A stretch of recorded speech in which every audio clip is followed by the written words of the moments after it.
Oh, you know, your daddy thinks I'm totally useless. You're not, am I? I'll get it. Kevin, I'll get it. I can still walk, you know. Just about. Hello. Hello. Hi, we thought we'd come and see how you are. Oh, don't ask, Gail. You're likely to end up with a frying pan wrapped round your neck. Oh, is it getting you down? Well, I'm bored. Walk below. Oh, yes, it will. I'm going to be waddling around like this when I go and collect my pension. Yeah, I'm very nice too. Oh. How are you managing with David? Oh, fair to middling. My mum takes him now and again, but you know how reliable she is. Oh, well, why don't you just leave him here with me? Oh, no, he's much too much of a handful. No, it'll keep me occupied. He'd probably start you off. No, well, that'd be great. No, it wouldn't. I'm serious, Gail, honestly. It'll give you a break at the cafe and, well, if anything happens, I can always give you a ring, can't I? Well, I suppose I could come straight round and take care of Rosie for you. Well, that'd be great. Sal, what are you talking about? You're the one supposed to be having a break. Now, come on, take Rosie to Rita and you can put your feet up. Kevin, I don't want to put my feet up. I'm sick to death of staring at the wallpaper. I'm going to go mad if I don't have something to occupy myself with. Yeah, well, you're going to be busy soon enough, aren't you? Yes, but it's now. I need something now. Suit yourself. Go on, Gail, please.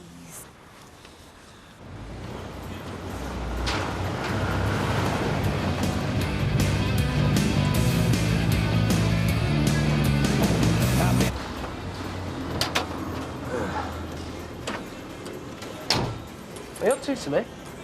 I wonder, I have a few days and I would like to say yes to the offer. No, sorry, it's all gone. Well, it doesn't hang around for folk these days, you know. Anyway, it was yesterday I needed you. What's today? So you have nothing, No, sorry. but the future maybe. Don't think about it, mate. It's what you got in your hand today that counts. Grab it while you can, you know. Yes, thank you. I'm sorry to bother you. Oh, it's all right, mate. Hey, Dad, is your bus in yet? What about you, son? Yeah, it's a bit early for the collar and tie brigade. I'm impressed to see you here, so I'm... No, well, I've come to collect my profits, you know. Oh, I see. Oh, well, I might have guessed. So, you know when he comes in, can you tell him about a ride? Yes, sir. Certainly, sir. Will do, yes, sir. Thank you, Joe. I don't know. Kids, you'd have to be away in the head to have them, so you would, eh? Well, thanks for the words of encouragement, Jim. Oh, well, you've burned your bridges now, son. The only thing you can do is bite the bullet.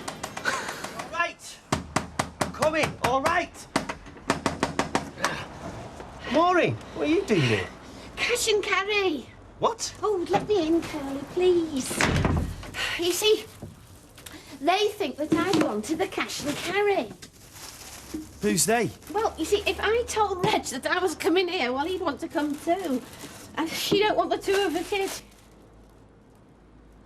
Oh, I didn't know you'd be in your duvet. I don't usually dress for breakfast. No, well, the thing is, you see, when I came yesterday, I saw the state of the... Well, not that it was bad, you know. I mean, you don't need the hygiene department. But I just thought you could do with a bit of spit and polish. What I could do with is a new life. Well, we could start with a bit of spit and polish and then we'll see. Why don't you just go and get dressed and I'll give you a going over? So to speak, I mean... Well, I did try to warn you. He's unreliable, is that Steve MacDonald. But now I have no money. This week I cannot pay back Emily. That's not the end of the world, love. Really, it isn't. No. What is it? I don't know. These people check the restaurant. It makes it very difficult. This is a very good job for me, you know. I was very lucky. I think there are not many places that would give me work. So what happen if they decide it is too dangerous to take me back? Life's full of what-ifs. You can't go around worrying about them all the time. I know. So, what are you going to do with your day off? Here's a what-if for you. What if I took the day off as well? What if you lose your job as well? That's not the end of the world either, believe me. Well, there we are, Curly. It's not a full spring clean. It's very kind of you, Maureen. Well, if you like, I could come back later and do upstairs. No, I think I can manage that. Yes, that's probably best. Well, you know where everything is. Anyway, I'll leave these things for you because, you know, you can have them because I don't need them and no one brought them for Maureen. you. Thank you. Well, you'd have done the same for me. I don't think I would have gone as far as Dusty. Well, you know what I mean. Yeah. Look, let me at least pay for the Oh, polish. don't be silly, Curly. Sorry. I best go then. Right. Curly. You won't tell anybody about this. You see, not that I'm bothered, but the thing is that I don't really... Maureen, It's just Maureen. That Absolutely. Yes, well, I'll see myself out then. Okay. Bye, Curly. Bye-bye.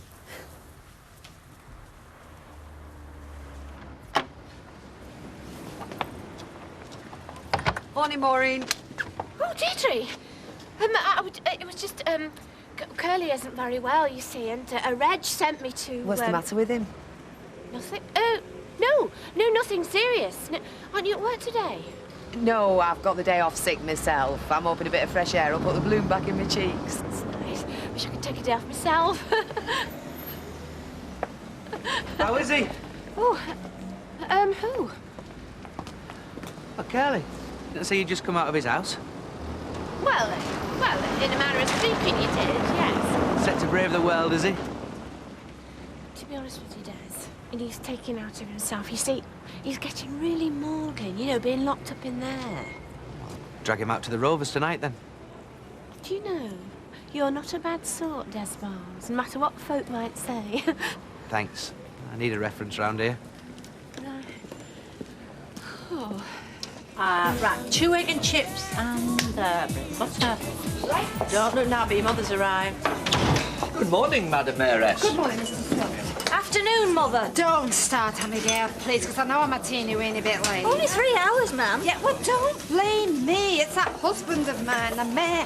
Do you know he keeps getting me trapped in a corner while he goes over and over this speech to some foreigners who won't understand a word of it. And he will insist on putting jokes in. Well, what he calls jokes. Honestly, Bob Hope would blush with shame. Well, I never thought Bob Hope was funny anyway. But he did a lot to boost the troops' morale. Don't get him started, all. Can I have a cup of tea just to settle my nerves and I'll be ready for battle station? Don't panic, ma'am. David's not here. Oh, where is that? Sally. Oh, right. Well, I could go shopping then. Hey, can I have a tea cake as well, just to set me? Oh, David. Oh, come on. Now you come over here and play with your own toys. Come on. Oh, you're a right little devil, you are sometimes. Oh. Oh.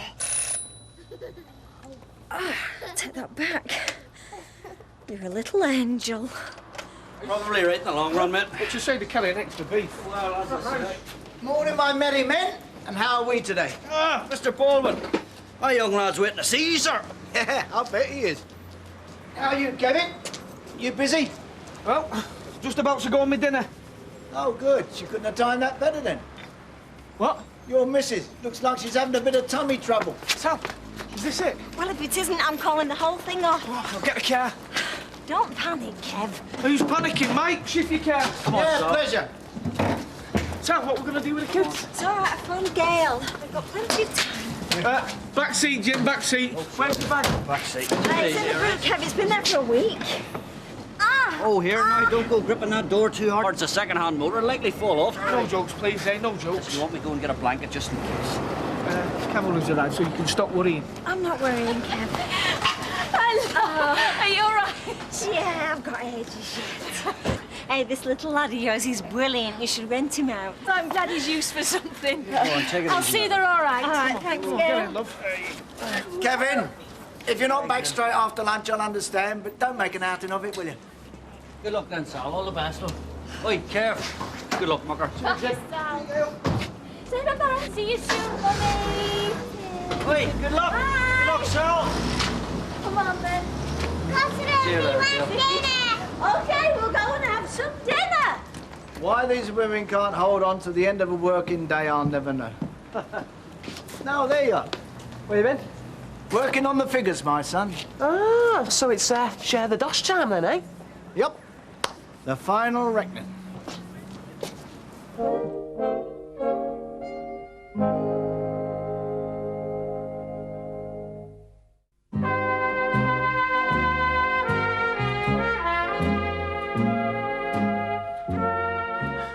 Yeah, well, I just can't make head and tail of this. I mean, it just doesn't make any sense.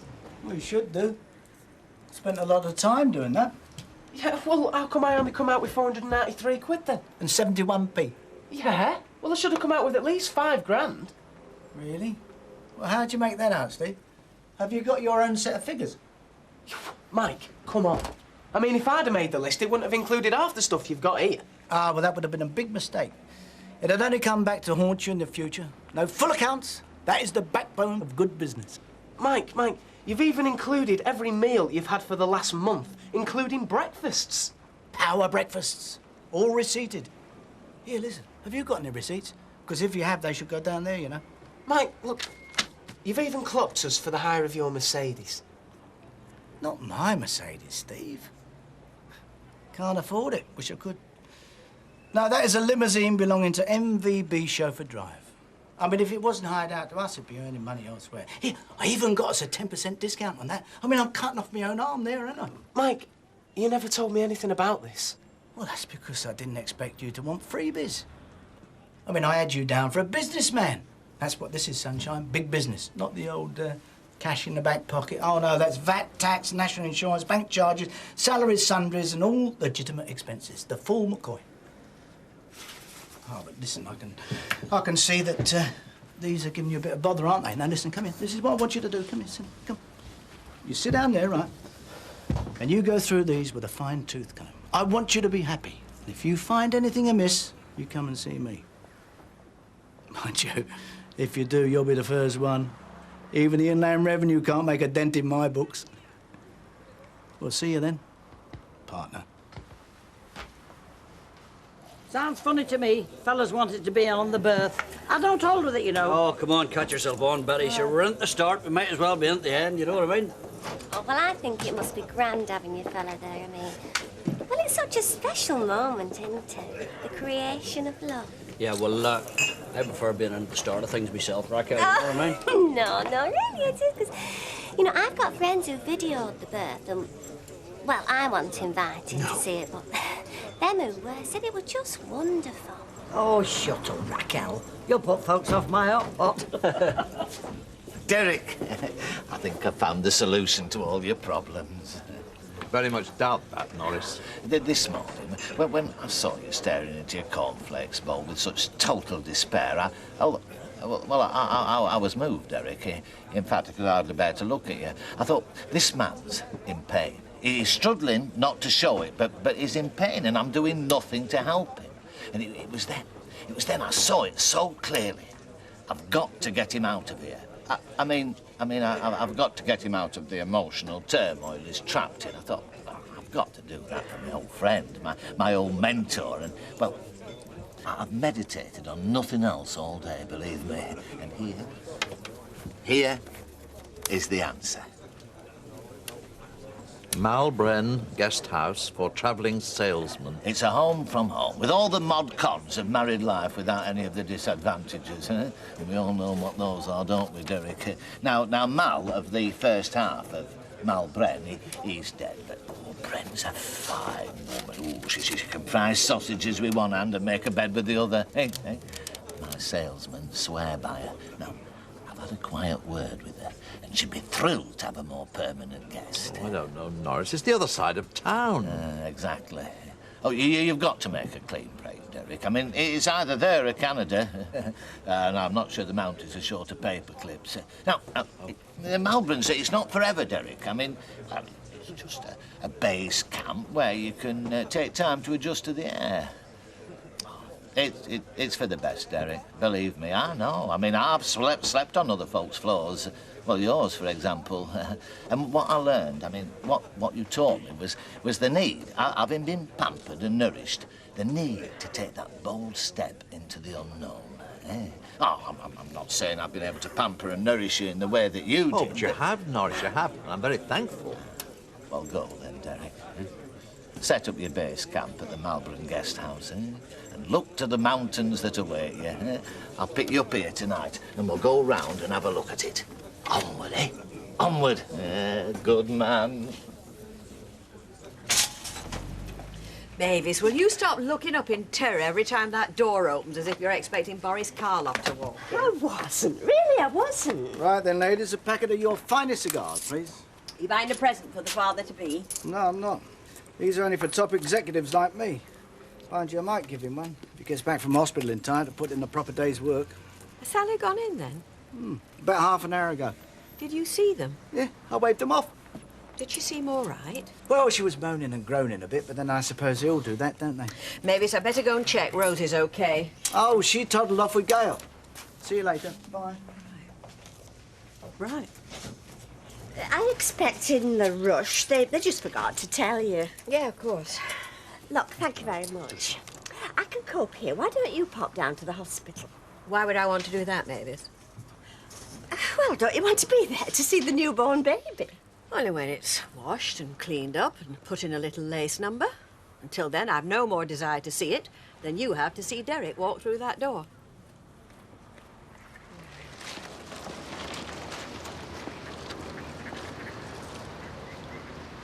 What is it? I've forgotten something. What? Oh, it's all right. I've not forgotten to switch the gas stove off. It's more important than that. I've forgotten this. What? The two of us together. Oh, I mean, we've had so many other problems to sort out lately. Jobs, money, and... Well, I'd forgotten why. I knew why in my head. It was so that we could be together. But that's the one thing that hasn't been happening lately, isn't it? You know, with Tracy, everything I did for years was really connected with her. Making sure she had clothes on her back, keeping a roof over our heads, and then she left. And one morning I woke up and I thought, I've missed her. I have missed all those years with her. And I was there the whole time, so how? I don't want to miss the time with you, Samir. Because that's what it's all about. That's the whole point, isn't it? I love you.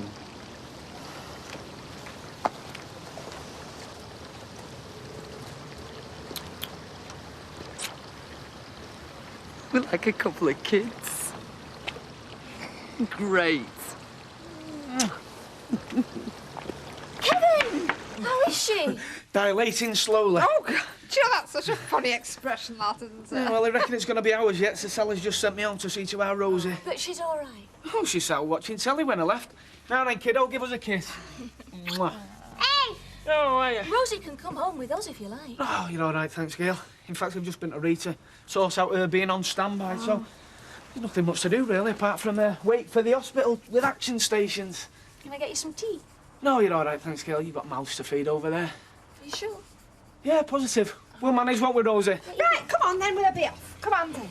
You'll give our love to Sal, won't you? I will do, yes. And, thanks again. Oh, our pleasure, love. Come on. Oh, right then, Rosie. We better get ready for a long night, eh? There you go. We're having another one, or what? I can't stretch to it, mate. I'm a bit strapped. No, I'll stand you a couple. You do the same for me, mate. Cheers, mate. Yes, please. Same again, Raquel. How is it? Bundle of laughs. Well, you can't expect folk to be laughing. Not when their life's just been destroyed. So you've heard nothing yet, then? Well, we popped in on the way. Kevin's just back from hospital, but there's no proper news yet. See, you stayed away until we locked up. Mike. Oh, thanks, buddy. I mean, did it ever occur to you that could use a touch more sensitivity? You're the one that deals out tea and sympathy. I supply G&Ts and the hard sell, shall we sit down? Over there. Don't look now, but an old friend's just popped up. Mavis, what a pleasant surprise. Norris. Just waiting for your Derek. That's nice. Could I just have a half, please? Well, we've got the right size glasses for it, so I suppose so, yeah. Here comes Tweedledee. Oh, could you cancel that, unless you want a quick drink, Derek? No. I can't do with dithers. I can't. Good man. Want to get straight on building your new life. Shall we go, then? Yes. Mavis. I'm just moving out to a B&B. It's on the other side of town. Should I write down the address for you? Oh, don't bother yourself, Derek. Just put me on your list for your change of address cards, along with your other business acquaintances. Let's be off, Derek. Strong stuff, Mavis. I'd like another drink, please. I reckon you've deserved it. Raquel, can I have a schooner of sherry for Bet Davis, please? Your partner's arrived. Oh, how's it going, Steve? Broken the code yet? Listen, mate, what's going on here, eh? What's the matter, Sunshine? Well, you know, I'm all right, so I can't get my head around these figures. You know that, right? But I didn't go out and break me back just to earn 493 quid. And 71p? No, you're right. There's more to it than that. So what's the game? Business, Sunshine, not a game business. Look, let me explain something. Business isn't just a one-off throw the dice, pick up your winnings and run. No, it's a long-term development. You see, what you're planning to do is to build a future. Get a system up and running and then capitalise on it. You see, that's your problem. You never think about the future, whereas I do. So? So while you're out spending money that you haven't got, I'm there building, seeing markets, right? Doing deals that are going to get us a lot more money in the long term. And that is how it works, Steve. So we've got another deal. Right. No, I'm with you. No. No, you're not. What? You're not with me, you're out. You wanted a one-off deal, and that's what you got. Are you cutting me out? Cutting you out of what? You were never in. But those are my contacts. Were. Past tense.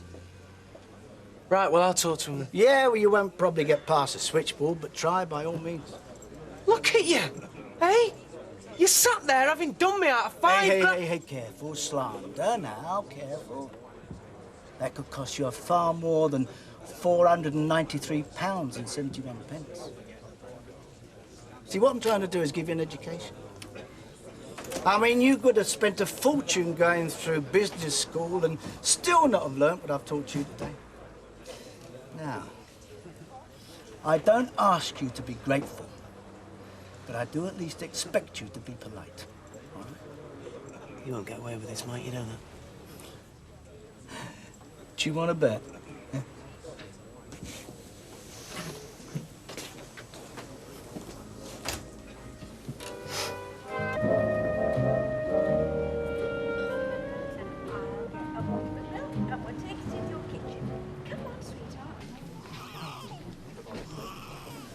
You know, I can't believe Rosie was ever that tiny. Well, she were, though. She were the same weight exactly. Oh, I think she's got a look of your sister. Kevin. All right, then. Not your sister. She looks like a lovely little baby, which is what she should look like. Do you want us to get any shopping and anything like that? No, it's all right. I've stocked up. Just make sure we've got some bread in. Right. Yeah. Oh, and get us a couple of pillows down and a blanket. Then I can get myself established on the settee. I'd take today off as well, but I think I pushed my luck about as far as it will go.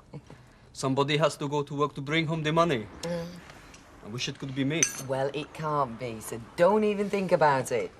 Okay, but if you go to work and I stay here at home, I should do the housework. No, you won't. There's no need. Yes, you just tell me what need to be done. Ironing, cleaning, washing, what? Nothing.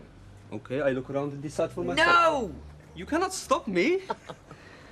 Then when you get home tonight, you have nothing to do. We can spend the evening together. You're supposed to be on holiday. Oh, right. I am a guest, yes? Well... And if I am on holiday, when do I go back? Oh, in about, 40 years. So, how's Sally? Oh, tired like you'd expect, but fine, basically. Oh, that's wonderful. Yeah. So you're going to come with me to the hospital, eh? See your new sister? And then we can bring your mum and your new sister home here, can't we? You don't mean today? Yeah, of course I do. No. Oh, they don't mess about now, Rita. You go in there, give birth, you're going to be back in them fields picking cotton before the sun's overhead. Well, look, would you like me to have Rosie for rest at day? No, thanks, Rita. It's been good of you having her this morning, but to be honest, I want to take her with me to the hospital. You know, when we pick her up, make her feel part of it. Oh, that's good thinking. Yeah. Well, you know where I am. Give us a shout if you want me. I will do, thanks. Oh, couldn't get us a loaf, could you? Oh, I'm sorry, I shan't be long. I'm not used to having people waiting on the doorstep. Don't rush, I'm in no hurry. Hi. Oh, hi. Sorry I'm late. Well, you know, I didn't expect you. I thought you'd be stuck at home with your David. Yeah, well, Martin's got a late start, so I'm all right this morning. And my mum's taking over this afternoon, if you can stand her again. Yes, well, as long as we don't get any coach party. She's not exactly keen on breaking her back, is she, your mum? She's too worried about breaking her nails. Oh, yes, good morning. Bacon butty and a cup of coffee, please. Yes, well, if you'd like to sit down, I'll bring it over. Can I just check something? You know these prices you've got on your menu, are those what you'd be charging, yeah? Yeah, of course they will. Oh, good. Only I was ripped off by your husband yesterday. I just thought it might run in a family, you know. Cheeky devil. All right, kill that lad? No. Oh. Well, don't tell me. I've got enough problems of my own. You see, I was cheated out of a lot of money off somebody I thought I could trust. Oh, who? Well, who do you think, Kelly? I'll tell you what, I'll give you some clues and you tell me if you can guess him. It's about this big, yeah, and he's got like a funny copy. Right, that's it, you. Out, now, go on. Why, what have I done? What have you done? You come in here making insinuations about my husband, which you would not dare make to his face. That's it, come just out, before I load of bacon fat over you. See you, Kelly. Yes, and don't come back either. I threw him out. You did right. And he went. Yeah, well, I'd have gone and haul. You were great. Hope I can stand up to my husband like that. Yeah, well, he shouldn't make snide remarks, should he? I mean, if he's got something to say, he should come straight out and say, "Excuse me, Mrs. Baldwin, but I wouldn't trust your husband as far as I could throw him." And if he did, I'd probably agree with him. All I know is a little girl and mother and daughter are doing well. Oh, yeah, I am pleased. Well, that's £2.15 for your biros and your envelopes. Well, no. Can I have a card as well so that I can put it through their door? Oh, you mean for a new baby? Yes, that's right, love. I'll just see what we've got. OK. They're a nice couple, aren't they, Kevin and Sally? Oh, aye, they deserve a bit of good fortune. Oh, they do. You can't say that about many round here, love. What about this one? It's got a picture of a stork. You know, a big bird with a baby in its mouth. We know what a stork is made of. It says, "Congratulations on your little bundle of joy." Yes, that's just the job, love. Yes, I'll have that, please. And you know, although Sally only had that baby early this morning, Yeah. she's going to be coming out of hospital and coming home this afternoon. She's not. Yeah, apparently that's the way they do it nowadays. Well, when you think about it, there were folk in my day that never got near hospital. Yeah, that's £3 altogether, £2 change. Oh, lovely. Thanks. I'll see you later, girls. All right. Bye-bye. Bye.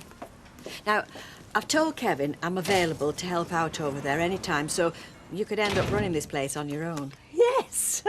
I'm just giving you advance warning. Well, you don't need to. I'm not going anywhere. Can you not just be glad for Sally and try and forget your problems for a bit? No. I'm sorry, I must have some sort of psychological disability because I find I can't do that. Oh, right. Well, we'll talk about Derek then. How is he? What's the latest bulletin? Well, as you heard, he's moving out of Norris's and into some sort of bed and breakfast establishment. Why? Don't Norris do breakfast? I've no idea what Norris does. Just glad he's getting away from that evil man. Hello? Hello? Oh, it's all right. There's no one in. Of course there's nobody in. Your wife's out at work. Who else would there be? Oh, you mean a fancy man? You were thinking she might have moved him in? I don't know what I'm thinking anymore. Oh, look at me. I'm frightened to come inside my own house. Hey, get a grip. Now, we're here for one reason and one reason only. Yes. What? Well, you said you wanted to get 1 or 2 bits and pieces to take to your new digs. Oh, right. Yes, yes, of course. A kettle, I think you said, didn't you? Yes. An alarm clock. Radio. Yes, yes, I'd better do that. Right. You know, I think this move could be the makings of you, old man. Free you from the restrictions of an unhappy marriage. Yes. Release you from the memories these walls must hold. Mind you, it is a wrench. It was the same for me. Turning me back on an anaglyptra I'd painted 9 years running. But did I regret it? No. Hey, up. What's this? What?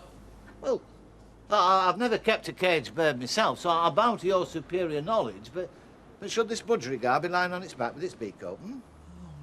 Oh, no. What? Is it not well? Not well. It's dead. Oh, dear. Poor Mavis. You don't know what that bird meant to her. Oh, no. Oh, it's terrible. Well, yes, but, I mean, it's not your responsibility, is it? I mean, you're no longer part of this household. Well, I can't just leave it there for Mavis to walk in and find. Well, I'll throw it away, then. Yeah, that's it. Throw it away, open a window, and she'll think it's flown out. Not dead, but liberated. Oh, that'd be just as bad. No, it'd be worse. She'd never sleep.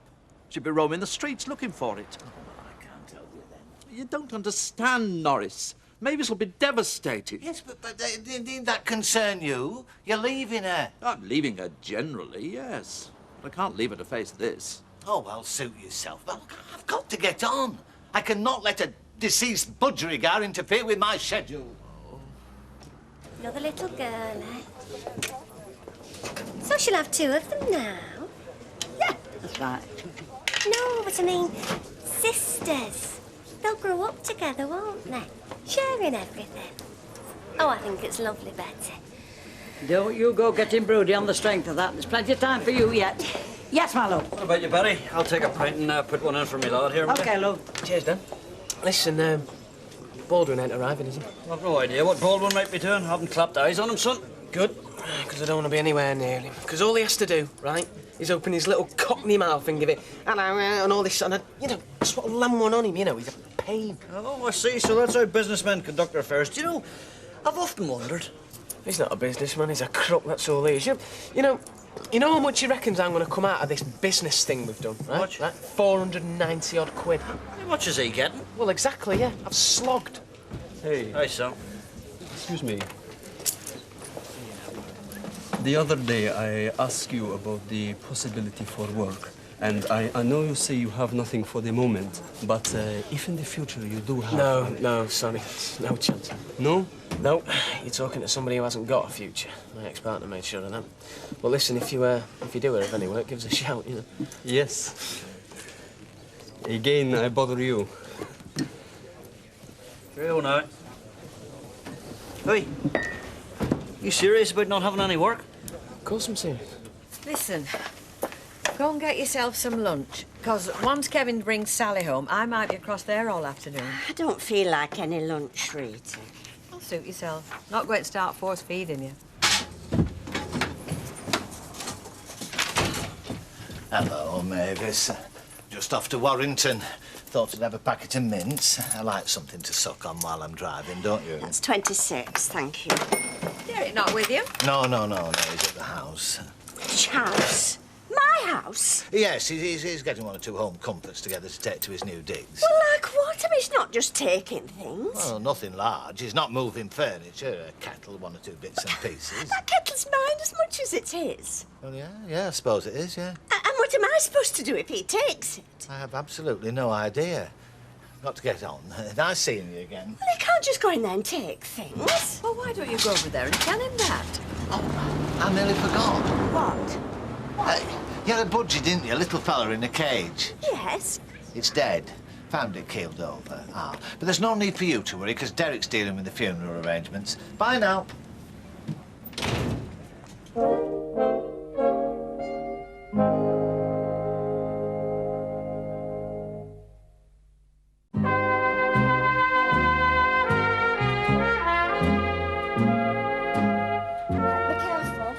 Be careful, Sally. No, Rosie, let your mum out first. That's a good girl.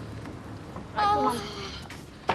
Good. Oh, Hiya. is this your new baby? Yeah, brand new, which is why we've got to get her inside. Oh, is she gorgeous? Oh, what are you going to call her? Well, Lauren, we think. Oh, come on, let's get her in out the she's cold. lovely. You must be so proud of her. Well, we are. Oh. Mavis? Is it true? Yes. Oh, Mavis, yes, I'm afraid it is. I came in with Norris, and there he was in the bottom of the cage.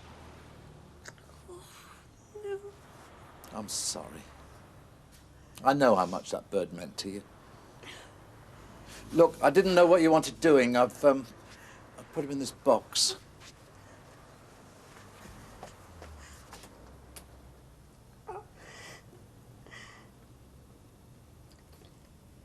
You know why he died? You know who's killed him? No. We have. We? Yeah, with the way we've carried on, all the awful things we've said to each other in front of him in this room. We've created such an atmosphere of unhappiness. He couldn't live with it. I'm not sure that a budgie, even Harry, could be quite that sensitive. What about canaries? What? Well, they used to take them down coal mines. Well, that was to detect carbon monoxide. Well, this is the same thing. We've been so nasty to one another that we've poisoned the air. This room has just been filled with hatred. Well, we didn't think about him. So, he couldn't breathe. He's got suffocated by all our suspicions and accusations. So how do we stop it, Mavis? Just tell me that. Can anybody tell me that? How do we stop it?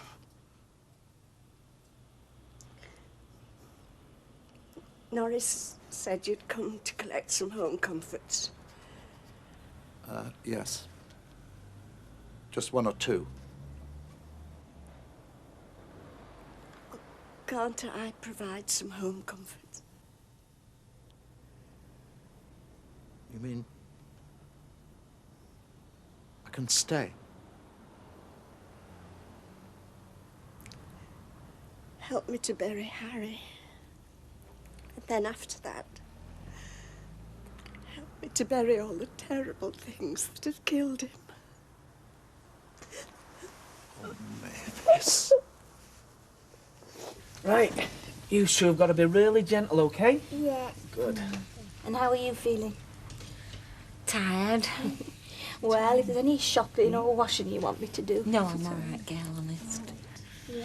Well, at least let me take Rosie, eh? We'll take her for the afternoon, give her a tea, and then bring her back. Well, that would be great. And if anybody else is looking like visiting, can you try and put them off till tomorrow? Let her get a bit of rest, please. There's one thing I can promise you. What? I'm resigning from Hawthorne's. Oh, no. Oh, yes. There'll be no more Angela in my life. You'll never have to hear her name spoken in this house ever again. Why should I mind if it is? That was just when I was... Well, I was possessed, wasn't I? I was possessed with jealousy. No, you've got to carry on working at Hawthorne's. Derek, please, you must for my sake. Well, we'll see. And you know, Roger was just a friend. Oh, yes. I know, of course, Mavis, of course. And you must keep him as a friend. Yes, well, we'll see about that, too. You know, it's funny you should say you were possessed by jealousy. Because I did have this awful feeling that you'd changed. Had I? You weren't my Mavis anymore. You'd become hard and remote. Someone I couldn't get through to. Well, I'm back now. Yes. Do you know the thing that I was most afraid of? What? That you'd fallen under Norris's spell. Fallen under Norris? Oh, no, no, no. That he'd be telling you that you were better off without me and that leaving me was the best thing you'd ever done. Goodness gracious, no. Norris is very fond of you. He'll be delighted we're back together again. Haven't we been silly? Yes, yes, we have. But you know, I have to say it. It did all start with your jealousy of Angela. Yes, I suppose it did. Well, no suppose about it. You were positively paranoid. All right, but perhaps I had good reason. Maybe. No. Stop. We've started again. We must put it all behind us, Mavis. Never even refer to it. Lamb tagine with couscous. Oh, it smells great. Should be cooked on charcoal, but... Hard to get round here is charcoal. Yes, like work. Oh, I know I say I will not, but it is difficult for me to be here at home while you are at work. So what did you do? That was a waste of time. I go to see Steve. Steve MacDonald?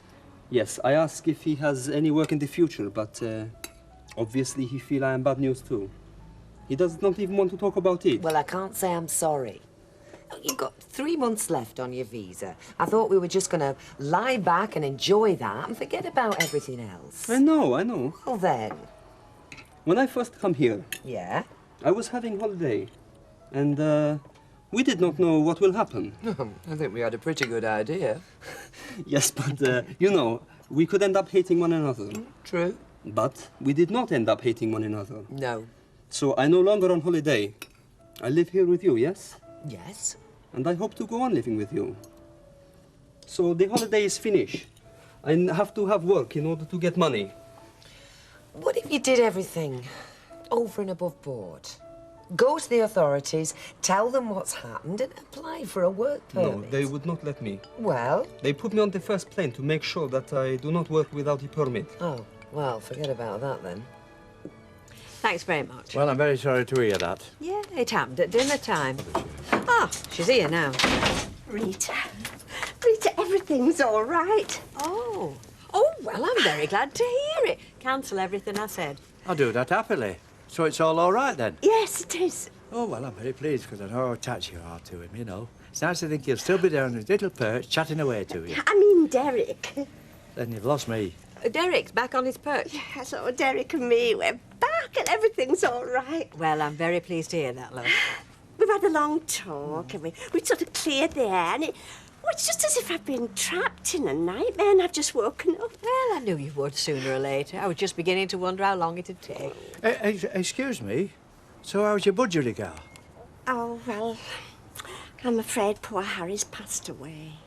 Well, I'm very surprised you're not more upset. What, you mean you'd like her to be? I am upset. It's just that there are other things in life. Of course there are, far more important things. Well, I was just going to offer my condolences, but you don't seem to want them. Good day to you. Good day. Could you believe that? I am sorry about Harry. But you're a lot happier you and Derek are back together again. Tell you what, we'll celebrate with a cup of tea. I haven't held you up going to the Websters, have I? No, I haven't been sent for yet. No, it's you. Come on, young Norman, get your glad rags on, we're off out. Number 1, I do not possess any clothes which could be described as glad rags. Number 2, you might be, but I'm not. You're being miserable again. Yes. Well, it suits you, I won't deny that. Normally I'd leave you to it, but tonight we're off out, celebrating. Celebrating what? Kevin, you know, a mate of ours. Yeah? Well, he's gone and got himself another daughter, hasn't he? He hasn't. And Sally, she was there. That's great. So come on, no excuses. I'm dying of thirst.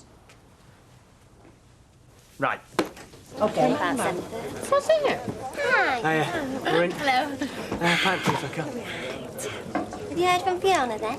No, not yet. Well, it's nice to have a break from one another. Be all the more romantic when she gets back. Right, I'll go and give him a surprise, Just shall I? leave him alone. Do you know, I should never said that. Well, you did, didn't you? I'm not going to just sit here and let him go around blackening my name. What, Raquel? You think he's talking to Raquel about creative accountancy and profit margins? Not Raquel, no. Hello, Lovey. Vodka and tonic, love, please. Right, hello. Hello, You all right, Rita? Not so bad. You? Very not me. Hey, that's timing. Hi. Tell Betty what you want. Oh, Betty, gin and tonic, please. Coming up, love. What I want from you is an account of Sally's new baby. What's she like? Well, I'd love to oblige, but to tell you the truth, I haven't set eyes on her yet. You haven't? No. I thought you'd be the first. Well, I said to them, I'll leave it to you to give us a shout over. I'm still waiting. Are you talking about little Lauren? Sally's new baby? Yes. Well, She's really lovely. Have you seen her? Yes, yes, I saw her this afternoon when they got back from the hospital. Well, aren't you privileged? Hey, does she look out like a mum? Well, she's a spitting image. Do you know, she's like a little miniature. Ah, yeah. Evening. Ah, Dad. 2 pints, please, Raquel. 2 pints, yeah? Hey, what's this about you and the Gigi's? Not putting your bets on somewhere else, are you? No. I've decided to try and work for my living, you know. Oh, that's a mistake. Yeah, tell me about it, Curly. Especially if the guy that you work with ends up trying to rob you for every penny you've got. Or a major retail outlet gives you the sack after years of service. Oh, shut up, Curly. You're trying to forget about that. Well, I'm not. So who's this bloke that's trying to rob you, then? Talking about me, are you? Who are we talking about? Well, let's ask Steve, then. Who are you talking about, Steve? Well, who'd you think? It doesn't matter what I think. I'm asking you. Why haven't you got the guts to tell me? I'm talking about you, aren't I? Oh, I thought so. Well, let me tell you in front of these 2 witnesses. You say anything about me that isn't true and you'll be hearing from a lawyer. Now, if you've got anything to say about me that is true, do you mind saying it to my face? Instead of saying it behind my back or making snide remarks to my wife. Be a bit more grown up, wouldn't it? Oh, sorry to interrupt.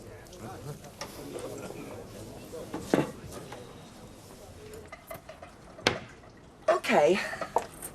I've got an idea, but I don't know if you'll like it. I will try anything that will allow me to live here with you as an equal, instead of somebody you have to keep. Don't say that till you've heard what it is. What? Well, our only problem is that you're a foreign visitor, right? Right? Other than that, things couldn't be better. Well, not for me, anyway. Not for me, anyway. So, all we've got to do is stop you being a foreign visitor. Turn you into my husband. Will you marry me?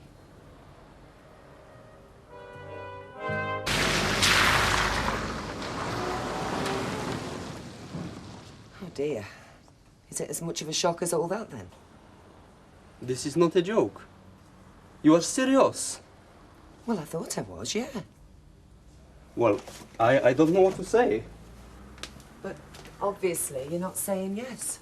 You really suggest we get married so I can work here? That's not the only reason. I think we should get married for the same reason that people have always got married, because we love each other. Well, I don't think you'd be quite honest, Didri. Beg your pardon? When you say this thing to me, will I marry you? We did not talk about whether we love one another. Love had not been mentioned. We talk about the difficulty for me to find work here and earn money. Yes, but... And the fact that the authorities deport me if they find me working. So? So that is why you suggest we get married? Not for love, so I can work here. Oh, well, that might have been what led up to it, but that doesn't mean it'd be the only reason. Even so, I could not... I care for you. I respect you too much to use you like this. I see. Well, I don't think you do. I feel as though I let you down. All right, it might have been for the wrong reason and all that, but... Well, for a minute there, when I said it, it didn't half seem like a good idea. Even so, I could... All right, forget it. Forget I even mentioned it. I withdraw my proposal. Well, there is no need for No. Forget I even mentioned marriage. I don't know why I did now. It was just one of those spur-of-the-moment things you say and regret the minute you close your mouth. Now I've upset you. No. Well, I feel as though I have. Look. It was a lovely thing for you to say. I really appreciate... No. Look, come on. I do. It was wonderful you should be willing to do this thing for me. It is just... I could not allow it. Yes, you've said. And I think it is something we one day may live to regret. Oh, well, that's true. I mean, I'm living to regret it already. For me, to talk about marriage, it's not exactly my favourite of institutions at the best of times. Okay. Yeah, just forget it. Yes. And as for how I managed to work, well, you know, we sorted something out. Yeah, I'm sure. Anyway, I've been working all day already and I'm whacked, so why don't you watch some television? I think I'm going to get an early night. Well, if that is what you want to do, then... Yes, it is. Good night. Good night. Sleep well.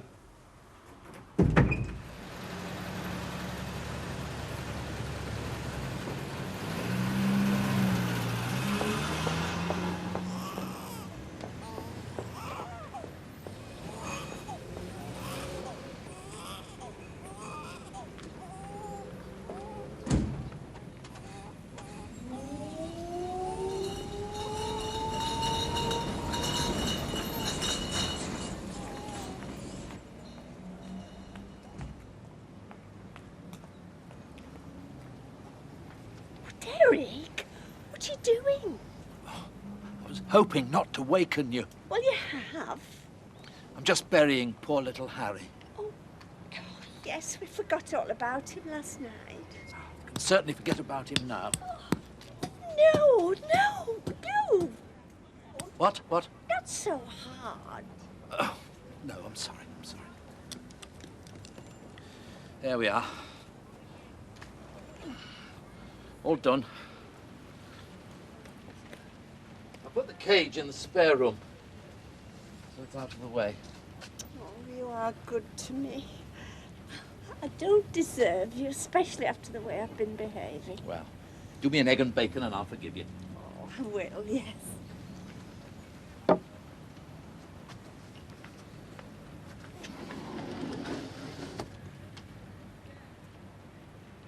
You could have stayed in bed, you know. Yeah, well, I'll just get her off and then I'll go back myself. Yeah, well, you're not raising a finger otherwise. Tell you what I'll do. Put a bit of washing in, go and do a bit of shopping. Pick that present up for Rosie, like we said. Oh, yeah, 'cause they reckon that's a good idea. Then she won't feel like everything's going to her little sister. And then, Kev, you sure ought to get some sleep as well, 'cause you've been up as much as I have. Yeah, I've just remembered what this baby lark entails. Just take over your life for months, don't they? Well, we can't go sending her back now, so don't go suggesting it. Nah, she can stay. I mean, I wasn't doing anything with my life anyway, was I?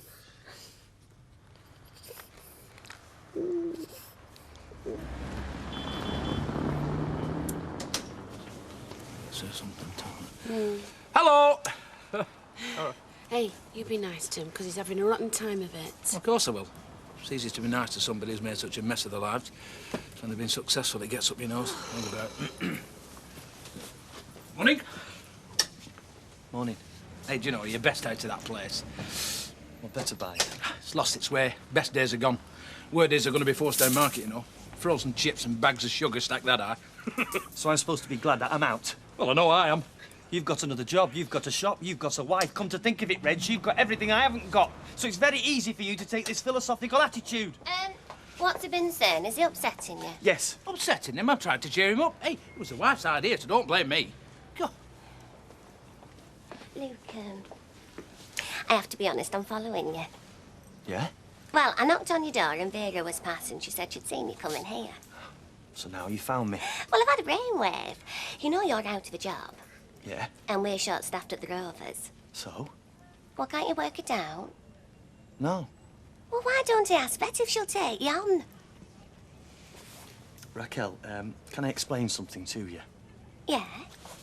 When I left school, after getting my A-levels, I spent a few years messing about doing this and that, working on the bins, getting life experience. And then I went to college, where I did business studies for 3 years. 3 years! Yeah? And then I landed the job of assistant manager at Better Buys.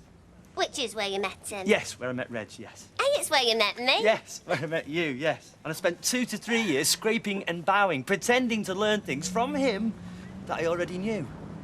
Did you really? Yes. And then after the long haul from base camp, I eventually made it to the summits where I became manager of Better Buys. Oh, congratulations. Thank you.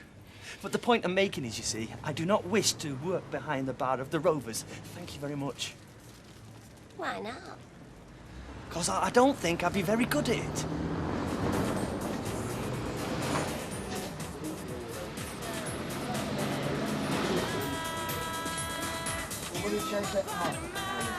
Yes, told him when he promises he'll do it. All right, lads. Hey, how's it going, Kev? How's it going with you and this new family, eh? Good, thanks, Jim. That the new baby under your arm? Do you know, I have a very unfortunate feeling that wee girl's going to turn out looking more like her daddy and her mummy. Same dopey expression. Nah, it's a doll for Rosie. Here, how long are you going to use this new baby excuse to keep off work? Hey, I didn't know you was opening up today, did I? Saturdays. Yeah, there we are. Man's got me doing a couple of driving jobs later on. So I'll tell you what, have today off. Oh, you can have tomorrow off as well. Thanks. Sundays. Listen, have you got a name for that wee baby? Yeah. Lauren. Oh, you had to think about that now, didn't you?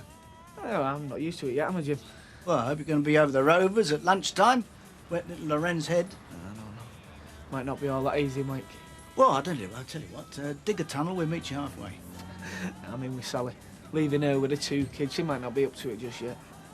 Well, the last thing we want to do is drag you away from your duties, so I tell you what, we're Wet Little Loren's head, and if you can join us, great. Might see you later then. Thanks. Send Sally our love, won't you? Will do, Jim.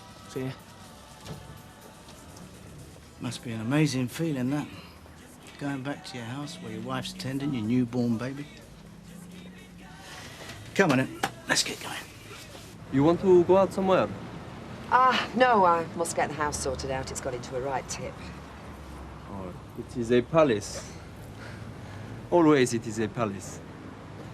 Even palaces need the occasional seeing to. You want me to pick up anything? No, thank you. Okay, well, I'll see you later. Yep. See ya.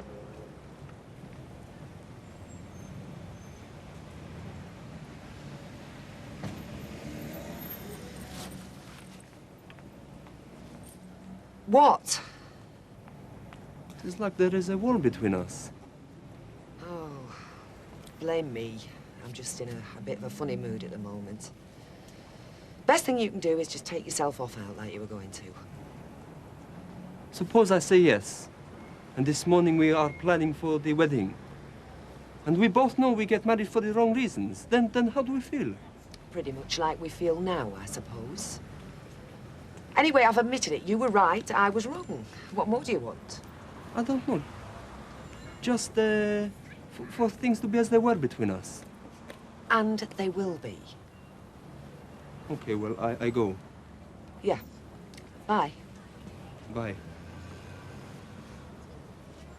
That's 95p, please. And I get this envelope, don't I? Yes, you do. Hey, I was thinking if I write out now, you could give it to me when you go across. Well, I could, but I don't just know when I'll be going across, Vera. Probably just as well if you posted it through letterbox yourself. All right, well, it's no skin off my nose. See ya. Look, why don't you go over there now? I can hang on so you can take as long as you like. No, it's time you were getting off. I'll go over later. You promise? I don't have to promise. Well, I don't understand it. You want to see this baby, but you won't take the few steps necessary. Well, that's quite true. You don't understand it. It's pride, isn't it? Stubborn pride. You won't go across till you get a special invitation. Well, everybody else is just dropping in or leaving a card, but not Rita Sullivan. Oh, no. She's got to be invited and escorted over. You finished? Well, I shall go over when I'm good and ready. And since you brought it up, yes, I do think I might have had an invitation. Considering all I've done for them, I think I deserve one. Instead of standing in a queue behind Vera Duckworths of this world.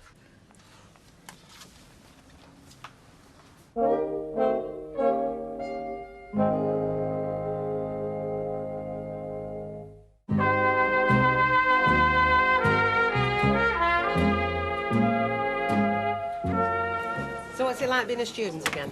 Well, it'll be all right once I get used to having no money. About none at all? Oh, I've enough for half. Glad to hear that. Yeah. I've actually been looking for a bit of part-time bar work, but, well, no luck as yet. So why didn't you try here? You joking? No, do you want to start now? Yeah. Good. Get out there, collect the empties, get back here, start washing up. Right, OK. Hi, Kev, fine? Yes, hey, please. well done, I tell you've had a little girl. Yes, thanks, Bet. Mother and daughter OK? Yeah, it's just me who hasn't fully recovered yet. What about you? Oh, you do turn up sometime then, eh? Well, how long have you been here then? For now, this is my third pint already. Well, you'll just about be ready for your fourth, and I'm certainly ready for my first one. I'll get these, don't I? Well, get one for yourself, will you? Oh, listen, get one for Donald as well. Yeah. What about you, Don? Listen, you're just in time. We're wetting wee Lauren Webster's head, so we're... Oh, yeah, I've got a bone to pick with you. I was good enough to deliver the first child. Why didn't you send for me for this one? Well... Thank you. That's very kind of you. Not really, no. I'm working here now. How do you mean? Well, Bet's just taken me on. Everybody else exploits students. Thought it was time we did. Yes, ma'am. I've noticed this before with Rita. She cannot take advice, so she's willing enough to give it. Isn't she just? But you try advising her and see what you get. Really? So I'm just going to try old Norris again, see if he's back. I don't know why you're going to so much trouble. To give him the good news that we're back together again. I'd like bonfires the length and breadth of England if I could. Let everybody know. Oh, you know what day Wednesday is? Well, I should, yes. Go on. Well, it's our wedding anniversary. It is. We must celebrate, Mavis. This year, more than ever. Celebrate our marriage and the fact of its survival. No, he's not there. Well, what did you have in mind? It's up to you. We can go out to dinner, see a show. Anything you like. Well, you've been right. Think so? When? No chance. Oh, I'm telling you. No chance. See, there was a job going, didn't I say? Yes, you did. Well, perhaps you'll listen to me next time. Hey, you want a pint as well, will you? Hey? Yes, you, Smiler. A pint? Yes, please. Thank you, Reg. Look, Raquel, I really appreciate all your efforts. I really do, love. It's just that I don't want to work behind this bar or, well, any other bar. Hey, what's wrong? You've had one with him, now have one with me. Come on. Yes, you can. I promised Sally it wouldn't be more than half an hour, pal. Oh, so now's the time to stand your ground. Just let her know that when you say half an hour, you don't mean it. Right, lad. You go back if you want to. Don't worry, Don, I intend to. Hey, and when you have your third, mate, that makes all the difference. Listen, Kevin, you take yourself well home, son, all right? Good luck. Give our regards to your wife. I will do. Change those nappies, there's a good boy. Hey, Daddy! Thanks, Jim. Boss is here. All here. Hi. What about you, love? You take a jar? No, not right now. Hey, what's that Andy doing behind that bar? Well, it appears he's persuaded Bet to give him a part-time job, so he has. Oh, well, she's better off with him than the other son. Oh, God, what's he done now? Well, there was something happening in the print shop, so I called in. Only it wasn't Steve, it was the lad he employs. We lad Adrian. Yeah. So I asked where Steve is, and he tells me he's away, in London. London? Well, there's a high life. I wish I could afford it so. Here you go then, Jimbo. Get it down, you lad. Oh, good. We're down this week. Good man. But I mean, what's happening with his business? What's happening with his community service he's still got to do? Where is his life based, Jim? Liz, look, I don't have any more answers, all right? We've done all we can. His life's his own, all right? Yeah. I couldn't work out what had happened. Mavis's budget died. Well, yes, Mr. Sugden was clear enough about that, but he seemed to be suggesting that she didn't care. Oh, of course she cared. It's just that day the budget died was the day she resolved her differences with Derek, so she'd other things to think about. Now that I can understand. I dare say Percy thinks the budget is more important than a marriage. I knew it's a point of view worth considering, but not for long. No. Well, I'm glad I've cleared that up. Bye, then. See you, Emily. Bye-bye. Hello. Oh, hi, Rita. I bet you can guess who that's for. I've just been in the Rovers and they're all there drinking to Kevin and Sally's new baby, and I'm thinking, oh, I haven't even got him a card yet. It's just 95 feeler. Right. How's the baby doing, do you know? I gather mother and baby are in the best of health.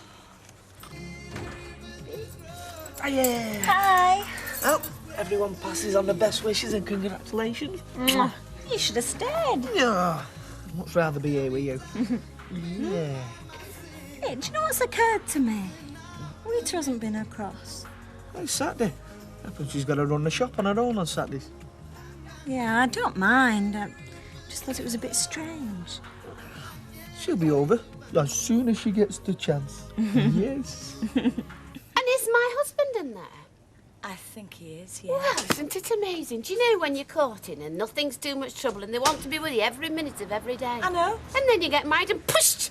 They're out of the door and down the pub with the pals. Do you know, from the day I met Jim, he's regarded it as his God-given right to leave me hanging and go off to the pub with his mates. Ah, but you see, you think of Jim as a man's man.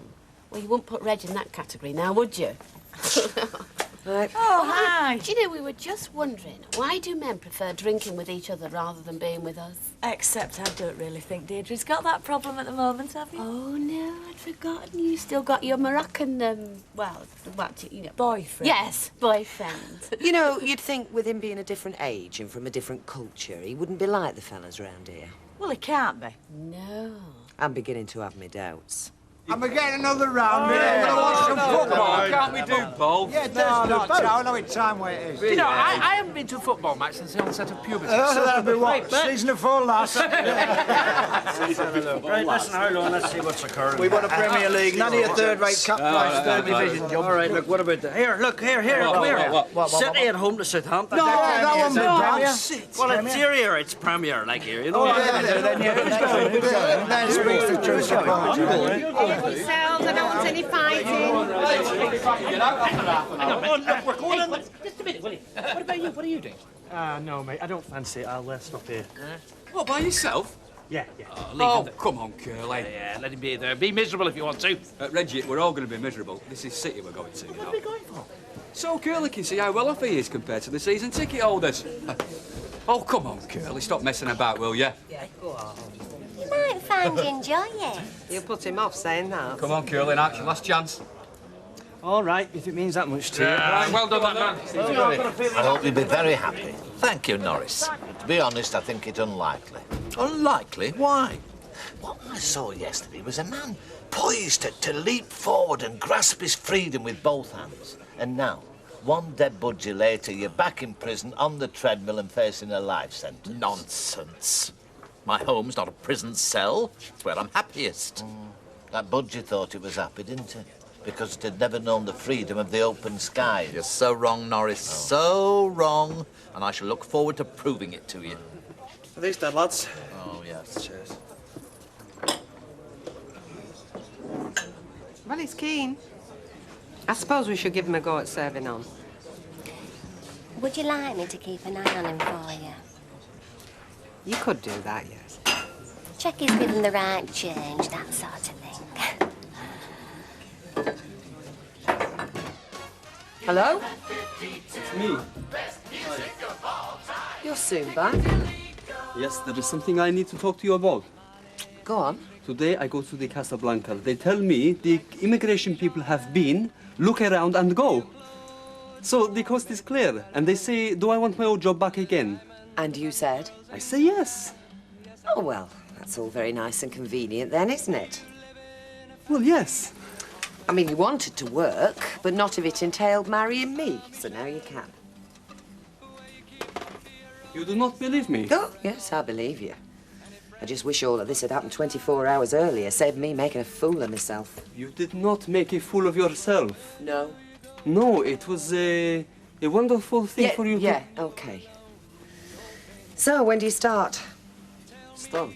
Waiting on again. Well, they would like to see me tonight. See, Saturday, it is a busy time. Then I think you should. What will you do? Oh, I'll find something to occupy myself. I'm used to being on my own. In fact, sometimes I quite prefer it. I will keep tomorrow night free. We can do something together then. Yeah, you just do what's best for you. I'll fit in with your plans. No, he was in good form, was old Norris. I invited him back, but he had to rush off. Another appointment. Oh, what a pity. But I did have a wonderful idea. We just came out of the pub and he drove off. Do you know he's got another new car? Would you believe it? Another one! Well, Anyway, what was I saying? you said you had a wonderful idea. Oh, yes. How best to celebrate our anniversary. Yes? Oh. You know, I suggested we went out to dinner. Anywhere you want, you choose, all that. Wouldn't it be so much better if we gave a dinner party here? I wouldn't leave you to do all the work. It'd be a genuine joint effort. Yes. A dinner party for all those friends who've been closest to us in the past few weeks. Involved, if you like, involved in all this terrible time when we've been apart. Well, who did you have in mind? Well, Rita, for starters. When I say starters, I don't mean we're going to eat her. Be a bit tough, I should think. Rita, yes. Yes, and then that other great supporter of yours during all this? The Leonardo of Weatherfield himself, Roger. Oh, I don't think that's a good idea, Trust Derek. me, Mavis, trust me. It'd be a wonderful idea. That's 2 for you. Now, 2 for me. Well, good old Norris, for one. And then, of course, the other one has to be, Angela. Angela? Angela, Norris, Rita, Roger, you and me. That's 6 of us all together. With so much in common when you come to think about it. So much that I insist we must do it. Oh, Yeah, no arguments. I can see it now. It's going to be the perfect evening.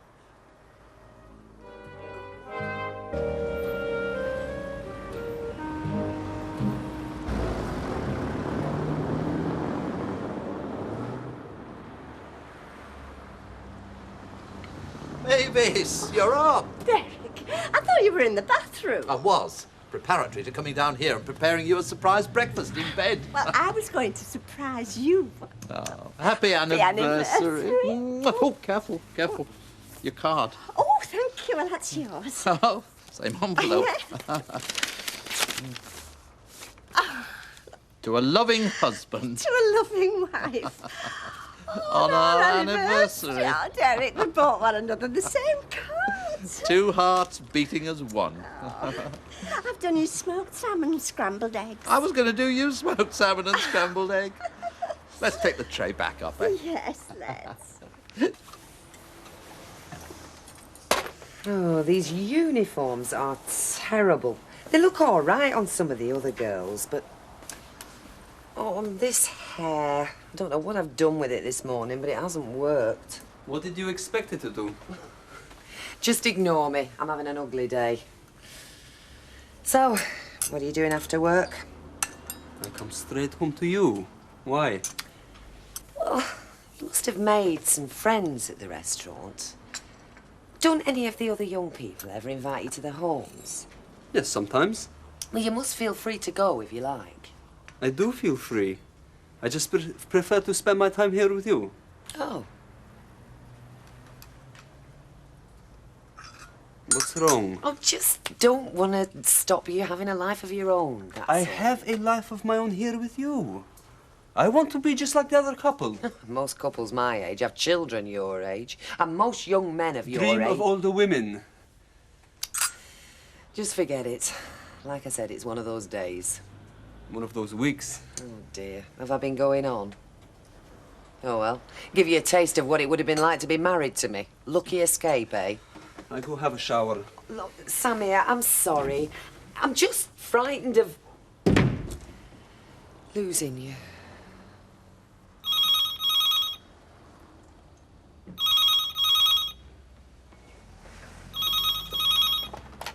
Hello. This is Derek Wilton speaking.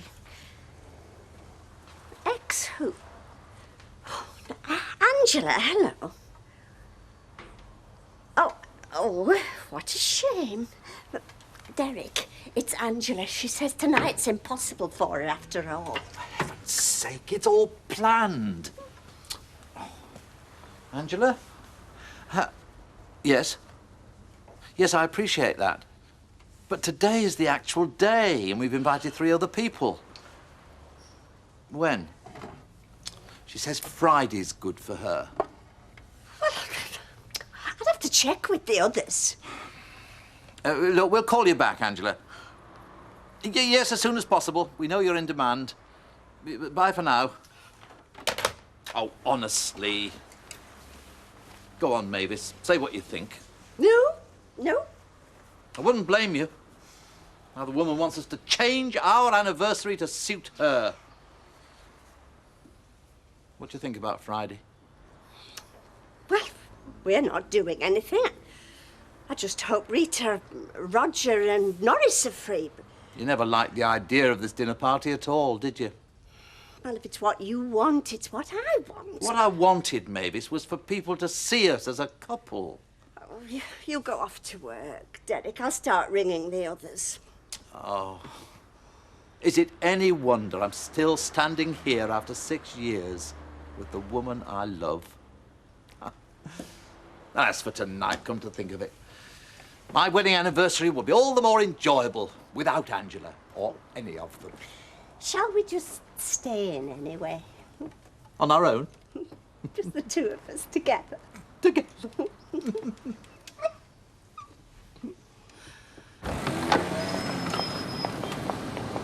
I think I might just take my coat to be on the safe side.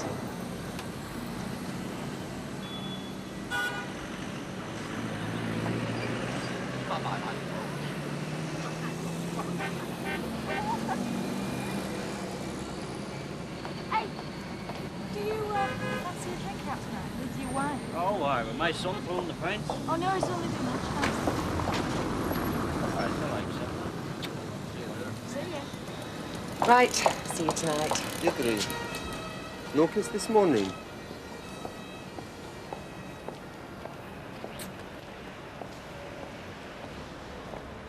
He's got the hang of it then. The doorstep farewell.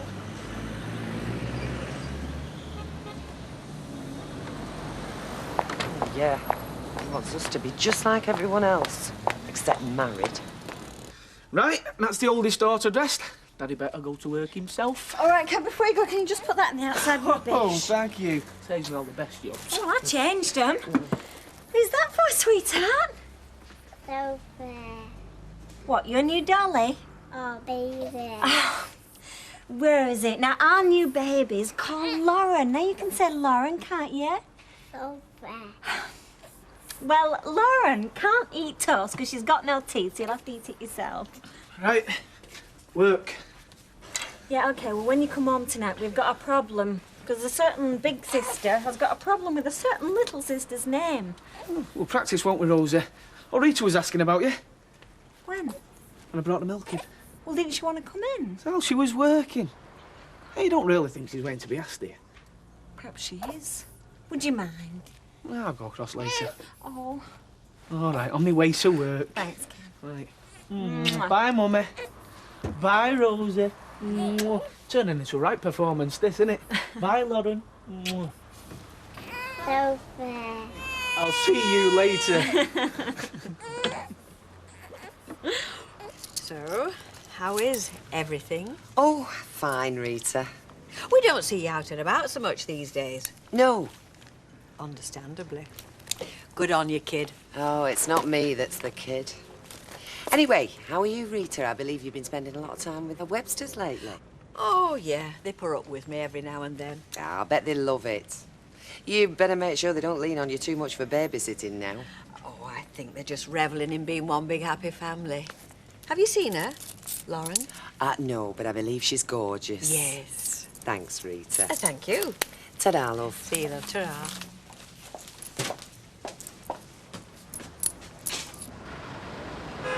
1989. That was the last time I went to the job centre. What's happening then? Well, I landed better buys, didn't I? Oh, yeah. But after 5 years with them, all I've got to show for it is a bog standard reference. Yeah, well, I'm sure it says everything that it needs to say. Yeah. Sure, they'll have a much better job for you this time. Good luck, is it? Yeah. Oi, lipstick. Thanks, love. See you later.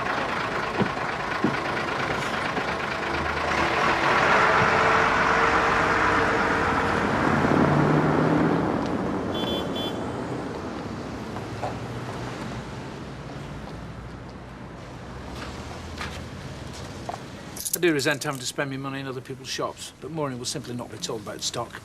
Oh, she will. I mean, we often have good chats about what lines she sells best and what lines I sell.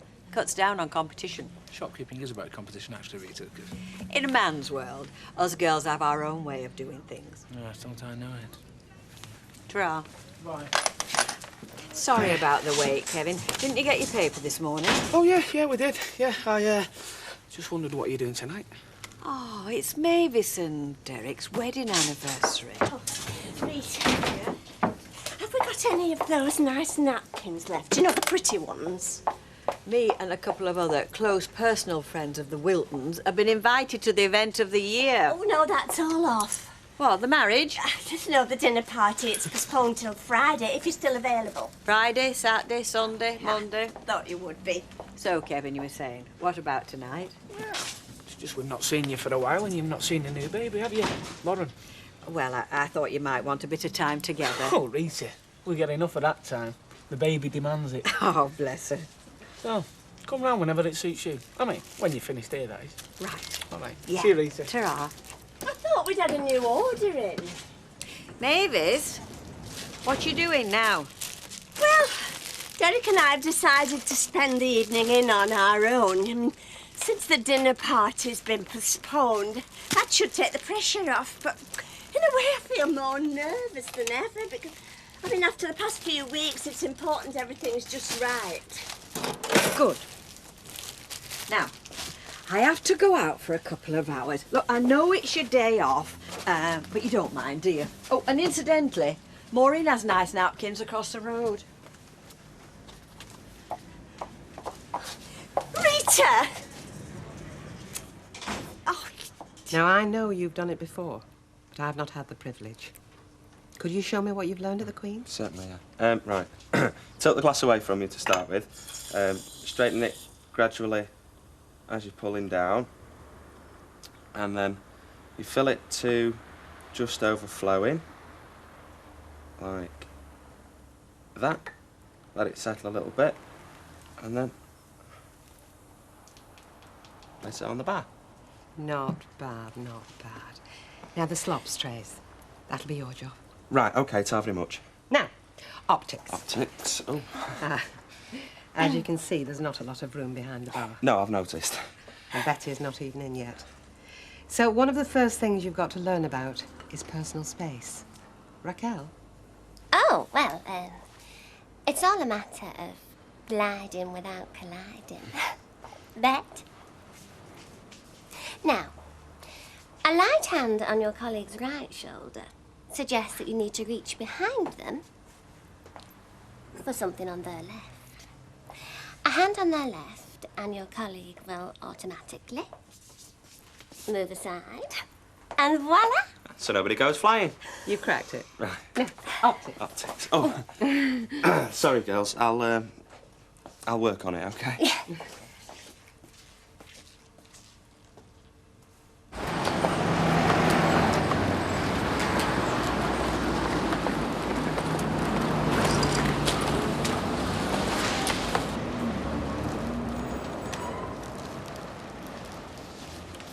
Hello, Mrs. Sullivan. Hello, love. Can I help? Yes, I want to do something rather special today.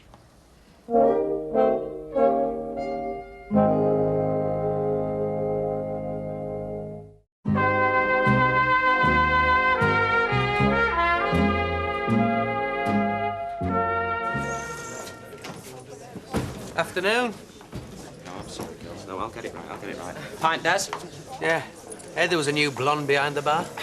Gone for one who shouldn't distract the punters from the pints this time. Hey, I'll have you know, a woman just gave me a very sizable tip. As long as that's all she gave you. You've been gone ages, how were it? It was like walking into the Hall of Mirrors at the fun fair. I stepped in and there were 6 blokes in suits staring right back at me. Oh, summit'll turn up. Yeah, go back into Better Buys and thump your boss. That's how I got my job. Well, my 2 superiors at Better Buys were women, Des. Anyway, I'm confident that I'll find a suitable position on my own merits. Anyway, I won't hang about. I just thought I'd pop in and let you know that they've got me details and, well, we'll keep in touch. Kelly not having much luck then? No, but some of his friends are doing their best to keep his spirits up. So I've noticed, yeah. Well, you should be doing more than noticing, Des. You're supposed to be one of them. Yeah, doesn't it? Cheers. Listen, you don't happen to know what's in a snake bite, do you? Ask Raquel. You see, it's got his letter from Better Buys, but, you see, what he really needs is one of them character references to help give him the edge on everybody else. Of course, it would have to come from somebody who's worked with them. Somebody good with words. Respected in trade, you know, like another manager. Yes, I couldn't agree more, but who do we know? Well, I was thinking of you. Yes, well, of course you were, Raquel. I mean, who else do we know? Well... You know, I'm very, very busy. My lunch hour, is it? Right, one up, Pop. Actually, the, chap over there ordered his first. No, he did not. That's my goodness me. Yours might take a few minutes, Mr. Holter. I'll just get your pad and pen whilst you're waiting. Shall I? Hold his back till I tell you. Right. Learning all the time. Which one is it? It's our 6th. Oh, do you know, I don't know even if I can remember that far back. Yes, I can. Jim was in Germany and I was back here with the boys. He was on the phone for nearly an hour. Do you know, I think it was the most romantic wedding anniversary we've ever had. Apart? The things a bloke will say over the phone. Well, if Rita doesn't get herself back, I might have to resort to ringing Derek. Oh, Rita, where on earth have you been all this time? I've got a special meal to cook and I didn't have a chance to side the breakfast dishes and make the bed this morning. Well, presumably you're only going to go home and jump straight back into it. Oh, Rita. It is your wedding anniversary. You're in trouble. I know. I'll see you later. Thanks, Mira. Right. Bye. Is it all right if I go now and have the rest of my day off? Perfectly. And it's all right for Friday, is it? Well, it'll make no difference. I mean, Mystique's gone out of it for me. What do you mean? Meeting Angela when she tipped up here. Mind you, she can never live up to the woman I had in my imagination. Still, I won't say much. You and her might become pals. Hardly, Rita. Hardly.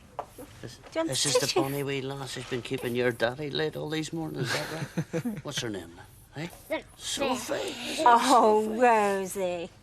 She's called Lauren, Jim. But as Kevin has no doubt told you, Rosie's favourite name at the moment is Sophie. And her daughter's going to be called Sophie, and her son's going to be called William. Oh, and by the way, her husband's going to be Andy. I see, aye. So when was this all organised, eh? Well, that was when Andy gave her this rabbit. It doesn't look very much, but she loves it, don't you? Wanna pick it up or what, Jim? Oh, no. Next visit, sure, I've got me work clothes on. I'll tell you what, it's a bonny wee sister you've got there. Hey, Jim, do you want to stop for a drink? No, all the way on. You must have had loads of folk through here. No, the three of you, you spend as much time together as you can. My wee lads grew up thinking I was just some funny guy at the other end of a telephone. I'll see you. Yeah, all right. See you, Jim. Bye, Jim. See you. Kevin, what are we going to do about this name business? I've been spending all morning correcting Madam here. I don't know. I can't quite get used to Lauren myself. I mean, when people ask, I find myself having to think. I mean, look at us here. We keep referring to her as the baby. That's not going to look good for her when she's 16, is it? It's going to be quite embarrassing. So you think Rosie's got a point, then? Well, I don't know. I quite like Sophie, yeah. I think it suits her. Sophie. Sophie? Sophie. But you're going to have to change the name of your dolly, madam. Oh, you little tinker. Oh, you're a tinker. Yes, you are. Lovely.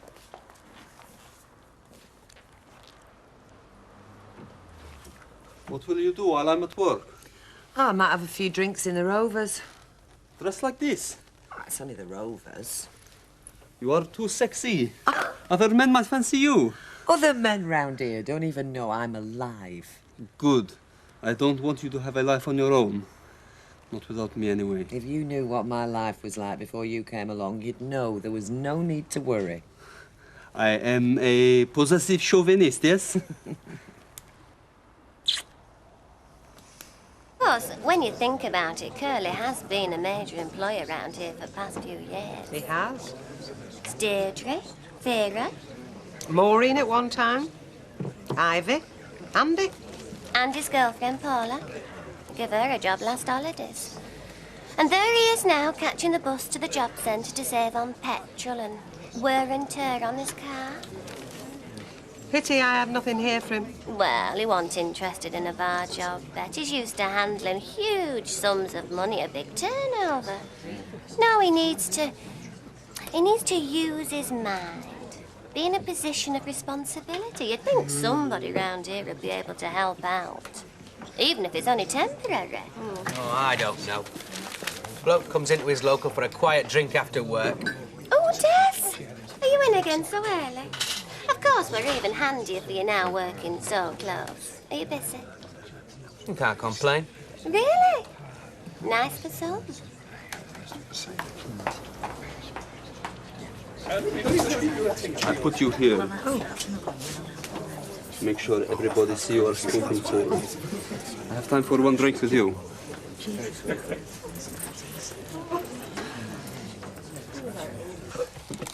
So what do you think of her, Rita?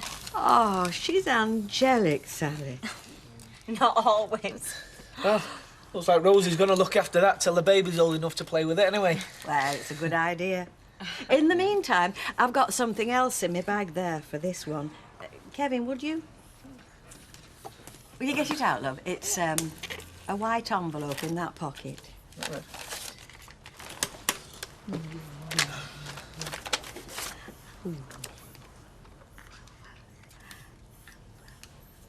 £1,000? It's just a start. Bless you. Oh, but Rita, you've done enough already. We can't.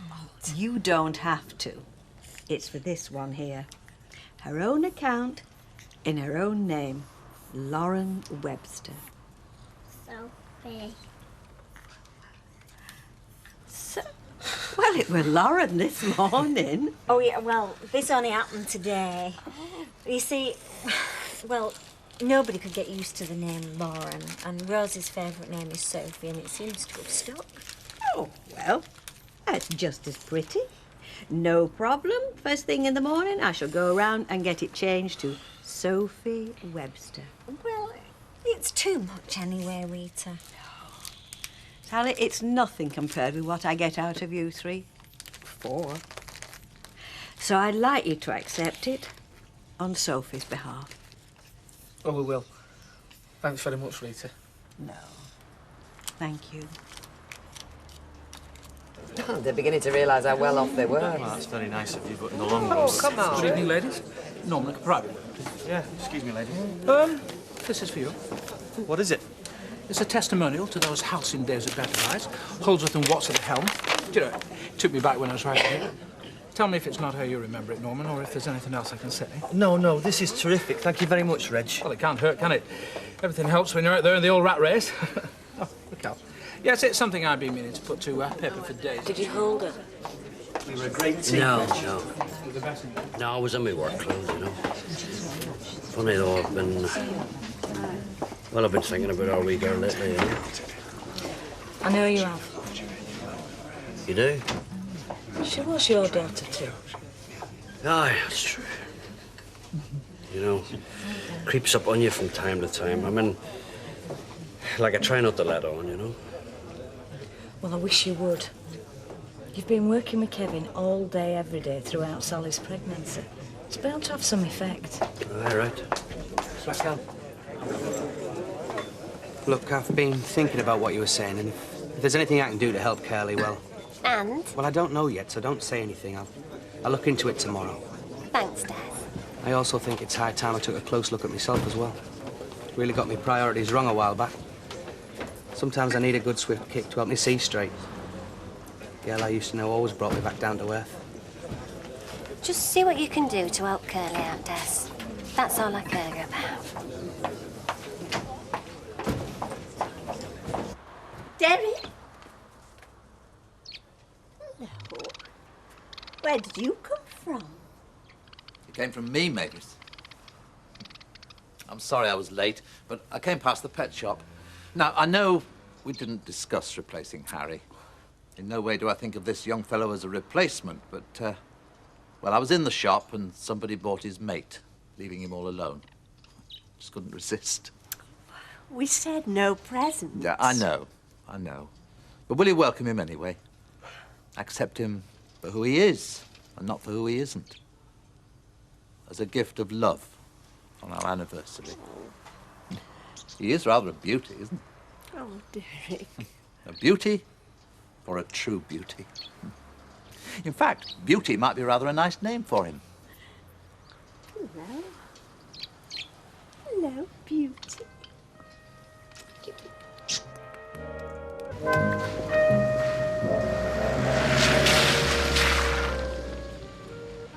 They're not calling her Lauren. No. The Websters. New baby, they've changed their mind. It's called Sophie.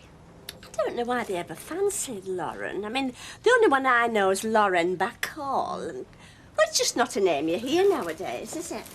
Come to think of it, you don't hear people being called Mavis nowadays, do you? A present company accepted, of course. Well, I don't mind that. I like to be different. Oh, you're that all right. Still, it's nice, isn't it? Sophie. Yes, quite sophisticated. You've got that off back of a matchbox, haven't you? You've never thought of that on your own. I did, honestly, Rita. Here we are, Mavis. Everything we need for our feast. You didn't forget the cream. I've forgotten nothing. Hope you're in the mood, Rita, for tonight's culinary experience. You're not told her what we're having, I hope. No, I've said nothing. That's good. I'll get off home then, prepare the vegetables, and check up on the marinade. See you later. Bye. Ta-ra. Marinade, did he say? Yes. What's that? I mean, is it some sort of new drink, like lemonade? Oh, no, Rita, no. Marinade, it's like a sort of mixture that you soak the meat.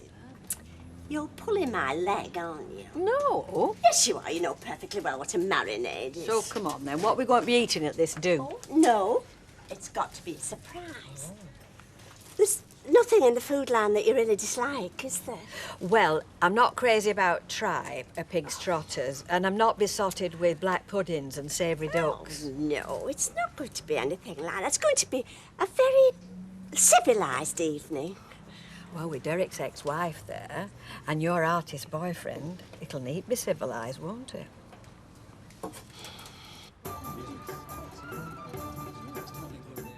Is everything okay, Mr. Howard? Can I get you anything else? Well, it's a little bit late. I think we can chat. Thank you. Thank you very much. Thank you.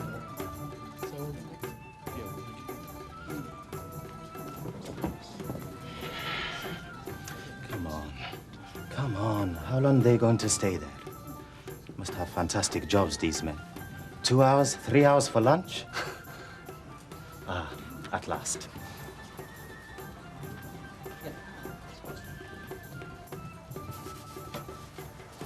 Thank you, Mr. Howard. Hope to see you again, gentlemen.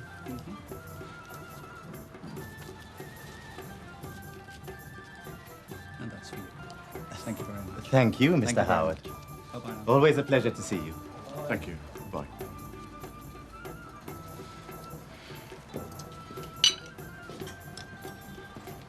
$10?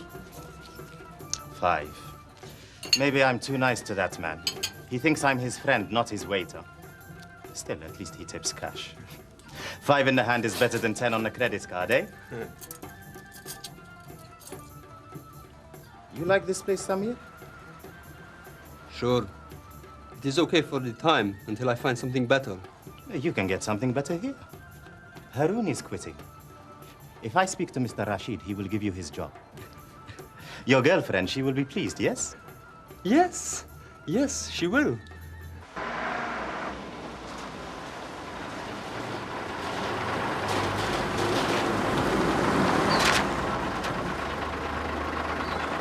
know, my dog's the barking. I hope Aunt Jack hasn't left any mucky pots since seen. I want to put my feet in washing up bowl, you know, give them a good soak. Man, it's all right for you, isn't it? How do you mean? Well, you've got a nice young man waiting for you, haven't you? I wish I had. Hey, he won't be home though, Vera. Not for hours yet. See ya. See ya. Everything's going like clockwork. Though I say it myself, this is going to be a meal to remember. You'll be seeing the high life tonight, Beauty, my boy. Derek, are we doing the right thing? I mean, all of a sudden, I can't think what came over us to say we'd have this dinner party. First night nerves, Mavis. Once the curtain goes up, so to speak, you'll be fine. I don't know. I mean, I can't see how we can possibly enjoy it. And do we even want these people in our house at all? Mavis, these people have been invited. They'll be here in an hour or less. There's no time for qualms. But you see, I actually dislike Angela. Well, granted, I don't know her very Well, well. it makes no odds. If you did know her, you'd dislike her even more. Everybody dislikes Angela. There you are, then. And she doesn't like me, and you don't like Rog. No. I probably misjudged the chap. I dare say he's a very nice man. Yes, he is. Well, in an ordinary, humdrum sort of way. Then there's Norris. Now, I know you admire him, Derek, but I'm not keen. Mavis, listen. This dinner party is not for us to enjoy it. No. We're making a statement, you and I. We're saying, here we stand, Mavis and Derek. The Rockies may tumble, Gibraltar may crumble, the Wiltons endure. Oh, Derek. I love it when you're lyrical. Like I thought, same as ever, you're all talk. I will do it. I will. Look, I know for a fact girl is sat in that house of us right now, just staring at the walls. Yeah, well, I wish you'd stop staring at them, start hanging some wallpaper on them. Won't he mind if people give him a bit of help, a bit of encouragement? You're a hard woman. Wonder how I got that way. I'll mind your pipe for you. I'll have my usual, please. Right, Percy. All right, Percy. Marching on Sunday, sir? Yes, I'll be there, marching with the Legion. I thought you would. As a matter of fact, I've been down to the War Memorial this morning. 11 o'clock. Just paying my respects for 2 minutes. Good man, you are. It was better the way we used to do it, you know. Silence on the proper day at the proper time. The 11th hour of the 11th day of the 11th month. And all the country used to come to a stop. It was so quiet. You could feel the nation grieving. Ah, well, you couldn't do it now, Percy. Sure you couldn't. I mean, half the people wouldn't even realise why they were meant to be standing quiet, and even if they did, sure, they wouldn't bother. I know, you're right, but it's a damn shame. Sit down, mate. Make yourself at home. Doesn't look all that home-like at the moment, mate. When are you going to start decorating? It's not very high on my list of priorities, is decorating at the moment. I don't see the point of putting a lick of paint on the surface of a wreck. The house seems pretty sound to me. No, Des, I'm talking about my life, the wreckage of my life. Oh, yeah. What's that you're writing? You may as well ask. It's a CV for a prospective employer. It's not very good reading, I'm afraid. School, bins, better buys.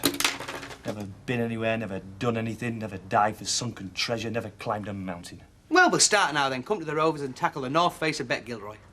It's not a joke, Des. It's my life. It's pathetic. Oh, come on, cheer up. Hey, listen, I've got you a job. A job? Doing what? Well, counter clerk at the bookies. How about it? Des, I can't do that. I don't know anything about betting shops. All I know about is retail and retail management. Well, come to the Rovers, I'll stand your pint, we'll talk about it. Des, thanks, but I don't need your charity.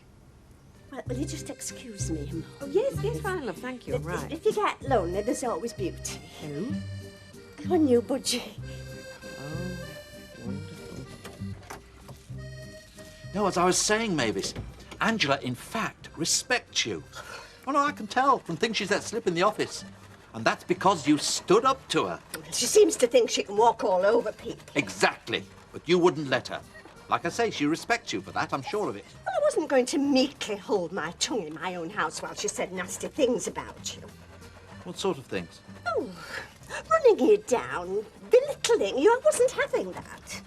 What did you say to her, Mavis? Well, she was bragging on about her golfing prowess, and then I remembered what you'd said about it. Oh, my Lord. So I told her, I said, according to Derek, she only thought she was a good golfer. Oh, Lord. That she'd spent more time in bunkers than Adolf Hitler, who in many ways you thought she closely resembled.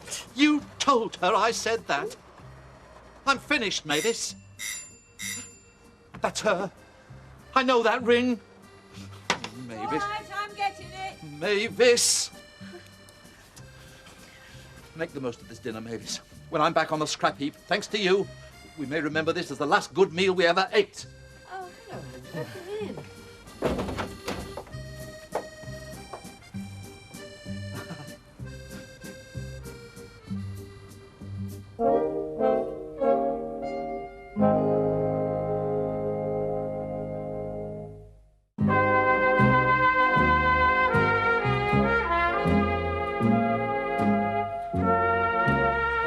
What was it you called this again? Polenta. Deep-fried polenta fritters. It's a Tuscan peasant dish. Not over keen, old boy. No. I can't say I'd actually kill for it. Well, I think it's rather nice, actually. Certainly different. I mean, it's very fashionable nowadays among health-conscious people, isn't it? This sort of classic peasant food. Not among genuine peasants, it isn't. As soon as peasants get a bit of money, they give up eating stuff like this. That's right. They go for steak and chips like the rest of us. Derek wasn't into cooking when I had him. The nearest Derek ever got to a kitchen was when I herded him in to do the washing up.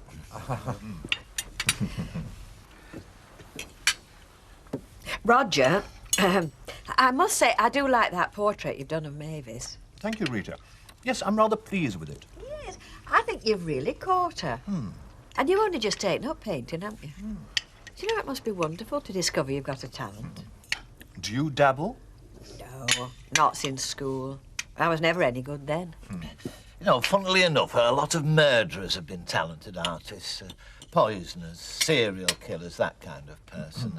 I read a lot of books on crimes and so forth, you know, the psychology of the criminal mind. I find it a great help in commercial life. It must be. And warlords, too, yes. I mean, Napoleon, for instance, you see, he dabbled, and Hitler, of course. Don't think we want to be talking about Hitler, old man. Not over the dinner table. Reminds me, Derek. Sometime this evening, I need a quiet word with you.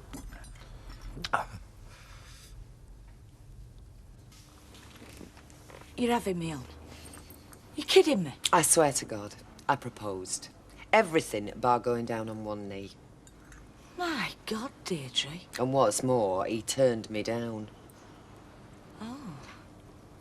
Oh, well, at least one of you still has some sense. I thought you'd be on my side. Come on, Deirdre, what did you think you were playing at? It seemed like a pretty good idea to me. I mean, we're in love, supposed to be.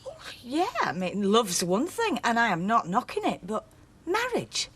You and Samir? Till death you do part? You've got no chance. How could it work? Derek, are you sure this is chicken? Aha! I wondered when anyone would twig. Well done, Norris. All right then, Derek. What is it the Tuscans use for chicken? Seagull? Buzzard? No, it's not rabbit, is it? No. It's guinea fowl. It's marinated with lime and basil and a few other special ingredients. Wow, good. You know, it really is amazing the range of food they come up with in that store these days. Mind you, I think the clothes have gone off. Very frumpy dresses. Oh, no. Oh, good Lord. Have I put my foot in it? No offence. No. I was just going to say, I mean, it's not a ready prepared dish. It's Derek's own recipe. My word, Derek, you certainly have changed. You know, in my day, your idea of a meal out was always the same. Whatever restaurant we went in, Derek always ordered prawn cocktail, rump steak, and Black Forest gatto. You see, Derek, I forget nothing. Shall we have that quiet word I mentioned? Oh, don't interrupt your meal, Angela. Let me give you some more wine. Now, Derek, please, if you don't mind. Excuse us.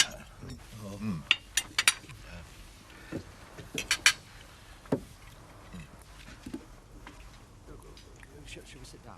No, thanks. This won't take long. Lovely meal, Mavis. Just excuse me for a moment. Look, Angela, whatever Mavis may have said, in the heat of the moment... It was all my fault. You mustn't blame Derek. But I'm not blaming anyone. I'm celebrating. Mervyn's caved in, or at least his solicitor has. The divorce terms are settled. It's cost me more than I hoped, but less than I feared, and I'll be well rid of him. Oh. Now, Derek, you're on holiday as from this moment, I believe. Oh, well, only if you can spare me, of course. I mean, the business comes first. But if you need me, we can always postpone. No, I think Hawthorns will survive your absence. Why don't you and Mavis go up to my holiday cottage in Scotland? Oh, no, we couldn't. Well, of course you could. It's standing there unoccupied, and I'd like the pair of you to have the use of it. Here you are. Here's the keys. Here's a map and instructions on how to light the boiler. That's very kind of you, Angela. Is that kind of her, Mavis? Good. That's settled, then. Now, Derek, I gather that you may have told Mavis that in some ways I put you in mind of Hitler. I don't remember anything in that line. If I remotely said anything in the heat of the moment... It's all right, Derek. It's all right. I know that in your own way you probably meant it as a compliment. You've got to be tactful. Tell him you need him to help you out. Tina, come on. Well, tell him if you're doing you a favour. Oh, yes. Go for libation. Yeah, go on, Reg, I'll have half with you. Right. Mr. Watt's full pint, would you, Raquel? Rightio, coming up. What news on the Rialto? Stands England where she did. Have you got any job interviews lined up, have you? No, not as yet. Listen, Reg, I was just wondering, are there any openings in your empire lately? Oh, no, I mean, you've just... Oh, come on, Reg, you know I can hack it. You know I'm capable. Of course I do. I trained you, didn't I? The thing is, as of this moment in time, things are a bit tricky, you know. Strange rumblings in the undergrowth. Vultures circling overhead. I mean, in a year's time, a few months perhaps, I could have some news for you, but not at the minute. I need to... Oh, well, thanks for the pint anyway. No, listen. If things change, I will tip you the wink. Until then, my advice is put yourself about a bit. Keep yourself ticking over. Anything to prevent rustication setting in. Hey, that's right. Des Barnes has been begging him to help him out, but, well, he won't. He has not been begging me, he's been offering me charity. Oh, no, you've got it wrong, Curly. There you go. Here, I'll get that. Oh, fair done. I went to watch you and Nick play football for school today. Yeah, I saw you coming home. Yeah, 3-2 they won. Nick got one. Hey, played a blinding game. Yeah, well, tell his mum. I'm not supposed to take an interest these days, am I? Play the winner, lads. Des, you know this job you've been going on about? Yep. Well, look, if you're really strapped, then I don't mind giving it a go. Thanks, mate. You'd be doing me a big favour. Mind you, I know nothing about betting. Well, you can read and write and add up. That's all you need. Oh. Well, listen, why couldn't you fill this job? I mean, why do you need me? Because you're honest. Oh, will you have a brandy, Angela? Surely you don't want to leave just yet. Well, if Angela says she has to leave, Derek, I'm sure Angela knows best. I've got an early start in the morning, Derek. I'm on the first tee at 7:45. Captain's prize. Oh, well, say no more. Actually, I've got to be on the road at crack of dawn, so I should be tootling along too. You didn't have a coat, did you, Norris? No. I keep my coat locked in the boot of the car these days. Do you know, somebody switched a threadbare old coat for my new Crombie last month. I don't know what that lodge is coming to. Thank you for dinner. Your cooking was a revelation to me, Derek. There was me thinking I knew all your capabilities. Hidden talents, you see, Angela. Well, I'm glad somebody helped you discover them. Right, Mr. Cole, you can see me to my car. Splendid evening.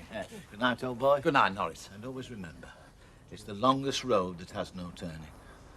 And the darkest hour is just before dawn. All right. Night, all. Night. Cheerio. Good night. Good night, Angela. Good night. Good night. Drive carefully. See you. You're all right. Thank you. Okay, bye. Bye. I need a large drink. I'm home. You're back early. Yes. You okay, Deirdre? Yeah, I'm fine. Just a bit tired. Glad to see you, though. Listen, I think about this all day.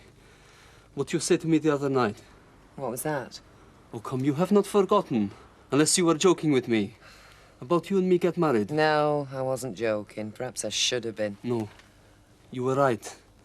I think about this all day. We should get married. Let's get married, Deirdre. As soon as we can. Thank you very much. Babies, that was lovely. Thank you very much indeed. Now, have a lovely holiday. Yeah. Oh, yes. And thank you for your hospitality. It was our pleasure, wasn't it? Yes, that's right. Good night. Good night. Are you all right for getting home? Oh, yes. I'm only down the street. I say, you don't fancy a quick drink, do you? Across the road? Go on. I think I do. I've got a lot of time for poor old Derek. Why do you say poor old Derek? Well, he's... How can I put this? He's, well, to be frank, he's slipped back during the time I've known him. Oh, I say that as a friend, of course. Of course. But why has he slipped back, you see? Well, behind every successful man, there has to be the right woman. That's a very sexist remark, Mr. Cole. Why shouldn't a successful woman have a little man behind her to keep the home fires burning? Good point, good point. Right, Rita, what would you like to drink? I'll have a vodka and tonic, please. Hello. 2 vodka and tonics, please. Right, coming on. I say. So? Hello. We meet again. So we do. You never went to this cottage in Scotland with her, did you, Derek? Because if you did, I don't want to set foot in it. No, she's obviously acquired this place near Troon in the last few years. Did you say Troon, Derek? Well, I don't think that's a place. Isn't that what Scotsmen call those tartan trousers? You're thinking of shoon.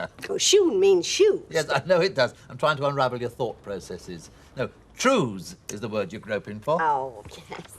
Oh, Mavis. I think we can safely say this evening was a great success. You're a wonderful hostess. In another age, you could have had a salon.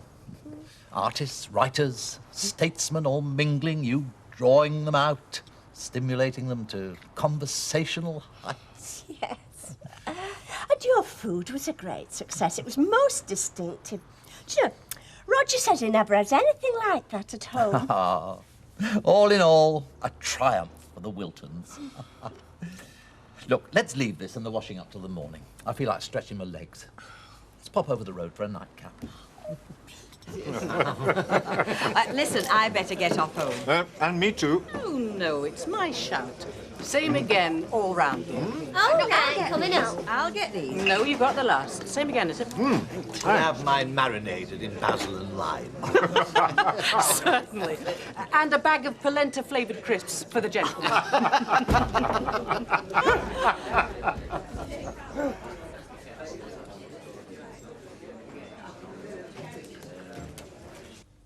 But when I said let's get married, you thought it was a terrible idea. No, I did not think it was terrible. It just took me by surprise, that's all. All the same, you turned me down. What's changed your mind all of a sudden? I want to marry you. You were right, Deirdre. Let's get married. I don't want to spend my whole life dodging the law. We get married, we're free. No more hiding from the authorities or the police. But your first instincts were against it. I don't know. Maybe we'd be better just carrying on the way we are. Well, you do not believe this, Deirdre. Listen, at the Casablanca, they offer me a better deal. #1 waiter under Omar. They give me better money, more tip. I'd be able to keep the two of us. You don't need to work anymore if you don't want to. We have a better life together.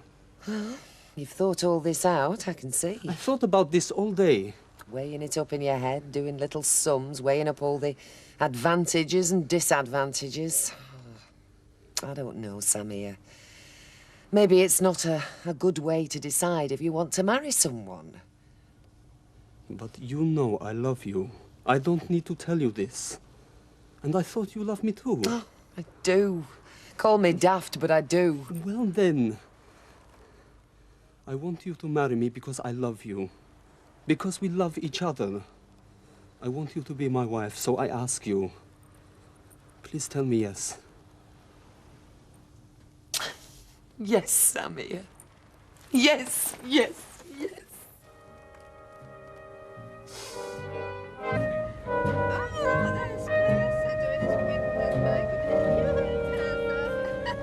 You gave me such a look. All right. Here you are. Coming out a very smooth landing, miss. Hold on, I won't.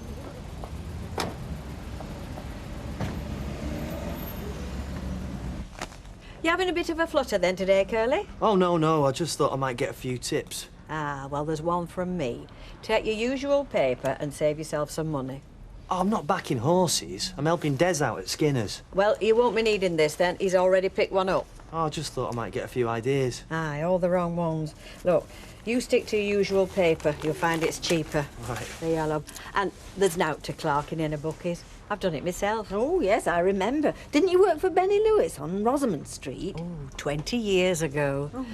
And I took more money in than I ever paid out, Curly. So how do you think I'll get on then? Well, are you tattooed? No. Do you smoke? No. You'll be all right then. They'll think you're an intellectual. See you. See you, love.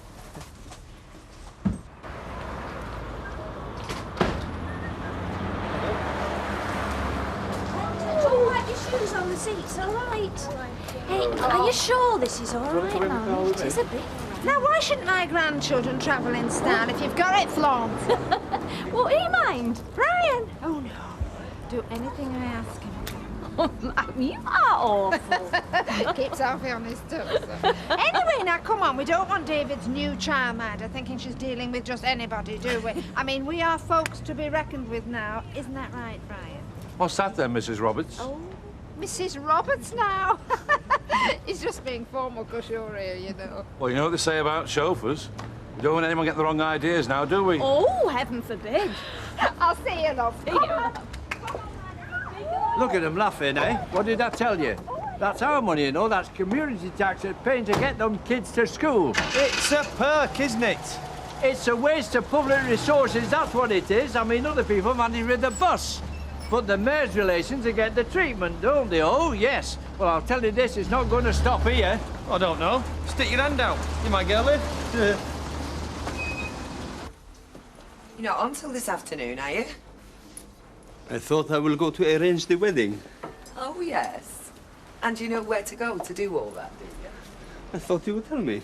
I might, if you're very nice to me. Oh, so I have not been nice to you? Passable. So? So what? So it is well. I'll show you. Oh, you do not trust me? I should hope so, if we're getting married. I will make you a very happy woman. Oh, you've already made me a very happy woman. Then I will make you even more happy. I hope so. I think once we get the marriage license, we should go to the Casablanca for lunch. I want you to meet Omar. He has been very good for me.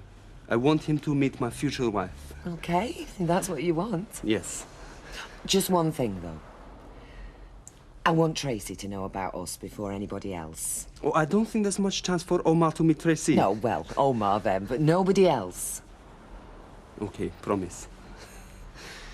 Meanwhile, they go on to the next fence with Graf Michael, the leader, from Master Sartner on the end. Do you want the early bird prices? Oh, how do, Jack? Nice to see you, Jack. How's it going, Jack? Jack, this is a bookies. It's not a welfare trust. I'm busy. Now, do you want them or don't you? I do, you. Right. What do you think? About what? This election. Jack, don't ask me. I only work here. Oh, I see. That's the way it's going to be, is it? Jack, would you ask a hospital receptionist to perform brain surgery? Yeah, but I was just thinking, if you hear any whispers, like, you know. Jack, what I know about horses, you could write on the back of this. Yes, but if you hear anything... I'll keep it to myself. Money. Come in. Don't you realise, lad, you've got a very responsible job here. Have I? Sacred. A man's relationship with his bookie is like a man's relationship with his priest. Yeah, well, it's like a religion, the way they behave in here sometimes. Son, what I'm trying to tell you is, anything that goes on in here, anything that passes between you and me is very confidential. You understand? Yes, Jack. I understand. I mean, with money like this changing hands, eh? A man can't be too careful. Oh, a cup of tea, girl, quick. Hi, Lord. I thought you were at the hospital opening a ward. Oh, been there, done that. Got the T-shirt tape right. I've been trying to get her to put it on. Oh, drive all the customers away. Listen, I know a few lads who'd do justice to sausage, egg and beans if you were wearing this in here. You will just have to manage it on your own. Go and sit down. All right. You sound chirpy, ma'am. Yeah, do you know, I don't know why. I mean, they're depressing places, aren't they, hospitals? All them sick people. Thought that's what they were there for. Oh, no, don't get me wrong, dear. I think they do a wonderful job. And I would think you got shown round by some dishy young doctor in a white coat. Oh, some hopes. No, I got lumbered with a geriatric professor older than Alf and an army of managers in grey suits. Kids get off all right. Oh, yes. Oh, you should have seen the faces when I dropped Sarah Louise at school. I can imagine. Mind you know, that new childminder of David's a bit of a cool customer. Dennis? She was determined not to notice the limo. Oh, not impressed, eh? Oh, jealous more like. Bit of a social climber, I'd say. Oh, I say, give him another egg.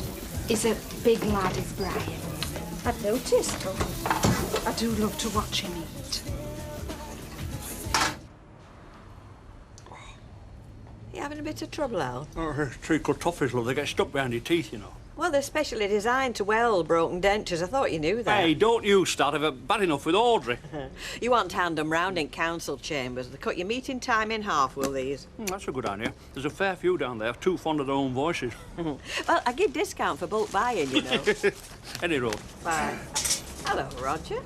Hello, Rita. Is Mavis not in? Well, I hope your intentions are honourable. Otherwise, we could have a crime of passion on our hands. Oh, no, they're just a thank you for the dinner party. Well, unless you're prepared to catch the train to Troon, you might as well give them to me. I'll put them in water. Oh, I see. So they've taken Angela's cottage. Second honeymoon, as far as I can gather. In that case, would you like them? Now, if this is another free meal you're after... Oh, no. But I'd like to ask you if I thought you'd accept. Well, if you did, I'd think about it. Ah. Oh, sorry. Oh, thank you. Bye. Bye. Bye-bye. You're early. What are you doing here this time? I cannot keep away. It's not usually a problem. Omar, my friend, Today I have no problems. What is all this? What is the matter with you? I'm getting married. Well, that's fantastic. Deirdre and I go to the registrar, we get a special license. Congratulations. But you should have told me. You're getting married and I don't even know the girl. We can solve this. She is here? She go to the shop next door. Any moment she will be here. Deirdre? Deirdre. Deirdre, I would like you to meet Omar. Deirdre, congratulations. Samir has told me so much about you. Thank you. It's very nice to meet you at last. Please, please, sit down. Thank you. And you too, Samir. Yes, sit down. This is a celebration. Jiblum la carte. Today you are my guests for lunch.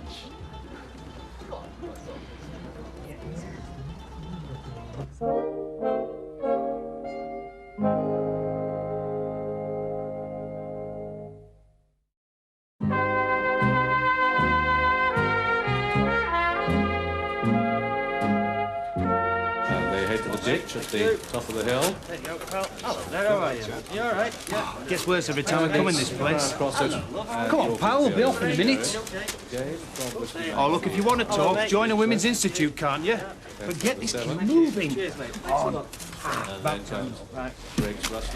Oh, I'll just take the price. Right, 11 to 8. It was 4 to 1 when I joined the queue. It's 11 to 8 now. Yes, well, that's not my fault, is it? I wrote it down, 4 to 1, see? I wrote it down, came across, and I joined the queue, and I want 4 to 1. What's the problem, Curly? Him. He's the problem. He wants this horse at 4 to 1, but it's at 11 to 8. Not when I joined the queue, it wasn't. Horse is at 11 to 8 and they're off in a minute. Do you want it? I'm putting 40 quid on this horse. Well, then you better hurry up, hadn't you? Oh, stuff the bet. I'll take my money with me. All right, it's your money. Yes, and I'll know where not to spend it in future. I'm sorry, Des, I was going as fast as I could. Yeah, well, you've got to learn, mate. Just don't lose too many, though, eh? Yeah, all right. Yes, Jack? No, you're all right, Curly. I was just having a look at the board.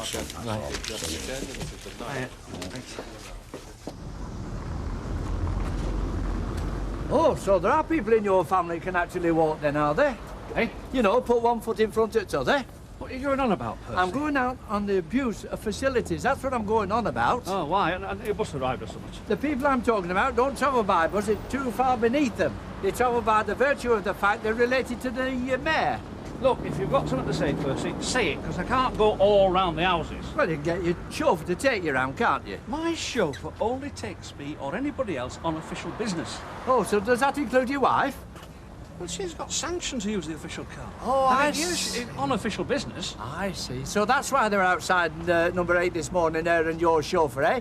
To taking the kiddies to school. Well, actually, she was receiving a donation for the new kiddie machine at the local hospital, if you must know. And if she did take the kids to school, that's because it was on the way. Gave over the hospital the other side of town. Look, I haven't got time or energy for all this, Percy. I've just been at a very long and boring Planning and Development Committee meeting.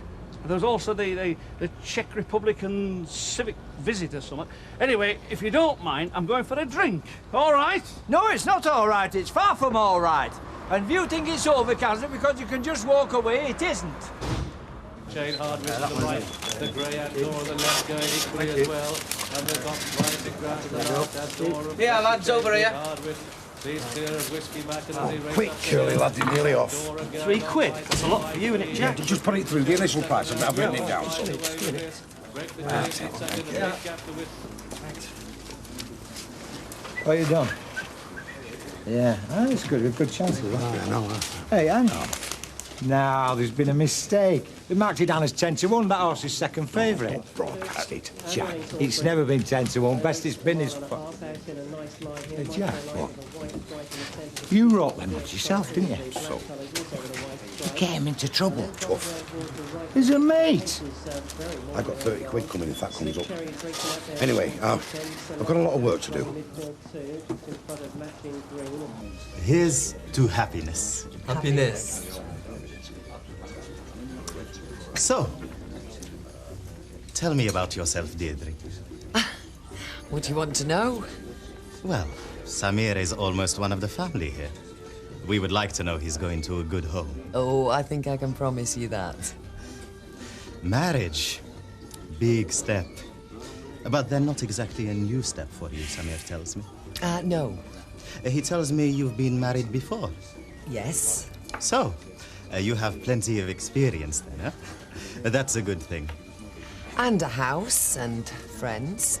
A house is excellent. And friends? Well, how can you put a price on friends?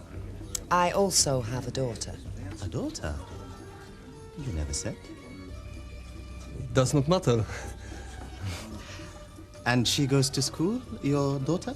No, not anymore. She's left. She's 17. 17? شحال في عمرها الخيتي؟ سمر شي مهم. مهم يا صاحبي، أنا باغي نعرف واش كتولد ولا لا. What is it? What are you saying? He say you, it is strange, you look too young to have a daughter of 17. I'm sorry, it's rude to speak in one's own tongue when you obviously don't understand. Please, enjoy your drinks. Excuse me, I have work to do. Thank you for the lovely meal. It's my pleasure. Samir?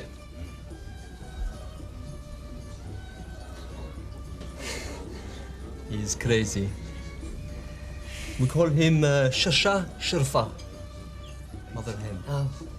Always he fuss. What did he say to you? When? You know, when he spoke to you in Moroccan. I told you, he said you look too young to have a daughter of 17. And you know what? He's right. Hey, come on, shift yourself. We've got customers waiting. You're all right, Betsy, love, I'll get this one. You could do worse, you know, than take a leaf out of that lad's book. You let me out there for 5 minutes, Betty, and I'll take a few leaves out of Skinner's book, all with Her Majesty's head on them. You don't even know if it's one. I would if you let me out. Excuse me, anybody serving back there? Yeah, we could, if we could get them out of the bookies. Worst thing they ever did, you know, was when they opened that place on Rosamond Street. Matter of opinion, Betty. You're paid, you know, to work behind this bar, not prop up some bookie's counter. Betty's right, you know. You've a duty to do your job when you're being paid for it. Well, I don't know what gives you the right to criticise folk. I don't really. Percy. A man whose wife treats a council limousine like her own private car. For the last time, Audrey uses that car only for official engagements. Well, I wonder what official engagement she had in Jim's Cafe, just on 12. Jim's Cafe? Yeah. Yes, perhaps she was going to take her daughter into the town shopping. Percy? No, it's all right, Mr. Roberts. They were only in there having something to eat. Yes, with the limo parked outside. Hey, who's they? Mrs. Roberts and your chauffeur. What did I tell you? There you go, Alf. Oh, what can I get for you, Don, love? No, thanks, love. I'm not stopping. I just came in to tell Jack here that his horse has won. I won. Hey, I've won. Andy, 30 quid. Hey, Don, before you go, have a pint with us, son. No, thanks. I'm fussy, I'll drink with it. I mean, look at Alf. If you were a woman, you'd think you were pregnant. Ma'am? No, but it's true. Do you know, it's all these official lunches, Gary. He's put on pounds. It's not good for him. I mean, I tried to tell him to eat just the salads, but you know, Alfie, when he's faced with a pie, it's almost a challenge. Why don't you get him to do some exercise? What do you mean? Well, go for bowls. Oh, for a minute, I thought you... Oh, why not? Oh, well, give him 6 big steaks and 3 weeks' notice, and I might be in with a chance. Will you stop sulking? Come on. How was school, sweetheart? Hello, mate. Hey, it's Grandma Audrey. Hello, Hiya. sweetheart. You all right? Yes. Everything all right? Yeah, not bad. Hey, David. You like Mrs. Phelps, don't you? Yeah, she won't stand any nonsense, you know, I can tell you that. Place was like a new pin. In fact, she had them all cleaning up when I arrived. Well, that's not a bad thing, is it? Teach them to look after themselves. Yeah, but I think you can go a bit too far, you know, girl. I mean, that Glynis Watts, struck me as being a real stickler. A little too bothered about what's good and what's bad for her own good. Oh, well, you might learn 1 or 2 things from her then. Alfie! Oh, dear. No, you've had a hard day, I can tell. Too true. Oh, come on, tell me who's been giving you a bad time. Well, actually, it's you, Audrey, if you really want to know. Me? You haven't set eyes on me all day. No, I might not have done, but plenty of other people have. What do you think you're playing at, taking the kiddies to school in the official car? Oh, I see. That's what's upsetting you. Yes, it is. There's been complaints, you know. Oh, but who from? Percy Sugden? Yeah, not just him, neither. And I believe you were seen in here at dinner time with Brian Bowes. So? So the car was left parked outside. Well, you could hardly bring it in and give it a tea and a spoon, could you? Look, it's no joking matter. As mayor, I'm under close scrutiny by the public, and so are you. Do you know, I think it's a very poor do when a person can't stop off after an official function and buy her chauffeur a drink and a little bite to eat. Yeah, and what do you think that looks like to the general public? Just what are you trying to say? I'm not trying to say anything, Audrey. I'm saying this. that if you don't stop using that car as your own personal runabout, you can stop using it altogether. You can't stop me using that car, Alf. I'm mayoress. Oh, can't I? Yeah, well, we'll see about that. Here we are, Curly Laddo winning tickets. Oh, congratulations, Jack. That'll be £5, £6 and 75p. Very funny, where's the rest? Well, that's what the bet pays. £3 at 5 to 4 is £6, 75p. 5 to 4? What the hell's this 5 to 4 like? That's the price it went off at. They backed it down to favourite. How the monkeys what it went off at? I backed it at 10 to 1. Now, by my reckoning, that is 30 quid, plus mistake, 33 quid. That horse was never 10 to 1, and you know it. The highest it ever got was 4s, and that was half an hour before the off. That is typical, isn't it? Hey, typical. They don't mind taking money off us, but when it comes to giving it us back, they're not so keen, are they? Look, he signed my bet. He ring my price. Yes, well, let's just be charitable, shall we, Jack, and call it a mistake, eh? Mistake? No way. You two have got problems, that's your own fault. All right, then we'll call it fraud. Fraud? Well, that's what it is. Unless we both agree it was a mistake, in which case we pay you the starting price. This is a rip-off. A rip-off, this. What is the world coming to when a bookie welches on his bet? I pretend I didn't hear that. And if I was you, Jack, I'd get out before I throw you out. And if you ever try and pull a stunt like that again, I'll have you barred. Thanks, Dave. I don't want your thanks, Curly. I want you to be more careful. That's if you want to continue working here. Hi. Can I buy you a drink? No thanks, I've just got one. Look, about what I said. Forget it, Liz. I'm sorry if you thought it wasn't any of my business. It's just, well, I do care about what happens to you. I know. Can I join you?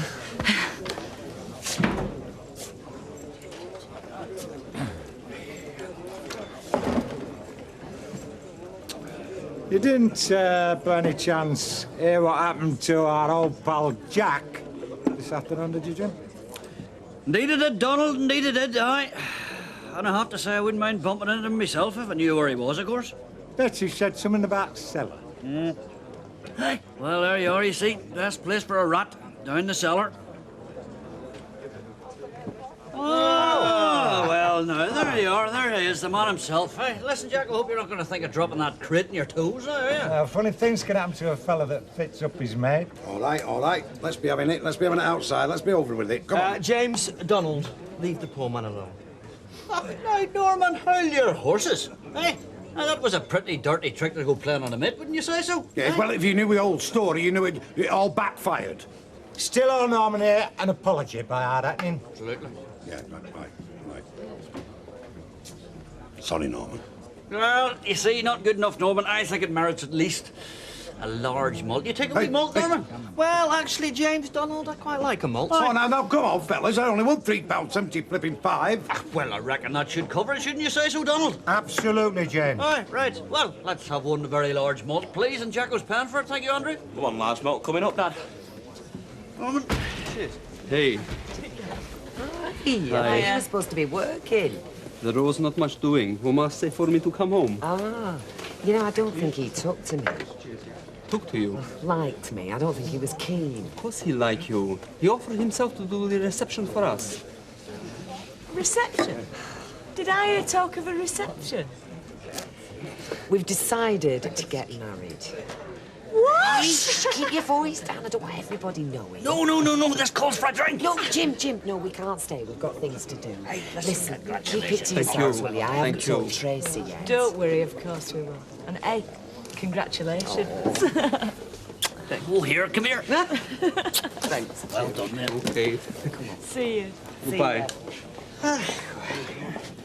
Don't be talking, eh? Deirdre, I am sorry. I said this before I realized. Oh, it's all right. Liz won't say anything. I thought I upset you. I told you. You make me very happy. But you did not want to stay for a drink. No. So something worry you?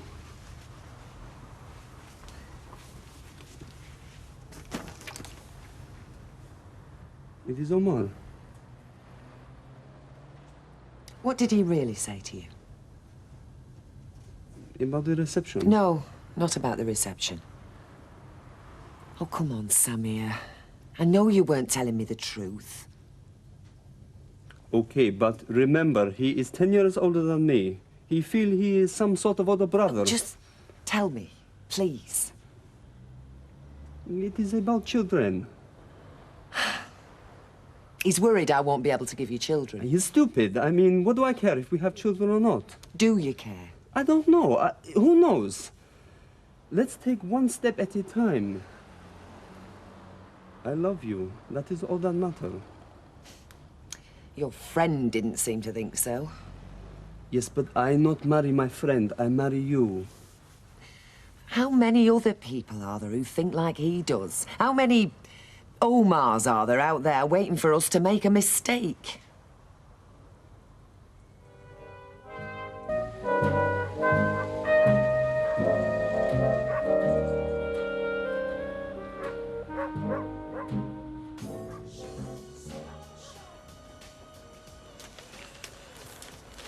Well, of course, you know what I reckon.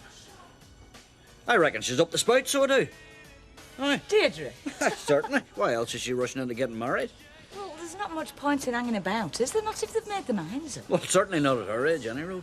Eh? Well, come on, Liz. I mean, when's she going to get a chance like that? A young fella like that?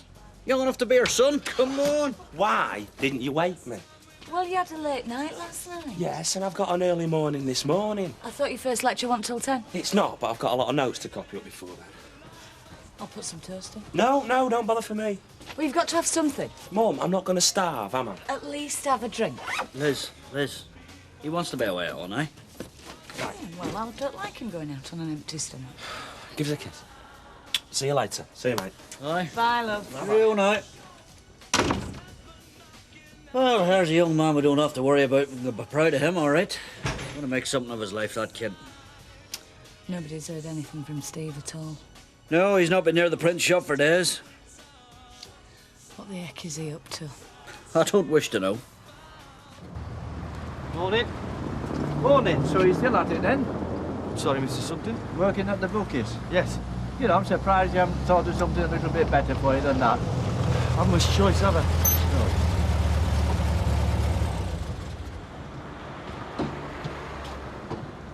Hey, you can't stop here. Is there a problem? Yes, there is a problem. Mrs. Bishop doesn't want your car or anybody else's car parked at her front door all day. Look, I'll tell you what I'll do. You let me know when that goes, and I'll move it over there. All right?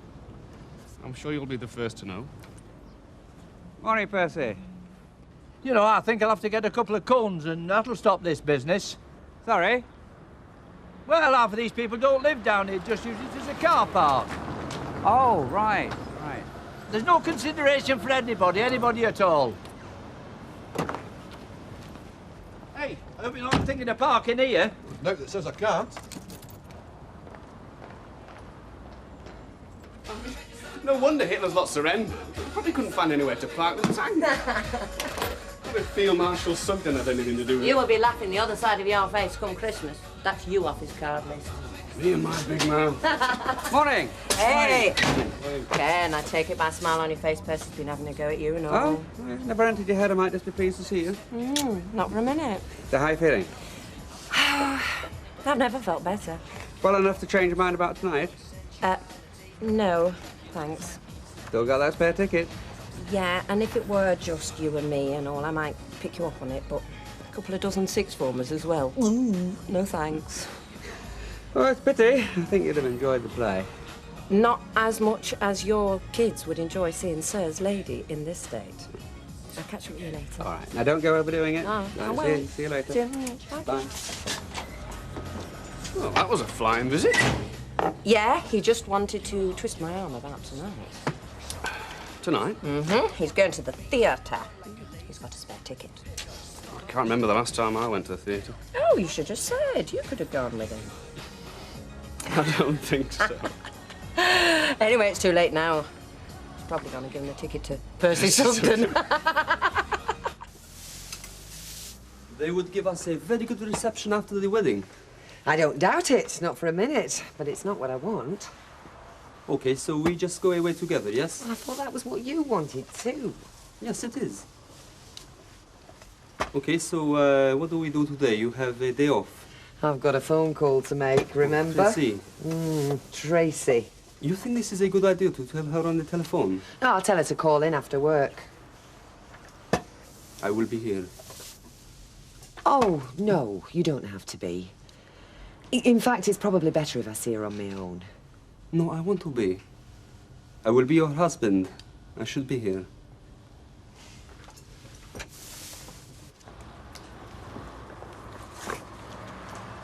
Sorry? Oh, I can't stand smoke. If they want to smoke, they smoke. Oh, come on. Curly, mate, I don't like it any more than you do, but as far as this place goes, they can set fire to themselves if they like, as long as the money's good.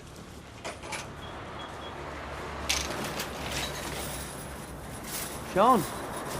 Yes? Wasn't expecting you this morning. I didn't realise I had to make an appointment. What's he doing here? Earning you a fortune the same as the rest of us. Oh, come on, you can do better than that. He's just filling in till I get someone permanent. He'll be all right once he gets the ropes. Well, I wish I had the time to sit down and get through that lot. You can. All you got to do is book a shampoo and set. Eh? Well, these are for my customers. I'm lucky if I get a chance to glance through the front pages. Denise, don't you think it's time you were easing up? Easing up? I've got John pampering me like a lap dog. When Fiona comes back next week, she's going to be wanting to send me upstairs for a lie down every time I so much as blink. If this is what being pregnant does for you, I'm sticking my name down for a season ticket. See you after all. Hello. Thank you. Rita, hello. I hear you now, Roger. They've not chucked you out, have they, for shouting? I'm sorry? The library. Oh, no. I just wanted a quick word. Oh? About Friday. Friday? Yes. This may seem a little forward, and I quite understand if you say no. It's just that we seem to have got on quite well together since we, well, got to know each other. Friday, you said? Friday? Friday. Oh, yes. There's an exhibition at the library, an art exhibition, next week, and they're having a preview on Friday. A few nibbles, drinks, that kind of thing. I just wondered if you'd like to come along. Well, I don't think there's anything in my social calendar that I can't put off. Ah, good. Just don't leave me on my own for too long, will you? I'm not exactly at my best, you know, trying to make conversation with arty types. I'd hate to put my foot in it. You won't. And it won't be archetypes anyway. Oh? It's going to be quite grand this year. The mayor and mayoress will be there. Will they now? Mind you, I'm not quite sure what they'll make of the art exhibition. Art is such a personal thing. It's the most sensitive form of free expression. Sounds right up the mayoress's street. What? Really? When it comes to freedom of expression, she's in a class of her own.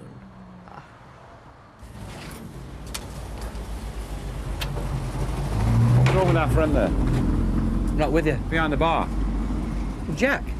Well, the way he was looking at me, you'd have thought I was going to eat him. Thinking he was going to get barred, I shouldn't wonder. Barred? Well, we had a bit of a misunderstanding yesterday. Bit of a barney about the odds. Nothing I couldn't handle. This wouldn't have anything to do with your pal, would it? Look, it was Jack who was trying to pull the fast one. Because your pal doesn't know what day of the week it is. And no doubt our friend in there is not the only one to have spotted it. It's all sorted out now. History over and done with. Well, Des, I wasn't born yesterday. Eh? This mate of yours, you're doing him a favour, aren't you? Well, from what I've seen of him, you're certainly not doing yourself any. Oh, here. I'm not keeping you up now, am I? Oh, I can hardly keep my eyes open, Jim. 4 times she had us up last night. Well, I believe the first 30 years are the worst, so they are, son. Oh, thanks. So got something to look forward to in my dotage, have I? You're a very lucky man, son. Look, you haven't had a decent night's sleep in days, Jim. Yes, you and Sally have 2 beautiful kids, so you are very lucky. Yeah, I suppose so. Hey, she winked at me this morning, Sophie. I mean, Sally reckons I'm addled, but no, she did. Definitely, I swear it.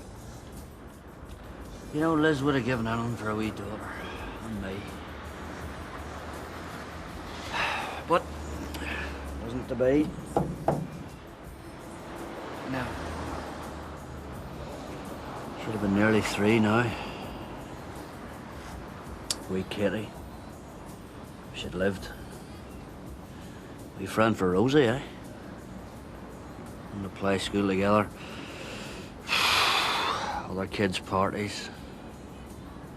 Yeah. You and Sally, you count your blessings, okay? Yeah, we do, Jim. You know, I won't be without Sophie now. If she kept us awake all night. Mind you, I wouldn't want her knowing that. All right, Jim? Well, I'll tell you what. You think about putting the kettle on?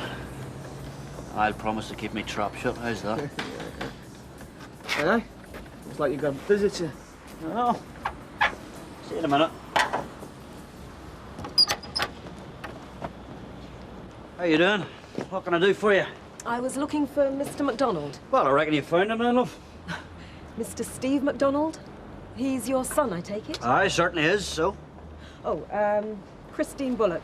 I'm his community service officer. Oh, aye. I need to speak to him, urgently. Well, I'm very sorry, love. I've no idea where he is. Mr. MacDonald, your son could be in serious trouble. He's not been turning up for his community service. Well, I'm very sorry, but I don't see what it's got to do with me. You're not making it very easy, you know, for me or your son. Well, excuse me, Miss Bullock, but I have no idea where he is. Hiya. Aye. This lady here is looking for Steve, so she is. Steve. Mm-hmm. What's he been up to? Well, apparently he hasn't been turning up for his community service. And if I don't find him soon, he could be on his way to prison.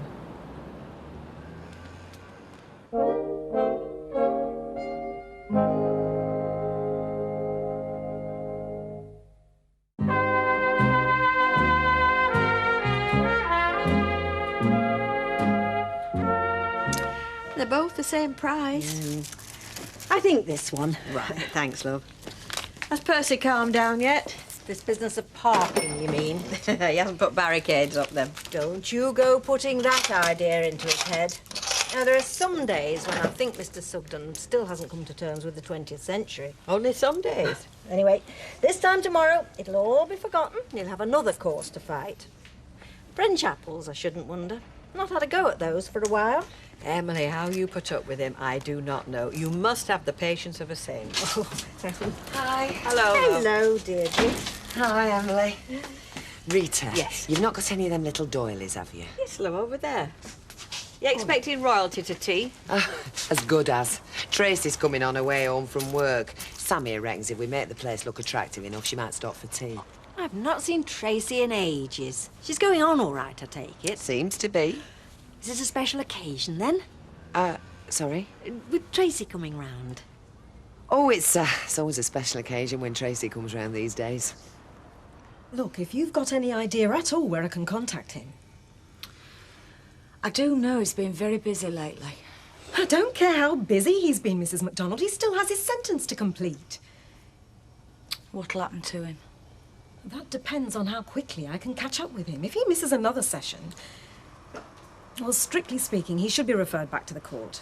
And he could get a custodial sentence. I'm sure none of us want that to happen.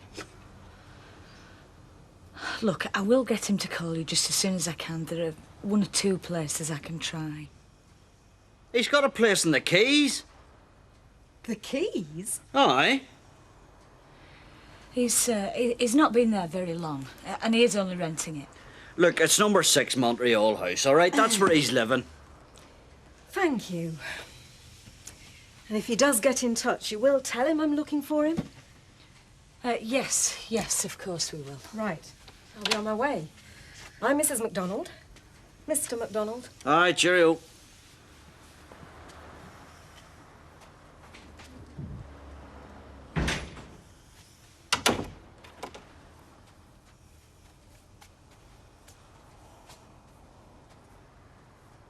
Well, what did you have to tell her that for, eh? What's she gonna think now? Now she knows he's living on the Keys? She's gonna find out what a real prat he is, isn't she? Don't know about you. I'm going to work.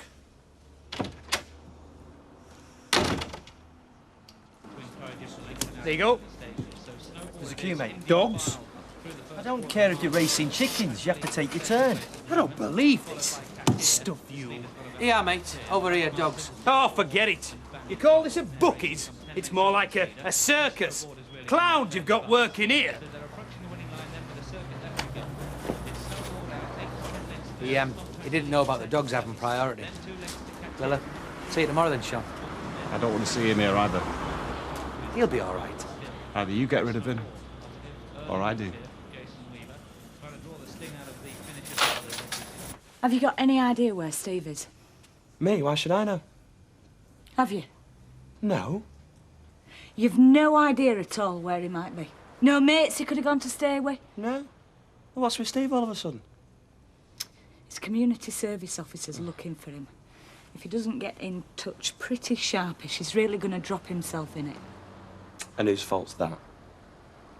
Andy, I do know Steve isn't the model son or brother, but he is still part of this family. So why don't you try him on that walkie-talkie he carries round everywhere with him? Oh, I have. It's switched off.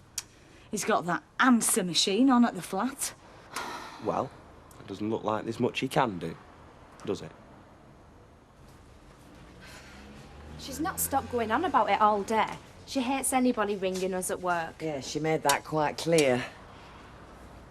So, how are things then? Same as usual. You're not going to take your coat off? I haven't got long. Oh, I see. So, what is it that's so urgent? Well, it was just something that I wanted to tell you about. Hello. I thought you'd be at work. No, not this evening. Go on, then. Well, I just wanted to tell you that Samir and me, well, we're going to get married. You what? We get married. We feel it is better I'm for... talking to my mother. Look, I know it's probably come as something of a surprise. Something of a surprise? We do know what we're doing, you know. I care for your mother very much. We care for each other. We want to spend our lives together. Please, try to be happy for us. If not for me, for your mother's sake. Happy for you? I think it's ridiculous. No, it is not Samir, ridiculous. let me handle this, please. But I do not like to hear Tracy talk to you like this. Just give us 5 minutes. Well, if that is what you want. No, don't go on my account. I'm off. No, you hang on. Samir.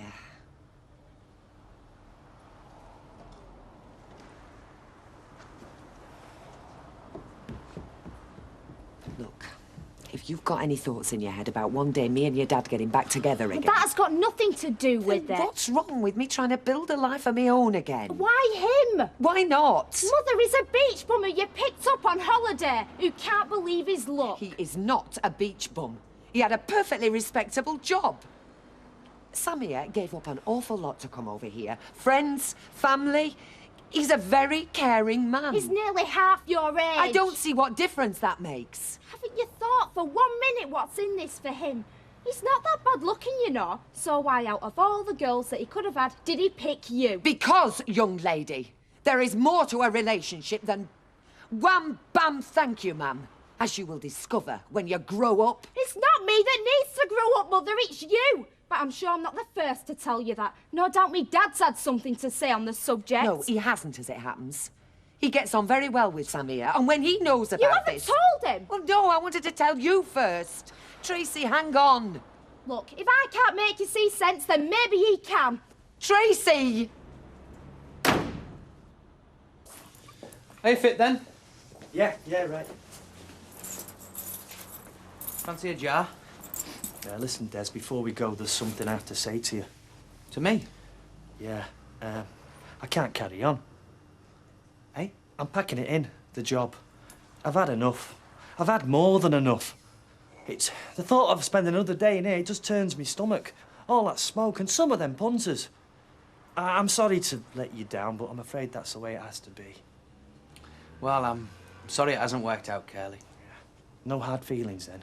No, none at all. Well, if the offer of that drink still stands, I could murder a pint, me. Yeah, you and me both, mate. That was Mrs. Partridge. I think she fancies you. She fancies a 10% pensioner's discount. How's that, Mrs. Bishop? Oh, that's fine. Thanks very much. Where is she? Tracy.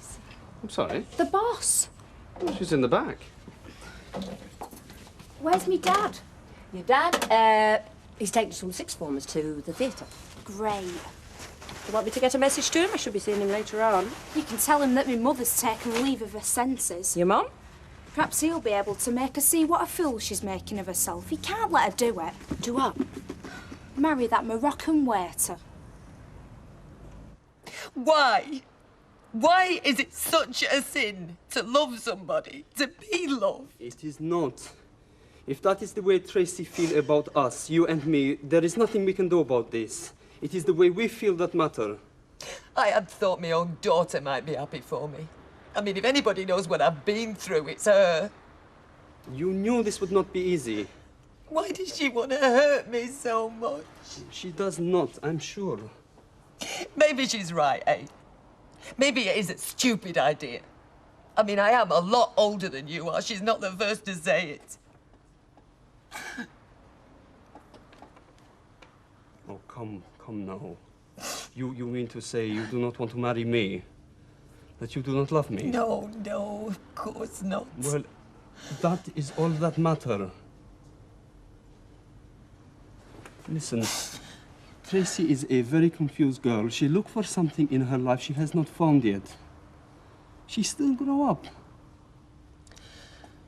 Now, if Tracy have a problem about you and me, well, listen, that it's sad, really, it's sad. But it is Tracy's problem. Only she can overcome it. Thanks. For what? For being here. I was wrong to send you out. I didn't achieve anything. I will always be here for you. We will be here for each other. We will share everything, not just a good time. So you feel better about Tracy now, yes? Oh, how can I feel better about Tracy? She's hurt me. She really has. But if that's the way she wants to play it, why should I let her ruin my life? Our life.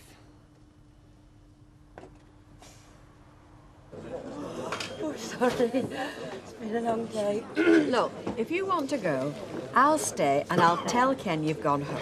Oh, thanks, but I'll hang on. He can't be much longer, can he? Honestly, it's like being shut up with a depraved parrot. All night long he's been on that phone, one counsellor after another.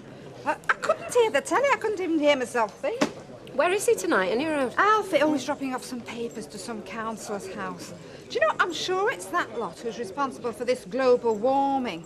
All that hot air they spout to one another. Jeez. The mile could do with changing, Jack. What do you mean for?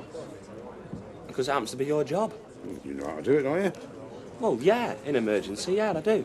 But it's not an emergency, is it? Because you're here and it's your job. You're the cellar man, I'm just hired hand. Right, think on. All tips in the pot.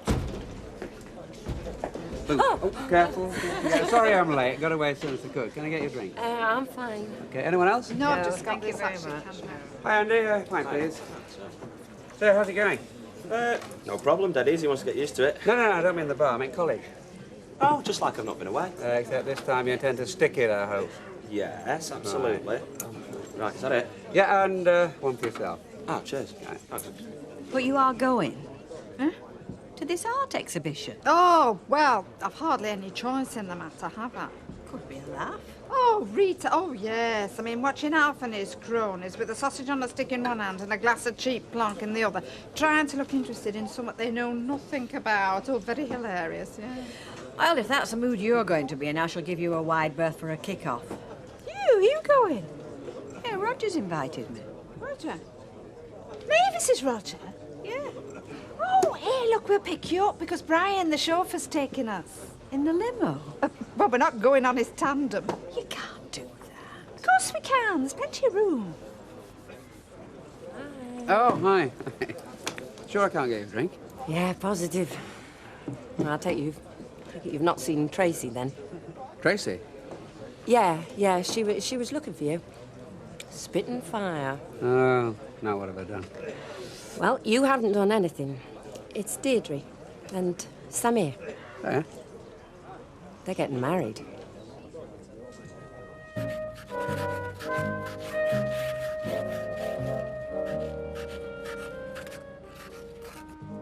I thought I might nip into town today, see if I can find something cheap for the wedding. What are you going to wear, by the way? A jellaba? I think a shirt and tie may be better. Thought I'd pop in and give Emily the news as well. Hope she takes it a bit better than Tracy did. I think about this. You have to say it is a big surprise for her. Shock, you mean? Yeah, I suppose it is. That still doesn't give her the right to come round here shouting the odds, though. About a year ago, I go out with a girl the same age as Tracy. You went out with a 17-year-old? It shocked you? Well, it surprises me. I thought you went in for the more mature types. Holiday romance, was it? She was Moroccan. She worked at the hotel. Almost a year we were together. She wants us to marry. Oh, I see. So I'm just the latest in a long line, am I? Long line. So what happened? Why didn't you marry her? Oh, that does not matter, but the point I try to make is Tracy may see me as a boyfriend, possibly, but of course... Are you saying she's jealous? No, but instead I am... Rajilumi. No more speaking Moroccan. Remember, we agreed not till I get to page 3 in that book you gave me. But instead, I will be a stepfather. Yes. Yes, I suppose you will. Hadn't really thought about it till now. No, but I think she did. I think she may not like the idea. Please, don't be too harsh with her. She needs time to get used to the idea. I have to go to work, mate. See you later, Chuck. Bislama. Bislama. You know, I'm looking forward to this, Liz, I'll tell you. I'm doing the work of 2 men at the moment, you know. Is Kevin not pulling his weight? Nah, it's not that. He's knackered. Must be with that new baby. For a wee lad. Didn't ever tell her. Oh, well, the first 12 months are always the worst. The first 12 months? Are you joking? Listen, the first 12 months with our young Stephen were absolute bliss. Compared to the subsequent 18 years, let me tell you. Speaking of which, I don't suppose we've heard from him, have we? As a matter of fact, we have, yeah. He phoned. Listen, I hope you told him to get back here double quick. No, he hasn't phoned. This came second post.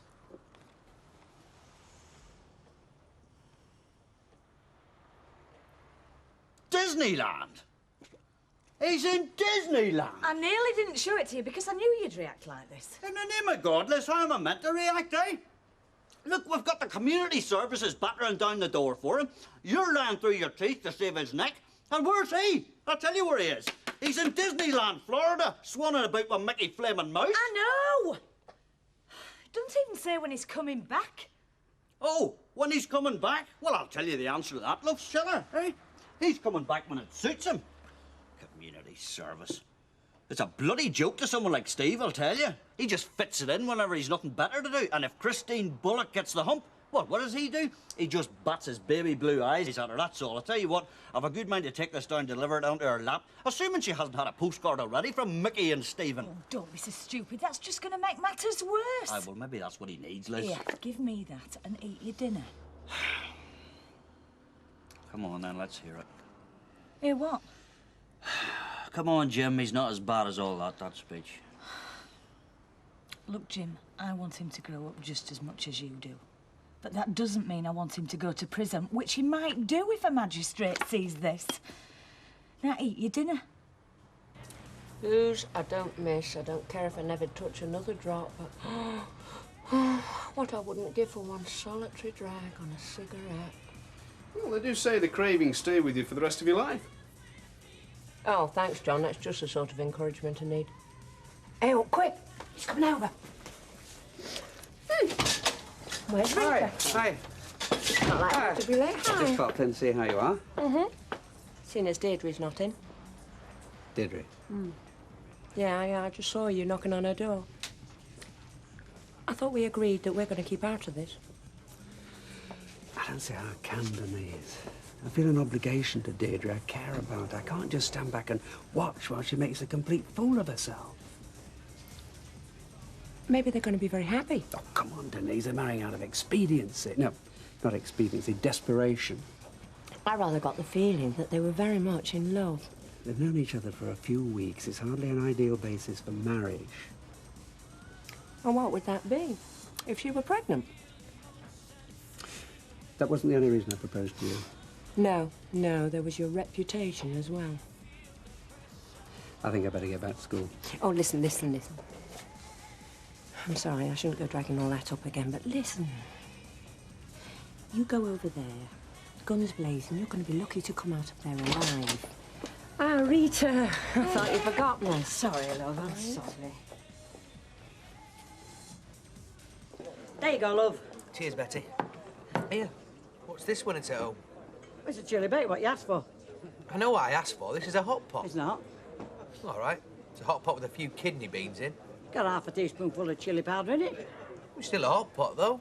It is a chili bake, what you asked for. If you're going to start moaning, do it to Bet, will you? She's the one that told me to put something extra on the menu. Des, I was hoping I was going to bump into you. Oh, aye. Yeah, I was just thinking about the other day, me jacking that job in. You're not having second thoughts, are you? No, not exactly. It's just that, well, I feel pretty bad, you know, leaving you in the lurch. Well, don't worry about it, Carly. We'll manage somehow. You sure? Yes, 100%, mate. Do you want a drink? Yeah, go on. I'll have a pint. Cheers if you buy Give us it. a pint, Betty, please, for Carly. And anyway, I was thinking I ought to set me sights a little higher than a betting shop. No offence, Des. There was none taken. So this morning, I went to the library. I've got this book, and it's really changed my outlook. It's by one of those gurus. Gurus? Hang on, Carly. You're not going to start dressing up in an orange robe and chanting, are you? No. Like a business guru, you know, like Tom Peters. And it's called The Road to a Brilliant Career. And you know what it made me realise? I was on an action-reaction downward spiral. Oh, is that what it's called? And do you know the first law of personal career management is take control. If you can take control of your own life, you can become an unstoppable force. And who's to say I couldn't become head of some multinational corporation or even Prime Minister? God, what a morning I've had, mate. Half a flaming staff haven't turned up. Gone to be spies, are all down at that Curzon Hotel. Why's that, then? Well, Super Scooper. I've taken over a suite for the entire day, holding informal interviews. Super Scooper? Isn't that what they used to shovel up that dog dirt? No, Desmond, no. That is Pooper Scooper. Super Scooper is a chain of stores that sells dry fruit and cornflakes in them large plastic bins. Anyway, we're opening a store in a couple of months, hence the absence of half my workforce. Do you know, staff are that fickle these days. They quite happily jump ship for a couple of pence extra an hour. They would. These interviews, did you say the Curzon Hotel? Yes, that is right, Norman. Why, you think you're going? Well, no. Carly's set his sights higher than that, haven't you, mate? Yeah, that's right, yeah. Percy said I'd find you here. Yes, I'm deputising for Rita while she's over at Denise's. She and her friend Roger are going to an art exhibition this evening. Oh, that's nice for her. I've just wasted half the morning traipsing around the clothes shops. Oh, it is frustrating when you can't find what you're looking for. Oh, there were plenty of things I liked. It's just that none of them were in my price bracket. And you can't go splashing it about, not when you owe it to others. Oh, for heaven's sake, Deirdre, you mustn't scrimp and save just so that you can pay me back. I'm hardly desperate. Was it something particular you were looking for? A wedding outfit. Oh, how exciting. Who's getting married? I am. No, I know, it's out of the blue and all that, but... Well, we both know how we feel. And to tell you the truth, it'll be a load off my mind, knowing that he can stay in this country without us having to look over our shoulders all the time. I see. So, that's why it's going to be sooner rather than later. A week today, in fact. Obviously, you're invited. I mean, if it hadn't been for you, we'd still be 1,000 miles apart. Oh, I know I don't need to say this, but if you wouldn't mind just keeping it to yourself. I mean, there's plenty around here who wouldn't approve, and I don't want them telling me so. We have fish fingers for tea. I don't know, darling. Your dad's cooking tea tonight. Well, I do know that there's some trifle left over, so if you're very good, you might get that for afters. You're not allowed to say afters. It's dessert, Mrs. Phelps says so. Oh, does she now? Well, beg her pardon. It's been raining. It's funny, there's nobody at home. Wonder where he's got to. I might have guessed. Hiya, Trouble. You all right? Can we have fish fingers for tea? Fish fingers for tea? I think we can have little girls' fingers for starters. And little boys' fingers for afters, eh? It's It's not afters. Oh, is it now? So you will be joining us then? And what's that supposed to mean? Well, I can always bring it across to the Rovers. Oh, come on, I've been over there for one pint, that's all. You were supposed to be back at 4. You were supposed to be making their tea. And I will do. Oh, sweet flaming home. Come on.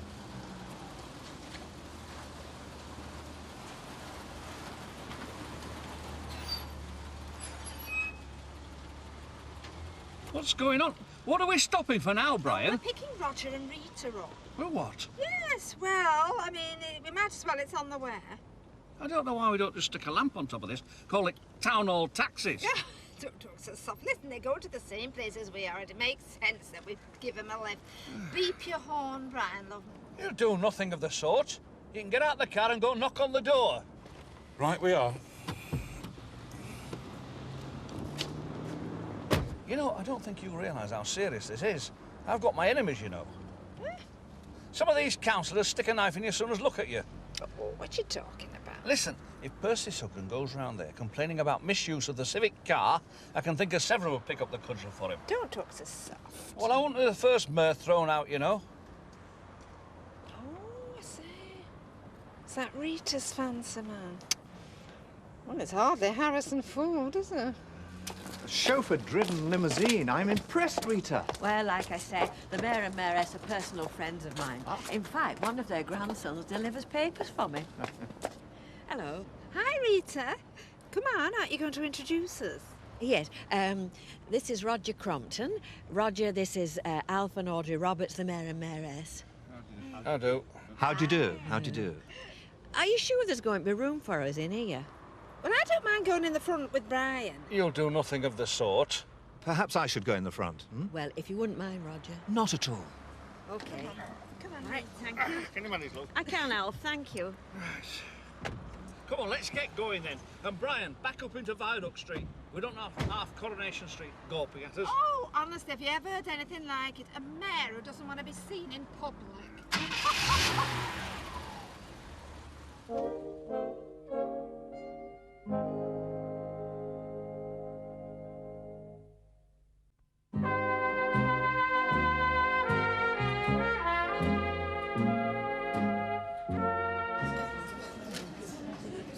Excuse me. Rita, it was red, wasn't it? Oh, thank you. Well, it seems to be going very well. Good turnout. And the Gazette's promised to do a substantial article. Of course, it'll be the chief librarian who gets the credit for getting the exhibition in. Does that bother you? No. I'm just glad we got the exhibition in at all. Are you all right, Rita? Yeah, I'm fine. Only you seem to be a little bit on edge. I am a bit nervous, to tell the truth. I'm not the arty type like Mavis. Feel a bit out of my depth. Nonsense. That's why we're holding the exhibition here, so it'll attract ordinary people. Of course, if you're not enjoying it. Oh, no, I am. And the paintings are really interesting. It's just that I'm not used to do's like this. Normally, my idea of a night out's a couple of vodkas at the Rovers. Well, we'll have to see if we can change all that, won't we? Women waiting. I'm a woman waiting for a flaming drink. I don't know whose arm you twisted to get those. Hello, Audrey. Oh, I'm not interrupting anything, am I? No, not at all. No. Because if you'd rather be left alone. Let me get you a glass of wine. Oh, you're a treasure. I was hoping it was going to be a quick in and out, but Alf has been collared by one of his council colleagues, so it looks like we're here for the duration. Your friend Roger seems very nice. Do you have to say it like that, Audrey? What do you mean? The way you say friend. It's as if you're saying he can't really be just a friend. Well, if you will insist on being so mysterious. There's no mystery. Just happen to be two mature adults who enjoy each other's company. That's all there is to it. But do you fancy him? Right, breathe in. There. That's it. Does it look too tight? It looks lovely. Oh, I wanted to get something new, but everything I tried on was either too expensive or it didn't suit me. You sure it's not too tight? I've already said it looks lovely. Anyway, you'd be mad to go splashing out. And why's that? Well, I just mean, you've already said yourself you're not exactly rolling in it, are you? And after all, I'm mad to be marrying Samir in the first place. I didn't say that. No, you didn't have to. It was written all over your face. Deirdre? At least Tracy had the decency to come straight out and say it. Oh, so you've told her then? Yeah. She came round yesterday. She was going on about how it wasn't going to work out, how I'm old enough to know better. All the things that you are doubtless thinking. All the things that everybody's thinking. No, Deirdre. You've got it wrong. All right, yeah, I was against you paying for Samir to come here in the first place. And I can't pretend I'm not worried it won't work out, same as Tracy. But I do know how you feel for him. And at the end of the day, that's what's going to get you through a marriage. Thanks, Liz. Besides, if I don't seem too enthusiastic at the moment, it's because I've got one or two worries of my own. Such as? Steve heading for a stretch in prison for a start. Oh, at last. I thought we were going to be here all night. Oh, that was Frank Collier. He was on the council first time I was mayor. You know, he's wearing well for 72. Yes, I'm sorry. Is that, can we go? Oh, you can't go home yet, love. No, go get yourself a drink or something. Oh, hello, Jerry. Didn't expect to see you here. Evening, Alf. I don't think you've met Audrey, have you? Hello. There's Councillor Jerry Hindmarsh. He's the deputy chairman of the financial subcommittee. Ah, well, would you excuse me? I just want to powder my nose. I'm glad I ran into you, Alf. Thought I ought to warn you. The knives are out. What do you mean? Not meaning that certain abuses have been noted by certain people and duly reported. Well, what's been said exactly? Well, the district auditor has likened the expenditure policy at Weatherfield Town Hall to the last days of Rome. Eh? Well, this in-depth study he's doing of all council departments. He reckons we're overspending and intends to make, and I quote, swinging cuts at the next week's council meeting. Right, good. Good? No, I don't mean good exactly. Yeah, well, obviously at this stage nobody knows where the axe is going to fall, but fall it must, Alf. Fall it must.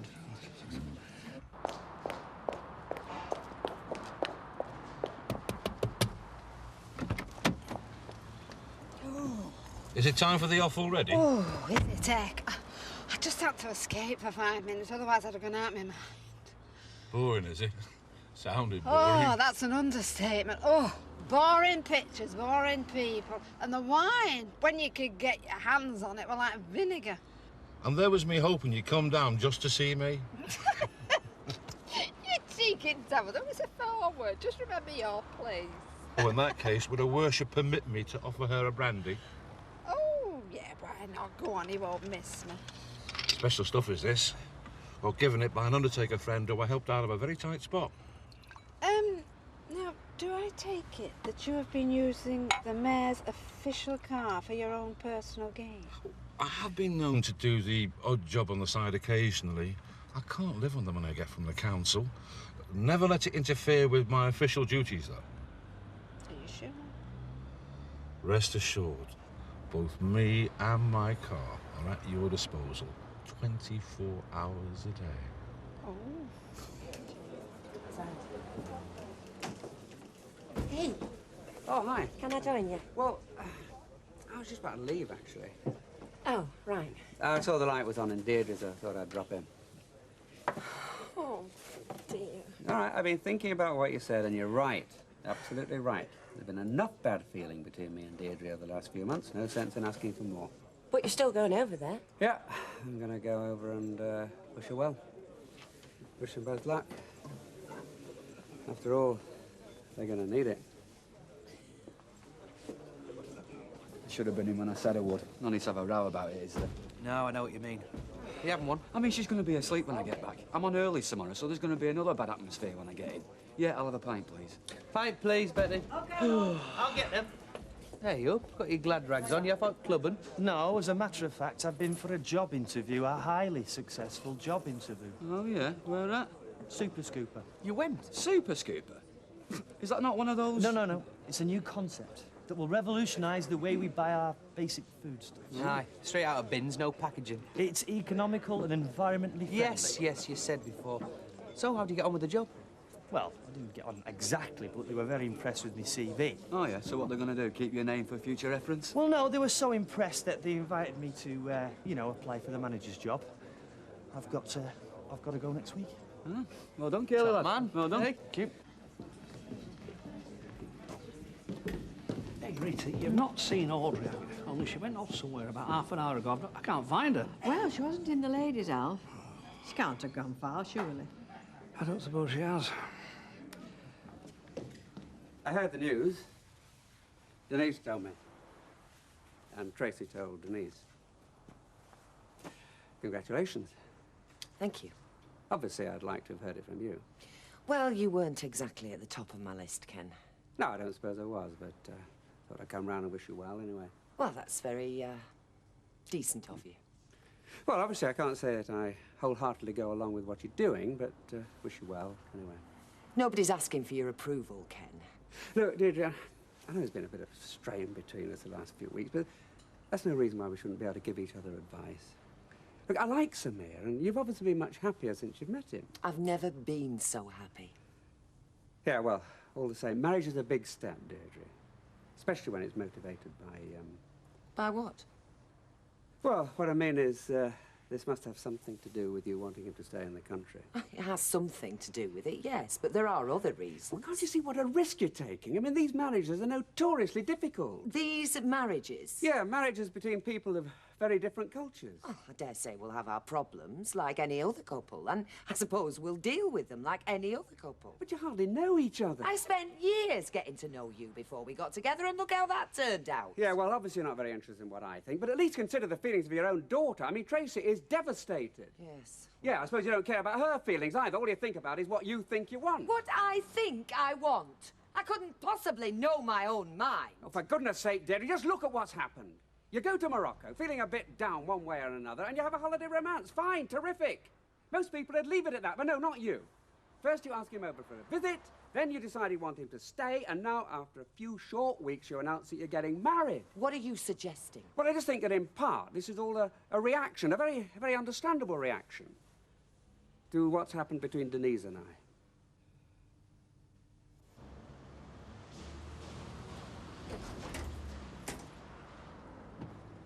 Do me a favour, will you, Ken? Move as far away from this street as possible.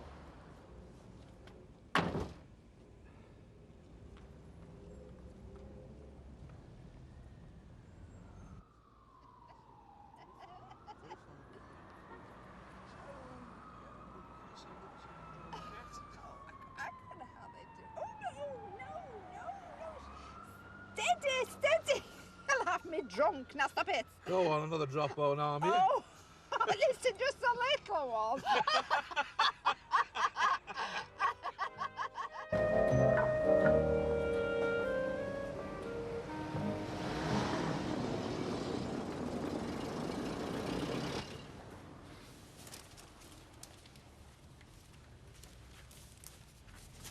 Let me guess, more bills. And a letter from my mother. Oh. Have you written to her yet, telling her about us? No. She will want to come. We do not have the money. It will be a problem. Yeah, just wait, and send her the photos. That is wrong. I haven't told my mother yet, either. My excuse is that she's ill, and she'd only want to drag herself to the wedding. But that is only an excuse, isn't it? The truth is, I don't want a lot of sad faces around on me big day. Oh, my mother would be pleased to come. Uh-huh. How old is she? Women get married very young in my country. Oh, well, she's really going to be thrilled, isn't she? I mean, you can tell her she's not losing a son, she's gaining a sister. We do not get married to please our friends and relatives. Yeah, well, that's good to know, because we've got it dead wrong if that was the intention. Apart from Liz and Emily, I don't think there's going to be that many people queuing up to chuck confetti and get the tea. Morning, Roger. I didn't expect to see you so soon. I'm the proverbial bad penny, I'm afraid. Whatever else you are, I don't have you down for that. I just want to say how much I enjoyed our evening last night. Well, our mayoress is always good value. Yes. I was referring specifically to your company. Well, thank you. I enjoyed it as well. Good. Perhaps we could do it again sometime, hmm? Well, I can't guarantee the limo next time. Hmm? Oh! Oh, dear, oh, dear. Well, that puts an entirely different complexion on it. Perhaps we could manage without it? Hmm? Oh, you speak for yourself. It's given me a taste of the high life, as that. I was wondering, there's a new exhibition on Thursday afternoon at the library, and I was just Roger, weekdays are a bit tricky for me. Ah, yes, of course. Well, what about if... Do you stock segs? Beg your pardon, Percy. Segs, size 8. I won't disturb you now, Rita. Oh, that's all No, right, Roger. You don't have to Perhaps go. I could give you a ring. You know, you'd be able to get them in any shop at one time. Oh, yes, all right. That'd be fine, Roger. Bye, Rita. Bye. I wasn't interrupting anything personal, was I? What are you after, Percy? Sex. You keep saying that. It's not ringing any bells. Have you forgotten your roots? I'm a woman, Percy. That's something we never forget. I get Denise to give them the once-over every fortnight. I see. I'm not going to get any sense out of you like all the others. Possibly. Haven't you got a job to go to, Reggie? Well, one has to be careful not to pour from the void into the void, Maureen. What's he on about? See, I'm a very, very strong believer in the right hand knowing what the left hand is doing. I'd rather not know what either of your hands are up to, thank you very much. Mother is very chirpy this morning. What a sheer delight that is. No, what I'm saying is, there's no point in me working the fingers of my right hand to the bone if in the left hand we're pouring all the profits down the proverbial loo. If you'll pardon the metaphor, we want to be flush, not flushed. Pardon it? I didn't even understand it. Do you sell segs? And don't tell me you don't know what they are. Of course we do. They're them little bits of metal for shoring up your heels. Little horseshoes for humans. My husband used to swear by 'em. Aye, obviously a great conversationalist. So you do have them then? No, Mrs. Sutton, no.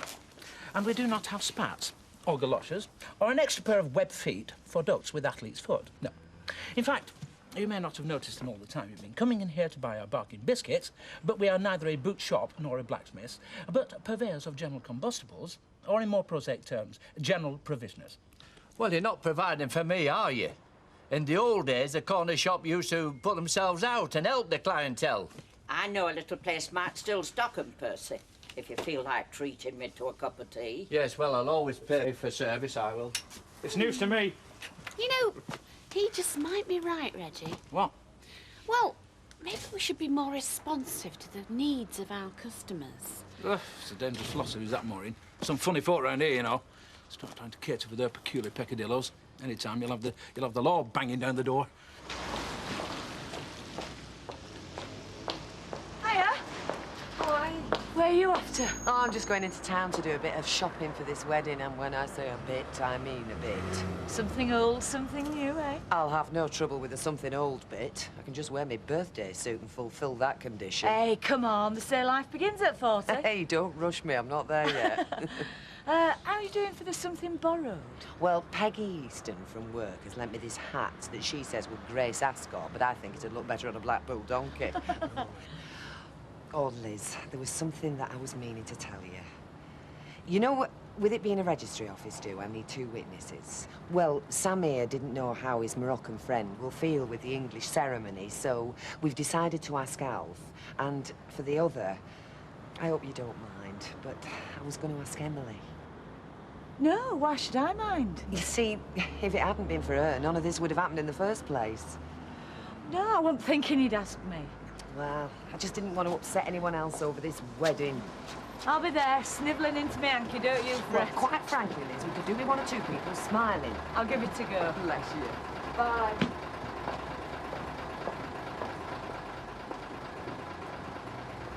Hey!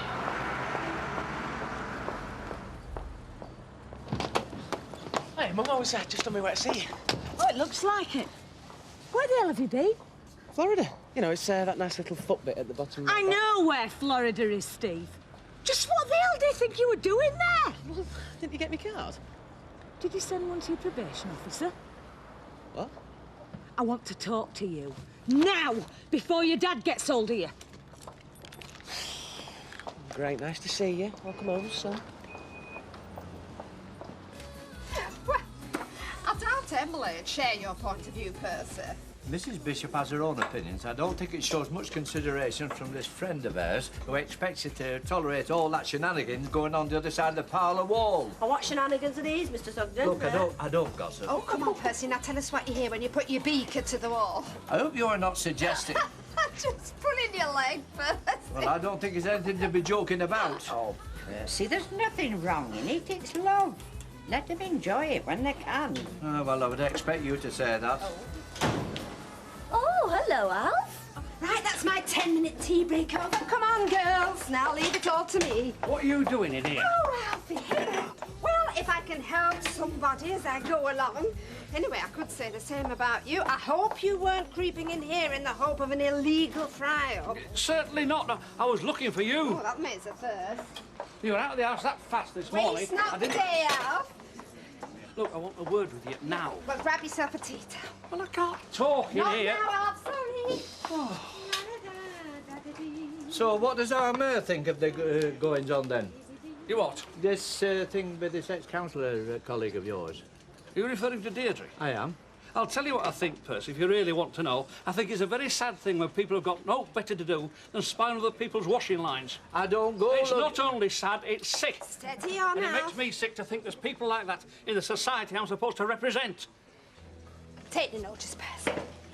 No, the man spoke his mind, and we fought a war so he could do that. Have another tea cake. Come on, Percy, take me home and I'll nail your legs in for No, you. I can do that myself, thank you very much. Well, you're not going to leave me stranded here, are you? Well, I wouldn't do that, would I? Well, don't look at me. I don't know what's gone into him. No, really, I don't. But you can be sure of one thing. It's nothing to do with me.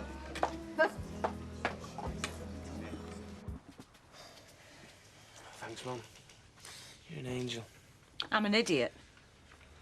You get all worked up over nothing. And Dad doesn't help either. I mean, he's always keen to start World War II, as long as I'm the enemy. Your dad's just as concerned as I am. Honest, this Christine Bullock's no problem. I've got a number. Could even get a home number if I wanted. I don't think that'd be a bright idea. Well, honest, she breaks into a sweat every time I turn up. So does your dad, but for very different reasons. So, what are you going to do, Steve? Buy her off with a bottle of perfume like you did me? Why is it when anybody else buys somebody a present, people smile and say thanks very much? But when I do, people look for the worst possible motive. That's a very good question, Steve. Your dad's here. God. I bet you'll have... Oh, who's this, then? Feeding strangers now, are we, eh? He's had a long flight, Jim. Oh, dear, has he now? Poor wee lamb. Do you want me to go upstairs and run you a bath? I'm terribly sorry. We're fresh out of bubbly stuff, but don't worry, I'll pop round the corner and get you some more. How's that? Dad. No trouble. No trouble at all. Nothing's too much trouble for our wee lad, eh? Have you told him the authorities are after him? Dad, it isn't the flipping FBI. It's only Chris Bullock, isn't it? Oh, Chris!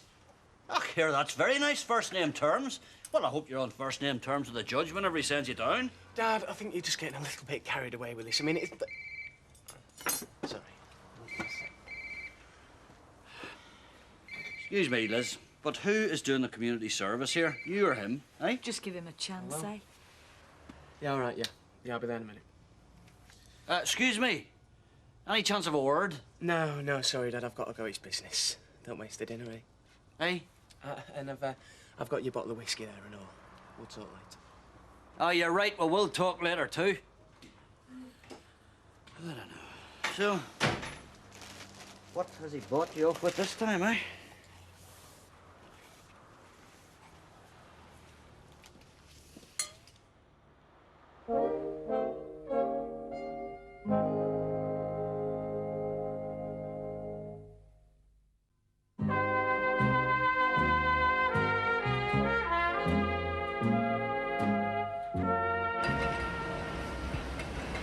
What on earth is that? Hey, no need to be jealous. I got you in a know. God, it's a good job my mates have gone, you know. Oh, so have you been then? Guess. Looney bin. Yeah, got it in one. I tell you what, next time, why don't you come with me? Come on, just get the bags in the car before anybody sees me. I knew you'd be pining for me, Fiona. Oh, don't flatter yourself, dear. I was flat broke and I needed a lift, that's all. Oh, Sarah, absence makes the heart grow fonder, eh? Oh, are you going away again, then? Oh, brilliant. Send me a postcard. You don't fool me. It's traditional, love. There's no way out of it. You have to hold to tradition. It's very important. They never used to have end nights. Well, it's a new tradition. They're just the same, I think. Just have a night in here with the gals. Well, that means I cannot come. Well, not unless you come dressed as a Chippendale. Take my advice, pal. Keep well away. They eat men at these end parties. Oh, I will be working anyway. Yeah, well, thank your lucky stars. Oh, I don't know, Bet. You've no choice. Bet wants a party and you're it. The first round's on me. See? You're doomed. I'll see you, girls. See you, love. Raquel, you serve the customers, love. Oh, hiya. Evening, darling. 2 pints, please. Right. Yeah. What's Bet plotting? Hen night for Deirdre. Lad'll be having a stag do. No, I don't think he's into that sort of thing. I wanted to say thank you to both of you. What for? Well, for being so nice to Curly, really. I mean, I know he's probably a bit overqualified for you, but it was nice of you to make him feel so at ease. Overqualified? Well, Yeah, well, think nothing of it, Raquel. Well, it was nice. Actually, I am not certain about what to wear. Well, if you do decide to come as a Chippendale, a pair of white fronts will be more than enough. No, I mean for the wedding. Suit and tie will do it. I have a jacket and trousers. Yeah, that's fine. But I do not have a tie. Oh, I'll lend you one. I've got an all-purpose black one that I use for weddings and funerals. No, I think maybe I should buy one. What is a Chippendale? Oh, well, it's... Piece of furniture, cock. Oh, you shouldn't have. I knew you'd say that. Listen, if it worries you that much, you can always pay me back in my Christmas bonus. What bonus? Go on, Fiona. I'll take you home and get ready for dinner. OK. What, you're not starting back in now, then? No, I'm off till tomorrow. I only came out of genuine concern. I know you did, Petal. And I'll see if I can put by a few coppers for Christmas. Probably mean my child are going without clothes. Oh, but it will be worth it. Outside. Outside.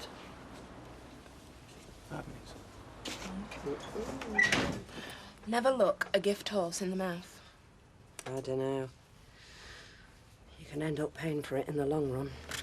Anyway, look, your woman Christine Bullock reckons if you're not painting this old lady's house or whatever the hell it is you're meant to be doing, you're going to get in deep trouble, OK? Now, listen, Stephen. I don't want that to happen. Don't ask me why, but I don't, OK? All right, I'll be there. Well, go on, give her a ring. Break the good news to her, eh? I mean, that's why you got that flashy piece of kit in it. All right.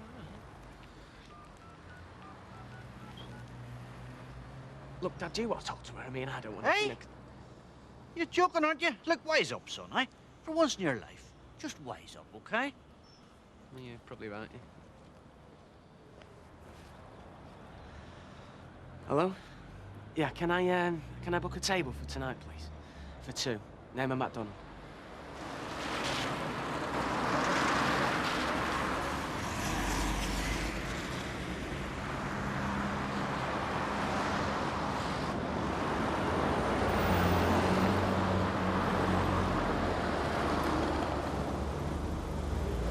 Hi.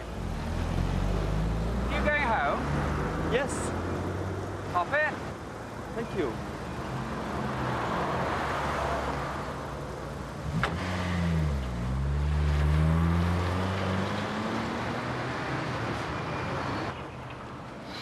Been shopping? Yes. Yes, I buy it high. You must wear it high for an English wedding, that is right, yes? Oh, it's not compulsory. But I should wear one. Yeah. Yes. Here. This tie. This is okay, yes? That's fine, yeah. Yes? Oh, I will not worry now.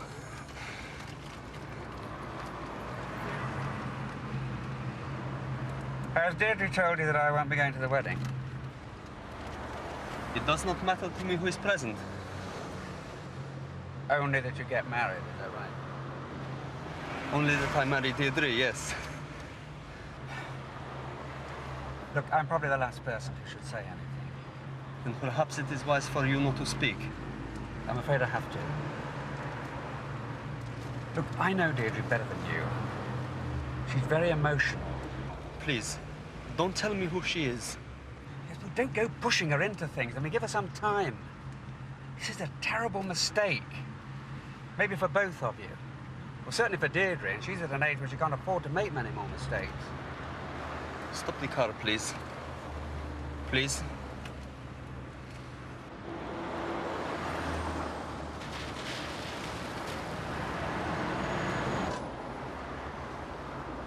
I would like to say this to you. I thank you for advising me about the tie. This is something I do not know about. But don't advise me about the woman I want to marry. And why do you want to marry her? That is none of your business. Thank you. I prefer to walk now.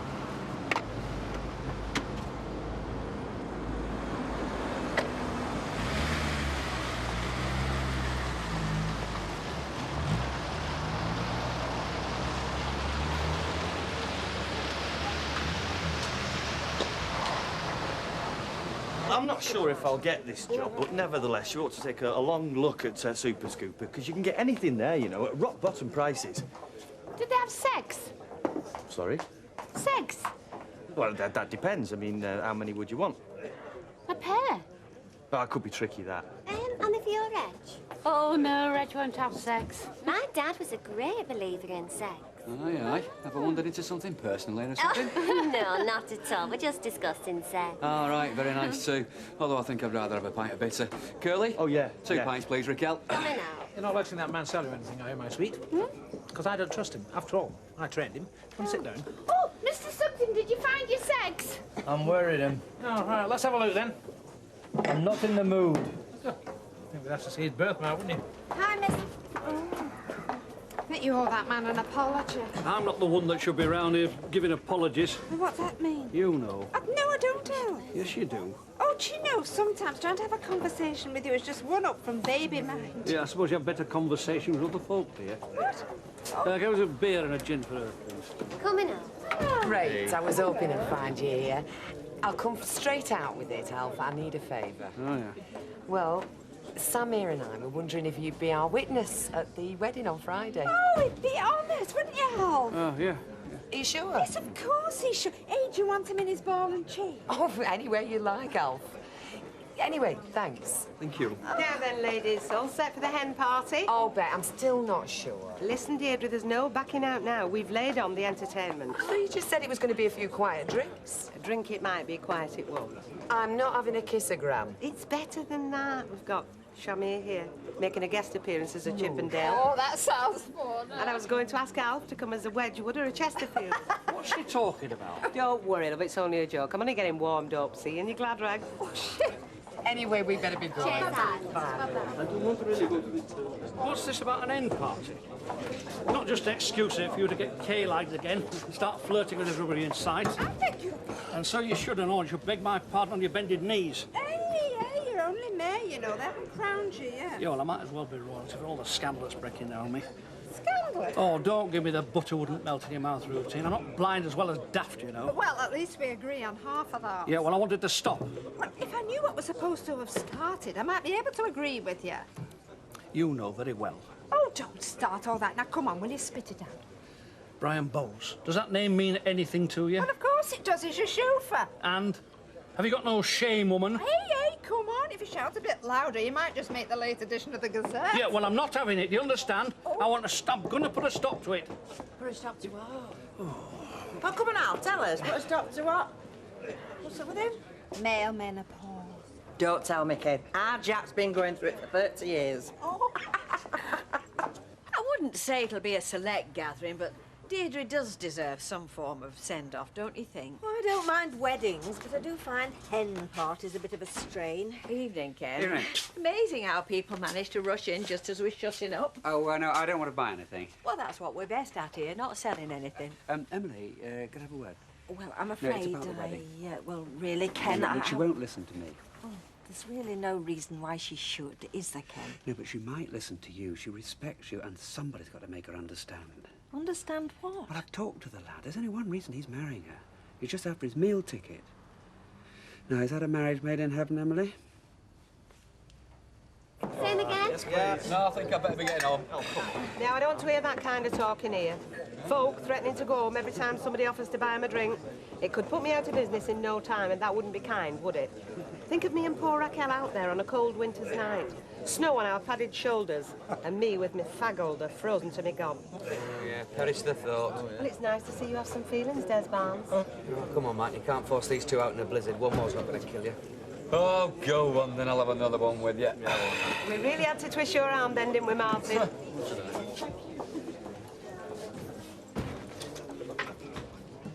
Are you all right?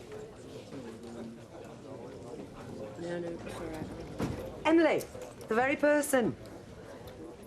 Hey, have you heard about the hen night? Rita mentioned it, but I'm afraid I'm not really suited to occasions of that sort. I want to buy you a drink. No, thank you. I really need to get back. Mr. Sutton's a little depressed. Well, look, Emily, I would love to see you in here tomorrow night, but that's up to you.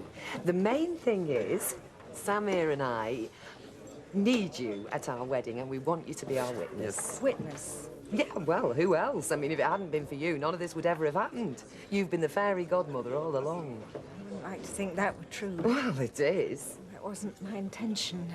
I'm sorry. I was trying to help you, Deirdre. I seem to have produced the opposite effect. I'm not with you, Emily. I know you're marrying in a register office, Deirdre, but it's still a sacred vow. And being a witness to that, I couldn't be witness to a lie. I'm sorry, I don't know what else to call it. Emily, what are you talking about? I'm sorry, Deirdre. I'm sorry I ever got involved. I really am. All I can say is you're making a mistake.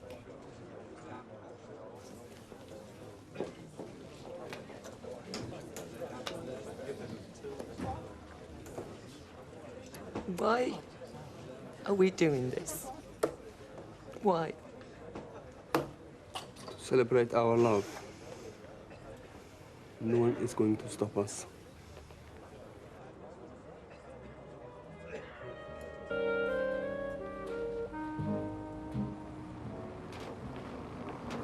I just want you to ask me these questions. Mr. Watts, why do you want to work for Super Scooper? Conventional supermarkets have always been tethered to an outdated retail mode, namely the family. Everything is sold in family sizes. But most people are no longer in a family situation. But at Super Scooper, you can choose your own quantities, as you can choose your own lifestyle. Right, next question. Where'd you get that tie? I got this tie from... That's not the next question. No, not an area, it's not. But if you walk in wearing that's going to be the only question on the minds. My mother bought me this tie. Well, she probably bought your tricycle too, but you're never going to pedal your way to your interview, are you? Here, change it before you go. Right, next question. Mr. Watson, where do you see the future lying for Super Scooper? What did you just call me then? I beg your pardon? You just call me Mr. Watson. Yes, that is your name, isn't it? You know very well that's not me name. Curly, you're supposed to be treating this like a proper interview. Is that what you're going to do if they get your name wrong? Practically throttle someone? No, I'd correct them politely. Well, then. My name is Watts, not Mr. Watson. That's better. You see, very often they get your name wrong on purpose to see if you've got the confidence to let them know that they've made a mistake. Well, I have. Right, well, the way ahead for Super Scooper. Self-way stores have always been associated with the bottom end of the market, but I believe that valuable middle-class customers would be attracted by our non-packaging policy. No package, no waste. Super Scooper is environmentally friendly. Right, that's it. No, it's not. Mr. Watts, why did you leave Better Buys? You know very well why I left Better Buys. I do, but they don't. They're going to be dying to find out why, though. And what am I supposed to say? I've got a chronic habit of sexual harassment, but I'm all right now. Oh, you think of summer. Come on for me. I'm going to miss you tonight. Well, I do not have to go, you know. Nah, it wouldn't feel right us both getting married from the same house. As well, you have your hen party. Oh, I am dreading that. Maybe I should have a party as well, with Omar and the others. What is the opposite for hen? Stag. No. No, stag is deer. No, hen and... Believe me, love, the opposite of hen night is stag night. Oh, I almost forgot. This is for you. What is it? It is worth very little. It is the lucky coin for my grandfather. Oh, it's a silver dollar. It's American. He bought that back when he went to sea. He blew on it if he threw a dice or go on a journey, anything.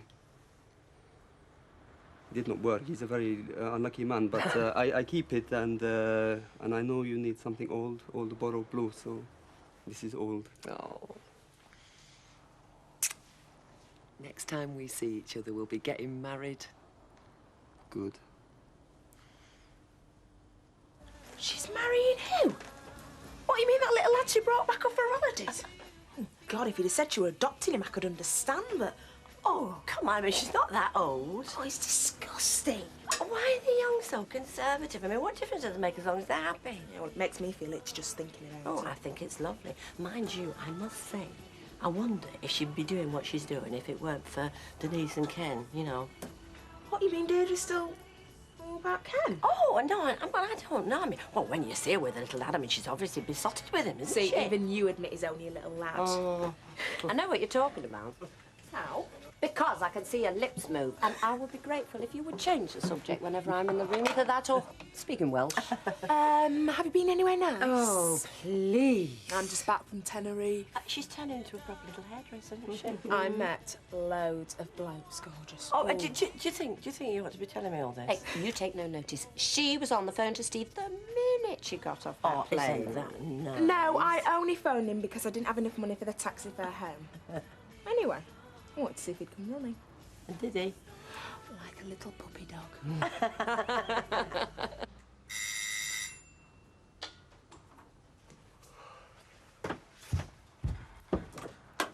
Ah, Christine. I mean, sorry, Miss Bullock. This is a surprise. Come in.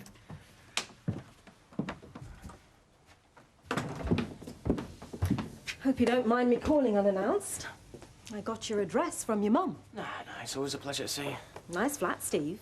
Yeah, we'll make yourself at home. I'll just put some clothes on. Oh, no, it's okay. I'm not staying. You sure? You're not just saying that to keep me in a state of undress? It really is a beautiful flat. Business going well, then? Yeah, really well, yeah. Mushed off my feet. I knew there must be a good reason why you didn't turn up to our little meeting. Yeah, well, like I say, I'm working on. On your tan? Yeah, well, the truth is, you see, on that particular occasion, my girlfriend rang up. I mean, she just got back from holiday and she got stuck at the airport, so I had to go and pick her up. Oh, very considerate. Very responsible. Oh, you see, I knew you'd say it like that. I learnt that off you, didn't I? I've got to write a report about you soon, Steve, because you've missed so much community service. Would you like me to say that you've always had good reasons? Or that you've shown initiative and maturity in starting up your own business and that you've now got a steady relationship? Well, yeah, that'd be great. Will I be able to see the accounts of this business then? Will I be able to chat to your bank manager, do you think? Well, it's a bit more complicated than that. You see, I've got... I'll tell you what I see, Steve. I see a lifestyle far beyond your official earnings. I see a fancy flat, an expensive tan, and no signs of gainful activity.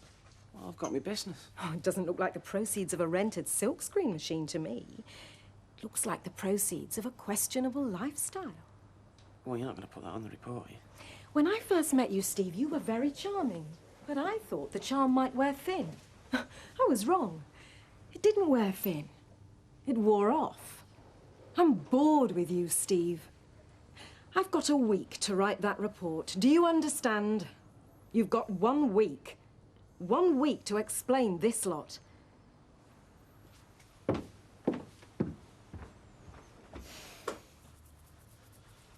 It's a big meeting about cutbacks. I don't know why they have to have a meeting about it. It's obvious what they should cut back. I mean, they're always spending money on things nobody wants.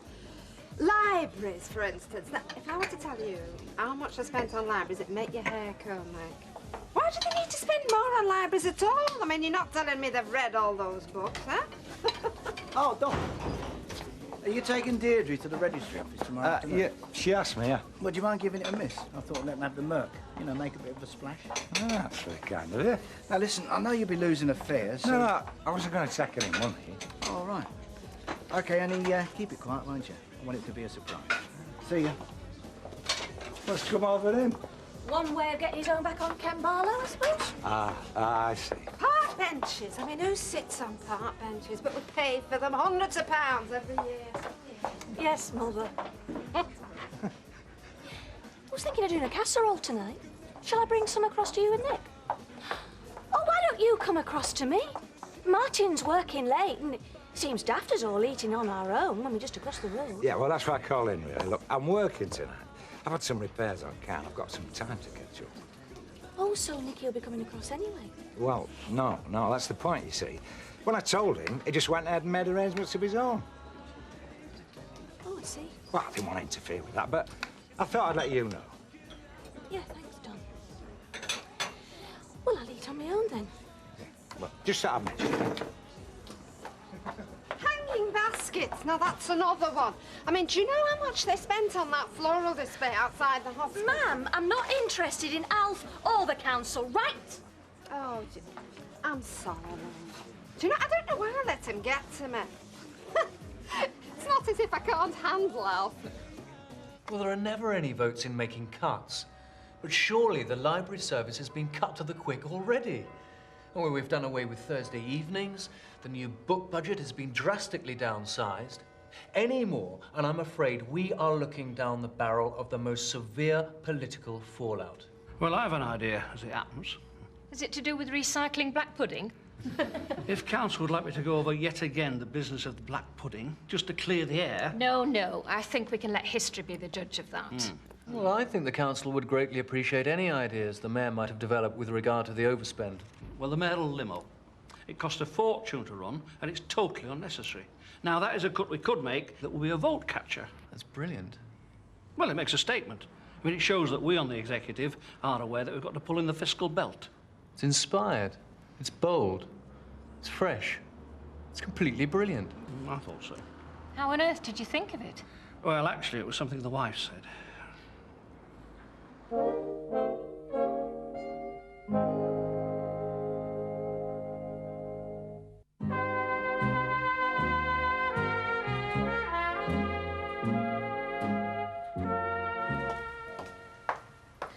Don't like that. Well, it's all you're having, because it's all there is. I don't like it. Well, it's that or nothing. Nothing then. Oh, no. You're not going to bed on an empty stomach. Stay up.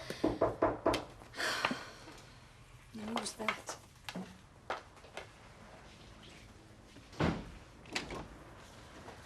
Nicky! Nick. Oh, Nick, sorry. It's all right. I thought you were staying at your mate's. Well, I was, but you see, yeah, Don said you'd be on your own for a bit, you know, so I thought pop round, like, till Ma gets back. Hey, what are you having? Fish fingers. Hey, fish fingers. I'm a favourite of them, you know. Hey, I'm gonna eat them all up. No, you're not. Well, you better eat them up quick, then. Yeah, you should be back by midnight, so I'll stay here till then. Hey, do you like it? Oh, you don't mind, do you? Do you?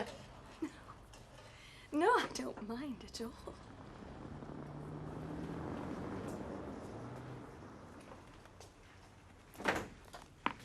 Hello, love. Hiya. Can I give you a hand? Oh, what are you doing here? Oh, how did it go? It went very well, as a matter of fact. Oh, here, let me. Oh, no, never mind all that. So, did you get the job, didn't you? I think I'm in with a good chance. Oh, Curly, that's brilliant. Well done, Curly. Have a butty. Oh, are they for Deirdre's hen night? Yeah. Oh, how ironic, yet how appropriate. How do you mean, what's up? You don't seem too chuffed about it. Yeah, well, there was a bit of a complication, you know, but you do think it's a good thing if I get this job, don't you? Oh, Curly, I think it'd be amazing. Did they not ask you, you know, that question? Yeah, they did. What did you say? Oh, well, I said I left there because they thought I was too much hands-on. Hands-on? Oh, I see! Oh, yeah. Very good, very clever. Yeah, I thought so, yeah. So, what's the complication? Yeah, well, the complication. Well, you see, they asked me about relationships. And I could hardly say that, you know, I live alone on a diet of cold-baked beans. And the only company I've got is my socks drying on the radiator. Well, no, you couldn't really. I'd have no chance No. then. And you do want me to get this job, don't you? What did you say, Curly? I told them I was engaged. You didn't. And they believed you. Well, why shouldn't they believe me? No. I don't mean, but who are you engaged to? Obviously, I just said the first name that popped into my head. Obviously. Obviously. And that name was yours. No. Oh. Your hair is great. Oh, thanks. It's fantastic. Makes you look years younger. Oh. Well, maybe I won't look so ridiculous standing next to Sam here in the registry office then. Oh, I didn't mean anything. Look, I can't come tonight. What? Well, it wasn't my idea in the first place. Things just got out of hand. I don't want a hen party. Oh, it's only a few drinks in the Rovers. Hey, people only talk about you if you don't come. Let them talk. I know what they're going to be saying anyway. What is up with you? This doesn't sound like the blushing bride. They keep going on about how young he is and how foreign. I suppose if I'd married an older neighbour, everything would have been wonderful. Well, I did. He's called Ken Barlow, and look what's happened there. OK, what did happen there? What? Well, why are you so concerned about what people think all of a sudden? They've been thinking the same thing since you came back off your holiday, and that hasn't stopped you. It hasn't even slowed you down. Oh, nothing. Liz, will you do me a favour? Will you be my witness at the ceremony tomorrow? I'd be delighted, but I thought you'd already asked Emily. She said no. Oh, I see. Silly, really. I couldn't expect her to approve. She's already been far more supportive than I've got any right to expect, but... well, it's thrown me. Hey, it's bound to. She's your oldest friend. Except Ken. I'm really burning some bridges here, aren't I? Would you like to drink to that? Do you know, I think I would. Cheers, Sally. Thanks. Oh, hello, Sally. Look, we don't often see you in here. Mind you, we don't often see Deirdre getting married, do we? Not too often, anyway. Well, I thought I might as well. Kev's got the baby and he can always come up if she starts crying. Of course he can. You can't let the little baby rule your life, can you? That's a lovely dress. Did you get it special? No, I've had this dress for ages, but I've just not worn it. In fact, it's years since I wore anything that didn't have buttons down the front. Well, why's that? Oh, you know, breastfeeding. Oh, do you know, I don't know how you go. Oh, she's here. She's here. Oh, here comes the bride.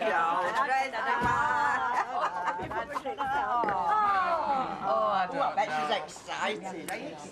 Do you know, little Dicky Bird told me that she wanted a baby too, but Ken wouldn't wear it. Really? She couldn't have one, so she married one instead. Beats an epidural. I thought they'd never go down. Yeah, it must be shattered. I've got something for you. You stay there. Leave the telly on if you like. Got a pile of ironing to do. No, you're all right. I mean, I can watch telly anytime. I came to see you. Does this bring back memories? Alcohol-free? Is that for me? Especially. Well, only to be honest, you were right, Mum. I don't like the taste. Oh. Sorry. No, it's fine. I'll put the kettle on for us then. No, actually, I just made a brew. Yeah, it should be ready by now. Blimey. What? Oh, nothing. Nothing. I was remembering the first time you made us a pot of tea. You put the tea bag in the pot and filled it straight from the tap. You said that we were always waiting for it to cool, so why not put the water straight on it cold, and then we wouldn't have to wait? Yeah, that was up at the caravan. Yeah, I remember playing cards up there. Pontoon, you know where you have to get 21 and that. Yeah, couldn't count properly, so I used to wait till I got a card with 21 on it. Do you want a game now? I thought you had lots of ironing to do. That was before I had company. Doesn't matter. Well, it's a great turnout. Yeah, well, folk usually turn out for things like this, don't they? Bit like a motorway pile-up, innit? She looks lovely. Trying to look a bit younger, I suppose. Age isn't everything, Vera. Not in a marriage, is it? Well, you should know about that, you. You're the one with all the marriages. You shouldn't mock, Vera. We can't all be lucky enough to find the Jack, don't we? Oh, hey, you couldn't cheer your fella up, could you? He's a face that'd flatten Beatrice and going to smile. I can make him jump through burning hoops if you like. Oh, what I'm saying is, I mean, it's so difficult for someone to find someone, isn't it? And when someone finds anyone, well, they're dead lucky, aren't they? No matter how young that someone might be. Thanks, Curly. Or old. I mean, I'm not saying he's especially young. What I'm trying to say is, well, that's what life is all about, isn't it? Loving someone. I mean, if you love someone, then you've been there, haven't you? No matter how badly it could all turn out. Thanks again, Curly. No, I'm not talking about this time. I'm sure this time it'll turn out very well. I'm talking about the times when it didn't turn out very well for you, like when you were with Ken. Curly, shut up. Excuse me, that's my intended you're talking to. Never. Well, it's more my unintended, really, isn't it, Curly? Go on, tell her, it's ever so fun there. It's a bit of a long story. Bet you've nearly given up on me, eh? No, I have given up on you. Well, where are you taking me? You take yourself. You want to be careful, Sunshine. I might just take you at your word. Fine. OK. You know where to find me if you want to talk about it. Ladies, ladies. They met on a camel. History doesn't record whether it was one hump or two. But he certainly gave her the shakes.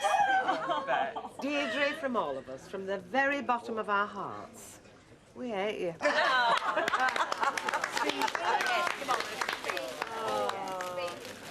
I wish Samir was here to see this. Only he's too young to play at pub. Thanks. Thanks a lot. You're welcome. You're welcome. Hiya. She's done it. Hey. Fiona seemed to come and go very quickly. Yeah? Everything all right? Yeah. Did you see Chris Bullock? Yeah. She's all right too? Yeah. Right then. Except she practically accused me of being a career criminal. Beg your pardon? Well, my lifestyle's out of proportion with my income. She wants me to explain where I got all my money from. Can you? Well, I don't think I got lucky on the horses, is what they want away, so... So what are you going to do? You tell me. You're my mum. You're looking. Right, no. Mine's higher. No, yours is higher. Yours is higher. No. Oh, you win. Darn. That one. What are you doing here, you great turkey? Don't you know it's hen's night only? Well, I wanted a word with you. We've had a very good meeting at the council today, and as mayoress, I thought you'd like to know about it. Did you really? How wrong can a person be? Anyway, since you are here, come and see Deirdre. I've had a wonderful idea. Deirdre, look, come here. Now, my husband and I have had this wonderful idea about your wedding. Now, I don't know what arrangements you've made for tomorrow, but seeing as your wedding is the talk of the town, I think it should be a civic occasion. So how would you like Alfie and me to take you to the registry office in the mayoral limo? Oh, I'm not sure. Oh, yes, come on, spoil yourself. Come on, it's your council tax that pays for it. You never believe some of the things it's been used for. Yeah, well, it was a real extravagance, you know, so that's why we got rid of it. What do you mean, got rid of it? Well, that's what the meeting was about today. We had to vote on something, make some cuts, and we've cut the limo. I'm just going to get some drinks in. How are you going to get to all the official functions? You can't drink and drive. You'll have to take taxis everywhere. Well, that is a false economy. You better go back and tell them straight. Bus. I beg your pardon? Bus. We'll travel everywhere by bus. It's a great political gesture. The mayor of the people, and the mayoress, of course, as well. Oh, you did that. It's nothing to do with politics. It's naked jealousy. It's all to do with me and Brian. Oh, are you having a great time? Well, it's not as bad as it could have been. Why? What made you think it was going to be bad? I know there's a few people around here who think this is not a match made in heaven. Oh, no. Who said that? Nobody's actually said it, not to my face anyway, but I think that's the general feeling. Well, I think you look very nice together. In fact, whenever I see you, you look... Oh, well, You look like a couple, if you know what I mean. Raquel, I could kiss you.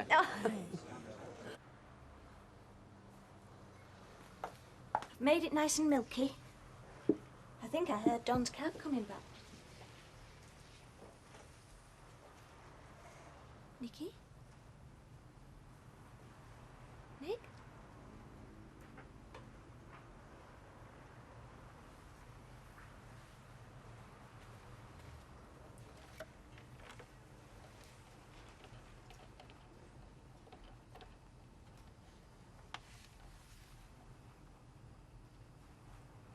Don?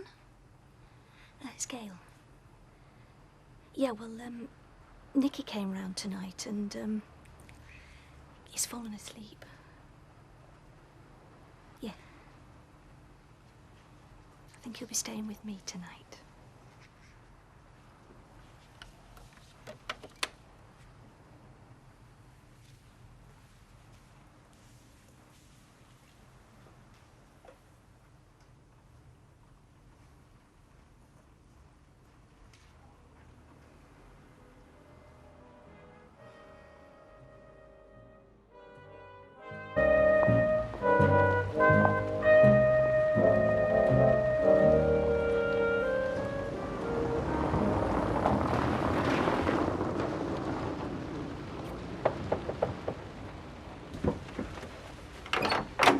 Oh, hi.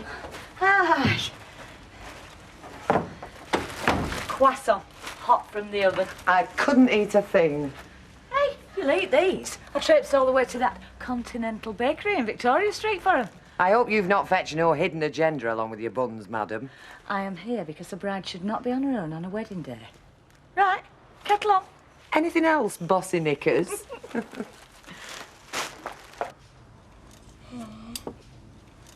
Is Nicky staying? I don't know, love. Go and get the cornflakes.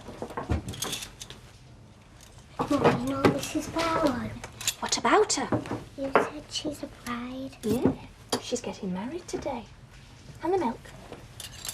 Can I be a bridesmaid? Oh, I don't think so, sweetheart.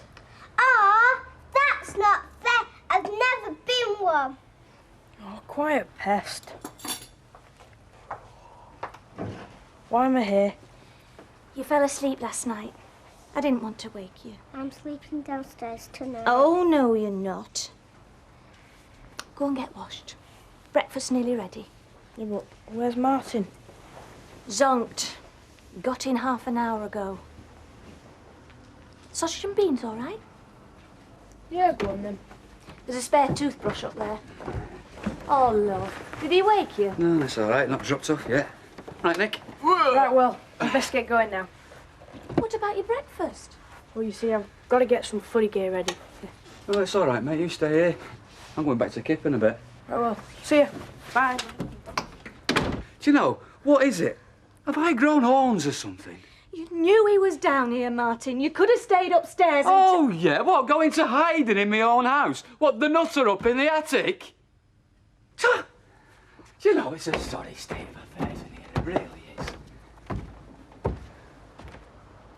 Did you sleep? No. I had daft things going through my head, like I must cut my toenails, and why have I never had a white wedding? That's all I need, more bags under my eyes. What did you wear the first time? Oh, some horrible beige suit I got for work. It was all very quick. Oh, why the rush? Oh, don't worry, I wasn't up the... I was. Actually, I was on the rebound from someone else. So you knew you were taking a gamble then? All added to the thrill. Up until then, the only risk I'd ever took was on the Blackpool Big Dipper. What was he like? Ray? Oh. Unpredictable. Bit dangerous. So was Billy Walker, when I come to think of it. Exciting, that. Yeah, not something to build a life on, though. With Ken, it was different. There was no edge. I just felt warm and safe. Oh, shut up, woman. That's history. And Samir? Oh, well, that's what's so wonderful about it. He just makes me feel young again and alive, as if anything was possible. But cherished as well. Go on, say it. Yuck. No. It sounds wonderful. Even though you don't think it'll last. Deirdre, this isn't the No, time. no, you're entitled to your opinion, Liz. At least you've always been honest about it, same as Emily. Well, she did go a bit over the top. Liz, you are here, supporting me in my hour of need. Now, that is what I call a true friend. Aren't you, even a bit apprehensive? I'll tell you what does scare me. That I won't make him happy. What about him making you happy? Oh, he does. No, it's me. I've always made such a muck of things. Couldn't bear it if this went down the same road. The mistakes weren't all yours. No, end result were the same though, weren't it? They all ran off and left me for other women. What does that say about me, eh? It's hardly the best way to start a new life, though, is it? No new frock, no reception, no honeymoon, and everybody thinking you're potty to boot. I don't think she's potty. Don't you? No. Who am I to say what'll work and what won't with my track record? Oh my. Are you wishing it was you wafting down the aisle today, Petal? Oh, I'm not jealous. I'm pleased for her, but... Well, it'll be my turn one day. I refuse to let what happened with him turn me bitter. You do right. How do you fancy a trip to shops when you've done all that? Yeah, right. We need, tea bags, scouring pads, and, anything else? About 6 dozen finger rolls, 2 pounds of cooked ham, some roast chicken, cheese, tomatoes, and a wedding cake. Oh, Beth. Well, we can't let them go off on the Todd after saying I do, can we? Call it rehearsal for yours. Hi. Oh, mate. You're going to shindig this afternoon, I take it? So the wife says, aye. Come on, don't be like that. Oh, I've had enough earache about this romance to last me a lifetime, I'll tell you. Why can't women mind their own business sometimes, oh my God? Psychological impossibility, that, mate. Listen, how you planning on getting there? Why? I've got a proposition to put to you. Now, come on, I promise you, you're going to like this one. Hi, before you lunge at me jokingly with Anne, I'm sorry. I'll tell you straight, sunshine. I came as close to finishing with you last night as it gets. It was seeing that Miss Pillock, wasn't it? Bollock.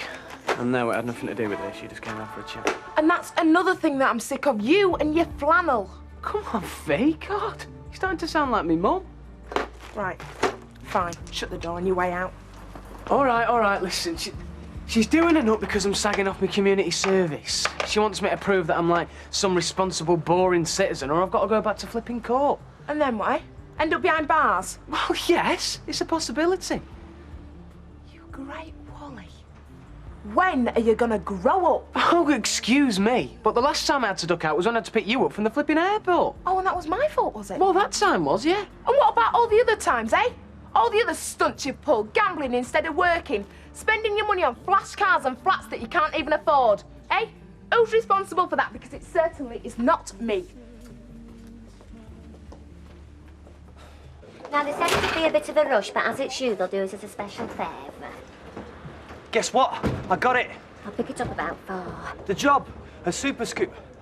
Oh, no, Curly! I'm ever so pleased for you. Me too, well done. There's just one small problem. Oh, I do hope they spelt his name right. Is it one M or 2? So what will you be wearing for the wedding? I'm not going. But you're her oldest friend. That's why. I'm sorry, Ken. No need to apologise to me. Well, I'd have to pretend something I don't feel. Can't do that. I thought you got on with Sammy. I've nothing against him as a person. But as Deirdre's husband, it's a recipe for disaster. A lot of people are saying that. Well, they've got no right to. Why can't they just be pleased for her? I know I am.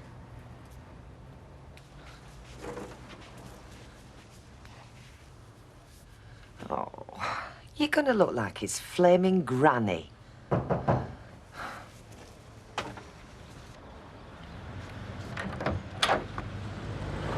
Yes? May I come in? Depends what you want to come in for. To wish you well. Is that all? That's all.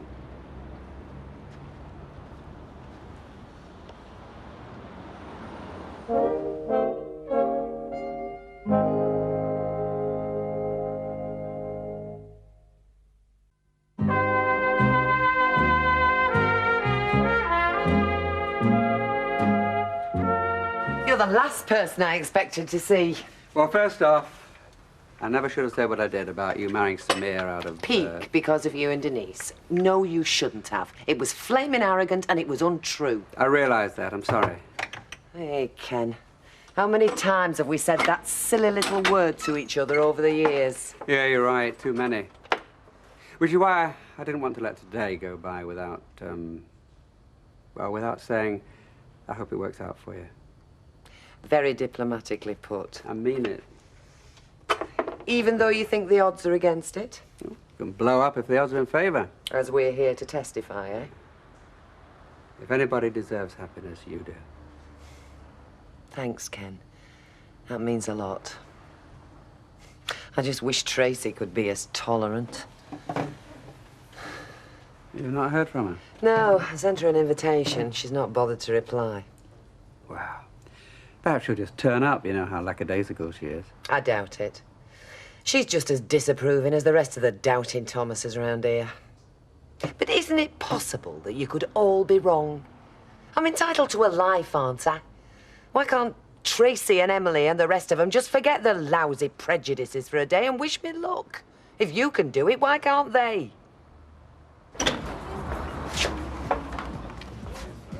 Right. Where's Alma? Gone to get herself tarted up for Deirdre's douche. Well, I'm glad we're not invited. Gone off weddings, have you? Oh, come on, love, let's not fight, eh? Well, I'm just here to find out what all that was about this morning. He'd come home, Martin. Oh, he'd not come home. He fell asleep on the sofa, that's all. We had a wonderful evening.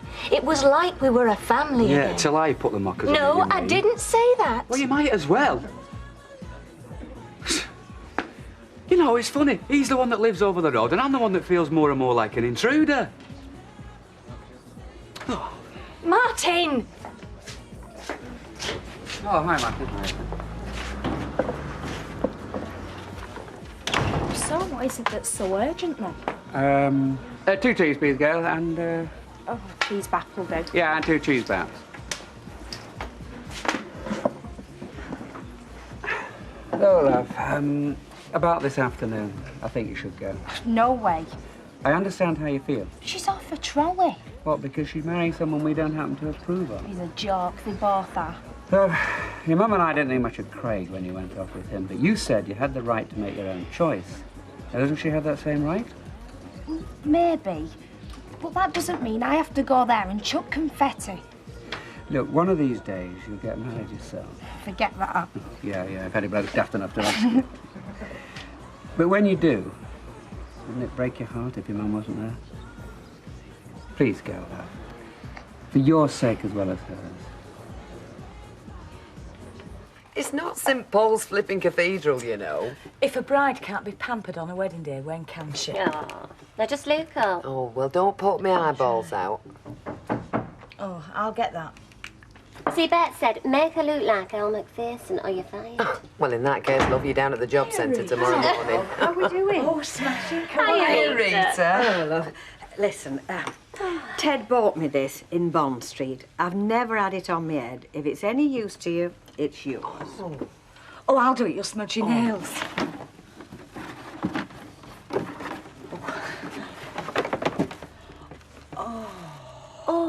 Oh, Rita, it's perfect. I was going to wear this. One of the girls at work lent it to me. Oh, no, it looks like one of Maud Grimes' cast. Now, will this go with your outfit? Well, it's hardly Bond Street. It's more Bury Market. I've had it yonks. Ah, but new underwear, peach satin with lace. I'm skint I might be, but I am not going to my own wedding with a safety pin in my knicker elastic. Oh, now look. Oh.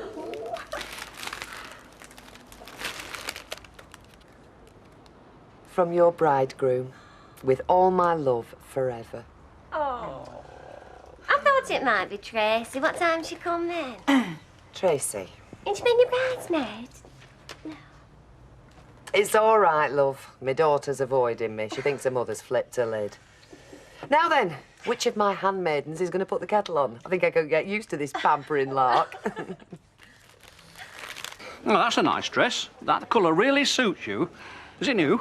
Of course, you do realise they'll all be laughing at you. Who will? All them other mayors. When there's a big civic do and they all roll up in their limos and we trundle off a corporation bus. Give it a rest, Audrey. Typical Weatherfield, they'll say. No dignity, no class. Oh, and the mayoress canoodling with the chauffeur. That's dignified, is it? That's classy, is it? We're having a bit of a thrash later for the happy couple. Will you be joining us? I very much doubt it. Me neither. That seems a shame. Well, we're not hypocrites like some of them, wishing them well to their face and prophesying doom behind their backs. Suit yourselves. You do right, Mrs. Bishop. Stick by your principles. I mean, he's only a lad. He ain't got a drop of British blood inside him. I don't know what she's thinking about. I'd rather not discuss it, Mr. Sugden.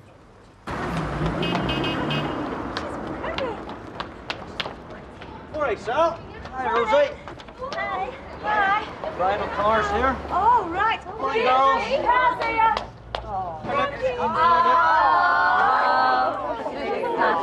Wonderful. It's my petticoat show. Oh, no, it's not. You've no lipstick on your teeth and no ladders in your ties. And you look really lovely. Thank You do, you. honestly. Hey, Raquel hasn't gone a bit mad with the blusher, has she? Yeah. You look gorgeous. Hey, what's this? Ah, no, this is the bridal car, Deirdre, courtesy of Michael Vernon Baldwin. I thought Don was doing it. Well, he was going to, but Michael squared it away. He reckons the bride should travel in style. Oh. They're not just brides. Come on, I'll drive. I'll drive. Oh. Oh! You certainly kept that quiet, didn't you? Yeah, well, I know how to keep my trap shut, unlike some I could mention. Comfy. Cheerio now. Oh, wasn't that sweet to Mr. Baldwin? Mr. Honeybunch himself. God help her when the novelty wears off.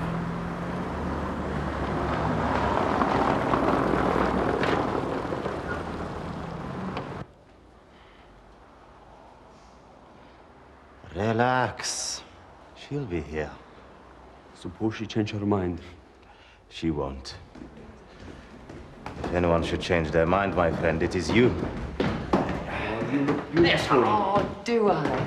The Tickford's Ritas. Rita. You've got a lot to learn, love it. And I'm tickled pink with these.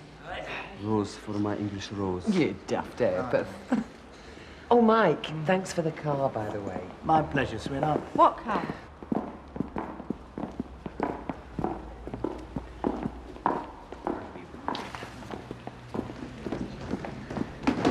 The Barlow Rashid party. Can I have the bride and groom for a moment, please? Why, what's wrong? Nothing. Just a few formalities before we begin. What car? We haven't missed it, have we? Oh, what did I tell you, Mr. 20 miles an hour? He's the one who thinks we can do without a chauffeur. Oh. 20 minutes, yeah? Just give me a call. God, I'm knackered. Oh, it's hard work lifting lager cans. Ginger mutt more like, got it look like cat's pee. Tasted like it and all. Mind you, she did fetch out the Jaffa cakes, you know. Who did? This old dear. I spent half the afternoon trying to cut down a jungle. I'm surprised if a gorilla would have jumped out. And what do you want, babe? Pat on the head? Ooh, or anywhere else that takes your fancy, sweetheart. I call upon these persons here present. I call upon this person here present. To witness that I, Samir Rashid. To witness that I, Samir Rashid. Do take thee, Deirdre Ann Barlow, to be my lawful wedded wife. Do take thee, Deirdre Ann Barlow, to be my lawful wedded wife. And now, Deirdre.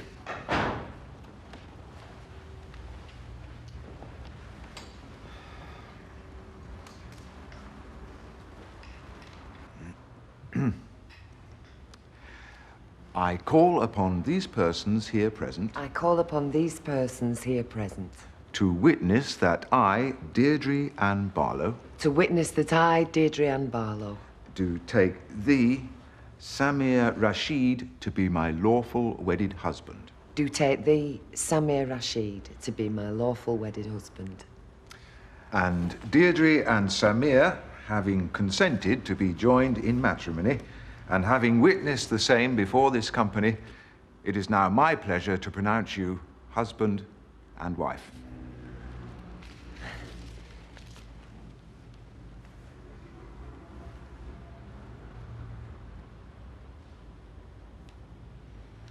I make it or no? Oh, you most certainly can.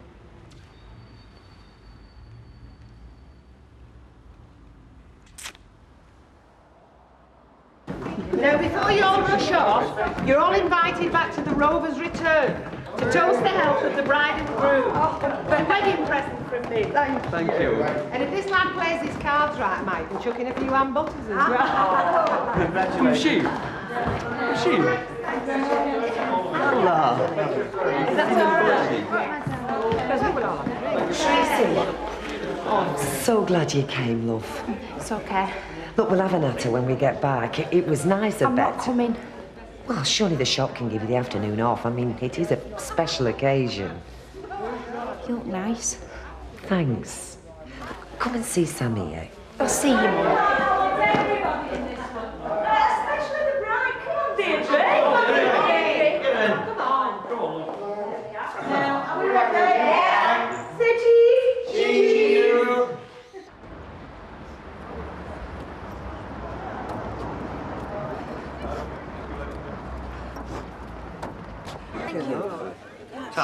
Do you know, I could have hit that girl. You think she could have made the effort for her mum's sake? She's entitled to her own opinion, love. Besides, it's not that different from yours, you know. Yeah, well, at least I'm here. People can be so petty. Generous, might I? You only did it to rub Ken Barlow's nose in it. Why, do you think he'll be upset seeing his ex-wife drive past in a posh wedding car that happens to belong to me? Oh, dear. Didn't think of that. So, what do you think of my bride now?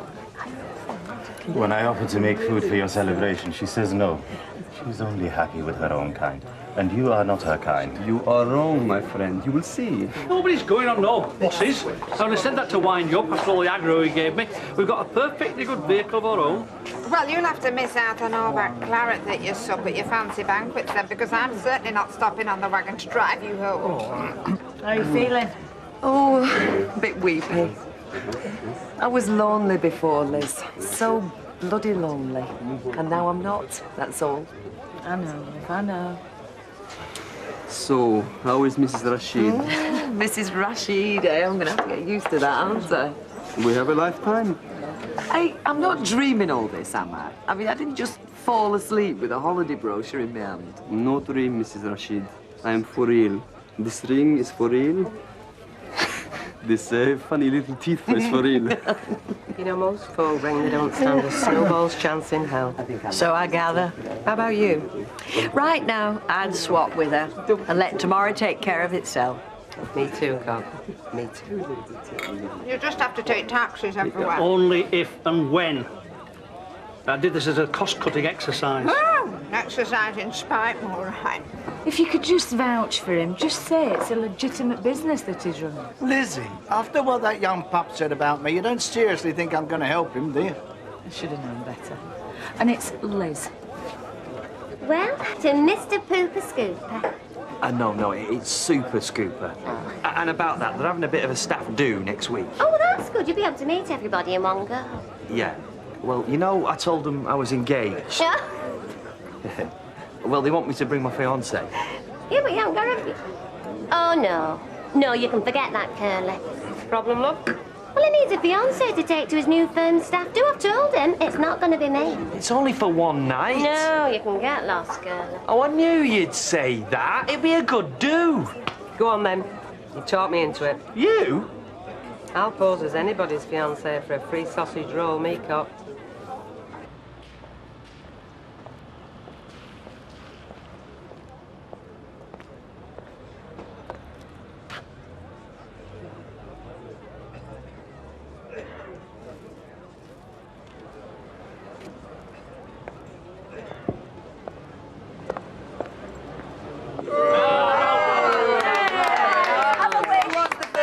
I've wished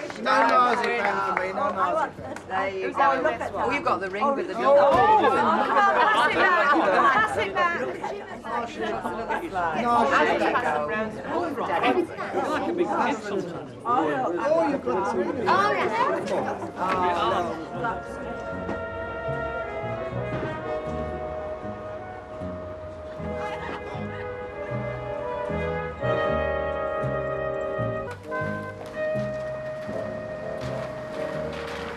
Striding forth across heather-clad moors, filling our lungs with that bracing air. That's where my heart will be this morning, Mavis. Mine too, Derek. Just so long as the rest of you's back behind this counter. Well, I must be on my way. Back to the fray. Will I see you at lunchtime? I'm afraid not. Not today. Nose to the grindstone with a vengeance. I'll be lucky if I get a sandwich. Well, make sure you get something. You've got to keep your strength up. Hey, we'll have less of that mucky talking here. Well, I must be off. Bye-bye. Bye for now. Bye, Rita. Bye. Now, would you like to have a go at serving this one? Or would you like to watch me just a bit longer till you get the hang of it? I've not been away that long, Rita. Thank you. Oh, thanks. Right. Thank you, sorry. So what's been happening there while I've been away? Nothing as per usual. Well, we've got a new soft drink salesman. Price of licorice all sorts has gone up. Deirdre Barlow got married. Married? What about you, Donald? You got a problem there, son? Yeah, it started cutting out on me. Probably a bit of muck. Well, look, wheel her across there and I'll take a wee look at her for you. No, I'll risk it. It might clear itself up. I don't want to go lining Baldwin's pockets if I don't have to. Well, fair play to you. As long as it doesn't break down the motorway, because it'll cost you then, mucker, I'm telling you. Yeah. Look, I'll bring it over later if it keeps on playing me out. All right, fair play. See you later now. See you, Jim. Hi, Jim. Morning, Jim.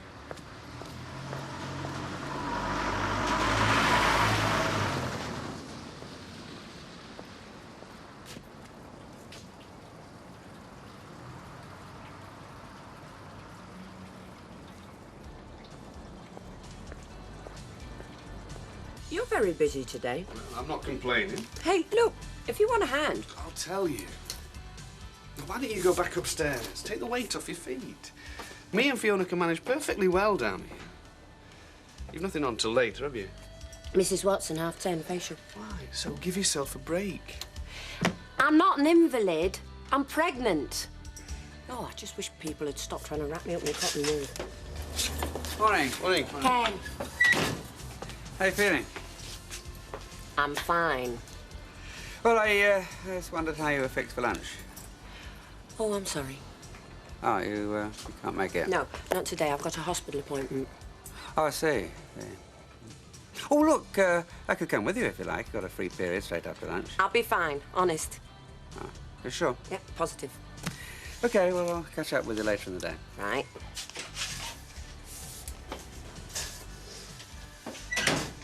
He's not exactly full of the joys of spring this morning, is he? Yeah, well, it's this pregnancy business, isn't it? It's hell for fathers. Curly, what's his fiancée? You? Watch it, Betty. If Deirdre Barlow can pull a fella half her age, why shouldn't I? I wasn't saying that. You better not even think it. Curly's expected to turn up at this do next week with his fiancée. The trouble is... He hasn't got one. Right. So I couldn't see the poor lad stuck now, could I? And he agreed. I didn't give him a chance to argue. And he fell for it. Hook, line and sinker. He wasn't the only one either. So did Miss February. That's right. So how you see going on between me and him over that bar? Go and put the kettle on, Chuck. All right, Flower. Yeah. Dad, What, love? I've been thinking. Oh, You know, about you and Curly. what about us? Well, you pretending to be his fiancée. You don't have to do it, you know. Don't worry, love. I'm quite warm into the idea. What do you think about them over there? Oh, these? Oh. That's right. I came across them this morning. I thought they'd be just about right. Right, what for? Well, this do of Curly's. It is a bit on the posh side, isn't it?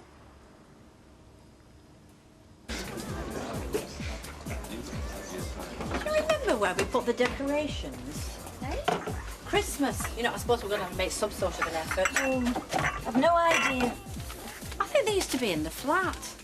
Oh, Bloy, come on, we can stretch to some new ones. It was only dust holding them old ones together anyway. Do you mind? I'd rather not think about Christmas. Well, you never know. I mean, it might be the time that it brings you all back together again. I mean, put yourself in Nicky's shoes. When that lad realises the sort of Christmas he's going to have to stop winter on. Look, do you mind if we just drop the subject? I get quite enough of it at home. No, I was only saying... Yes, I know what you're saying, and I know you mean well, but every time I think there's a glimmer of hope, it just blows up in my face. So what's the point of setting myself up just to get knocked down again? Oh, I haven't got a cup of coffee on the go, have you? Oh, no chance. What do you think this is, a cafe?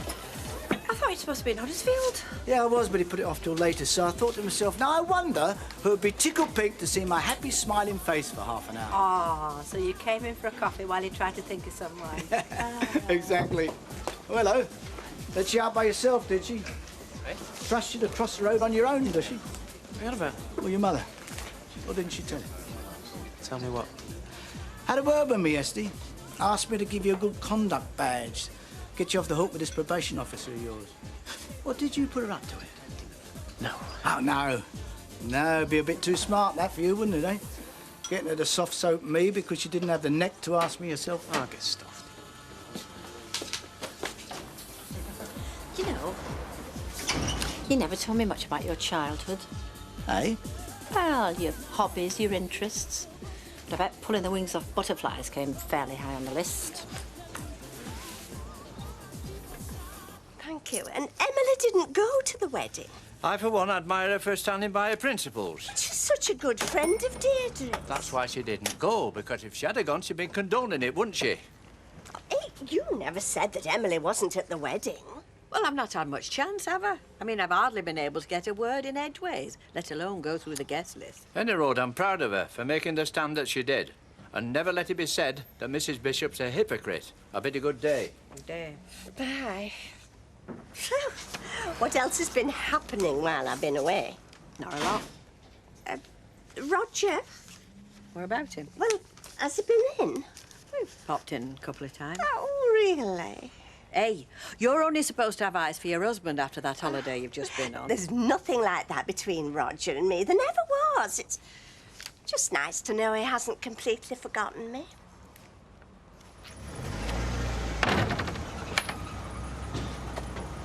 Hi, Steve. Way off now, then. Put my name down for play school. Well, thanks, Mum, eh? I mean, you've made me look all right prawn, haven't you? As far as Baldwin's concerned, I'm still in nappies. You've seen him, I take it? Oh, yeah, I've seen him. Oh, yeah, made his flipping day. He made me feel about this big. I was only trying to help. Yeah, well, I don't want your help, Mum. Just leave it, all right? Just you get on with your life and leave me to get on with mine. Hey, now look here. I went to Baldwin because I care about you, Steve. I care about what happens to you. Care about what happens to me? You just humiliated me. Well, I'm sorry if you think I've humiliated you. That is just your problem. But I'd do exactly the same thing again. Misguided I may be, but I'm still your mum. Well, I can fight my own battles, thank you. But you can't, though, can you? Or I wouldn't have had to get involved in the first place. Now, look, like it or not, Baldwin is the only one who can get you out of this. You accept that, or you go down. The choice is yours. I've done all I can. If you don't help yourself, then nobody else can. Is she still planning on going? You know, as my fiancée? Oh, yeah. She's really looking forward to it. But can't you have a word with her? You know, tell her it's not on. I mean, me and her. Who's going to believe it? How can I do that without insulting her? If anybody's got to tell her, it's certainly not going to be me. Right. 120, please. Yes, Rita. Vodka and tonic, love, please. I'll get this. Oh, Ken, thank you very much. Oh, it's a pleasure. I'm beginning to get fed up with my own company. Oh, weren't it a good doer? I thought we did them proud. Sorry? The happy couple, Deirdre and Samia. Oh, right. Oh, you didn't manage to make it, did you, Ken? No, I didn't. Oh, they did, Luke, hadn't they? Yes, I'm sure they did. Right, yours? No. No. Steak pie and chips. OK, love. There you are, lovey. OK, thanks, Doc. Hello, lover. Hey? Oh, Bet. Just the fellow I want to see. Oh? This do of yours next week. You're going to have to give me some idea what to wear. Right, Betty? Oh, yeah, definitely, love. You see, it's all right for you fellas. You stick yourselves in a suit. Problem solved, but, well, for us girls, is it long dresses or cocktail dresses? I don't know. Oh, well, you're going to have to find out, aren't you? You know what the shops are like this time of the year? Shops? Well, yeah. I mean, if I've no suitable, I'm going to have to splash out, aren't I? Don't spoil it for me, Curly. It's a ready-made excuse for a new frock. Yes, Carl? Fine, please. Why has she been so short-sighted? Short-sighted? I doubt if that's the way Deirdre sees it. Let's face it, she didn't have a lot going for her before. Now she's found a man she can be happy with. You don't begrudge her that, surely? If I thought she'd found a man she could be happy with, no. You don't think she has? Come on. Have you heard one person around here say they think she's done the right thing? Oh, right or wrong, she's done it, hasn't she? The least we can do is be happy for her. And if things do go wrong, well, that's when you need your friends, isn't it? I feel so guilty. Guilty? Yeah, having to watch her make a fool of herself and not being able to stop it. Look, Ken, I know it can't be easy being Deirdre's ex-husband, but she's got a new life now, a new future, with a new man. She's not your responsibility. And if there are mistakes to be made, well, she'll have to make them by herself.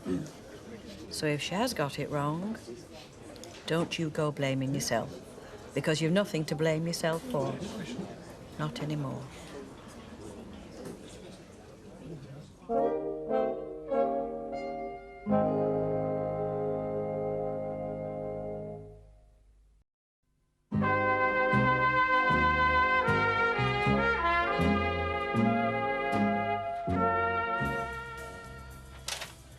Okay, thank you, Mrs. Wainwright, for your seat to you. Right, Liz. Sorry to keep you. Do you want to come this way? No problem. Steve, look, I just wanted to say I was out of order. Oh, well, I can't argue with that, can I? But I don't want you fighting my battles for me. Right, then fight him myself.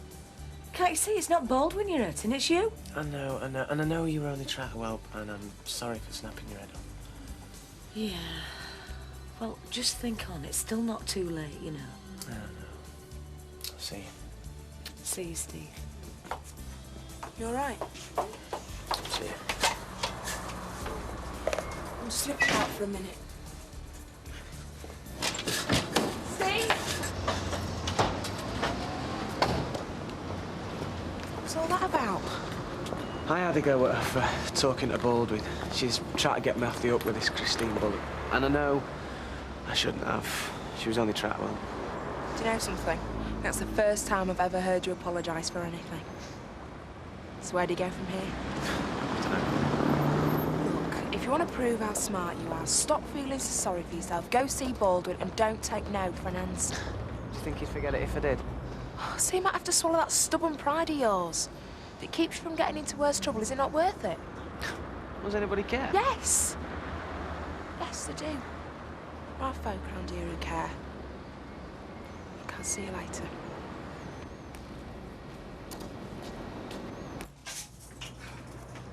Hello. Hello, Rita. Oh, Roger. Mavis. Did you have a good holiday? Oh, idyllic. You should have seen him this morning, her and Derek. I don't know what they put in the water up there, but talk about frisky. Oh, Rita, do you have to bring everything down to its most base? Oh, I'm sorry I spoke, I'm sure. Oh, no, the scenery was breathtaking. It was really very dramatic at this time of year in particular. Yes, I'm sure it is. Actually, you've saved me a phone call. I was going to give you a ring later. Oh, you were? Just about the art class, see what's been happening while I've been away. But, well, it's very thoughtful of you to call in and bring me up to date like this. Well, actually, that's not why I'm here. Oh. I called in to see Rita. Rita? Yes, to see if it's still all right for tonight. Yes, of course it is. We're going to try that new Italian on the Bolton Road. Unless you fancy somewhere else. No, I don't. No, I'm looking forward to it. Good. I'll pick you up about 7 then, hmm? I'll be ready. Bye, Mavis. I'm so glad you both had such a good holiday. Bye. Bye. Bye, Roger. You and Roger. Just good friends. And don't let anyone tell you any different. Look, all I need is proof that I'm earning.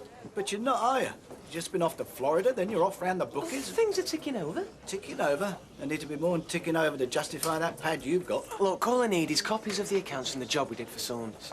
Well, what good would that do you? Your share wouldn't justify your lifestyle, no way. Well, it depends what it shows us, my share, doesn't it? Oh, I don't believe I'm hearing this. Look, just put up my whack from the deal, right? Put it on paper, make it look right. Falsify the accounts. That what you mean? Well, you'd be quits in, wouldn't you? I would. Yeah, the extra tax would be down to me, wouldn't it? It's my only chance, Mike.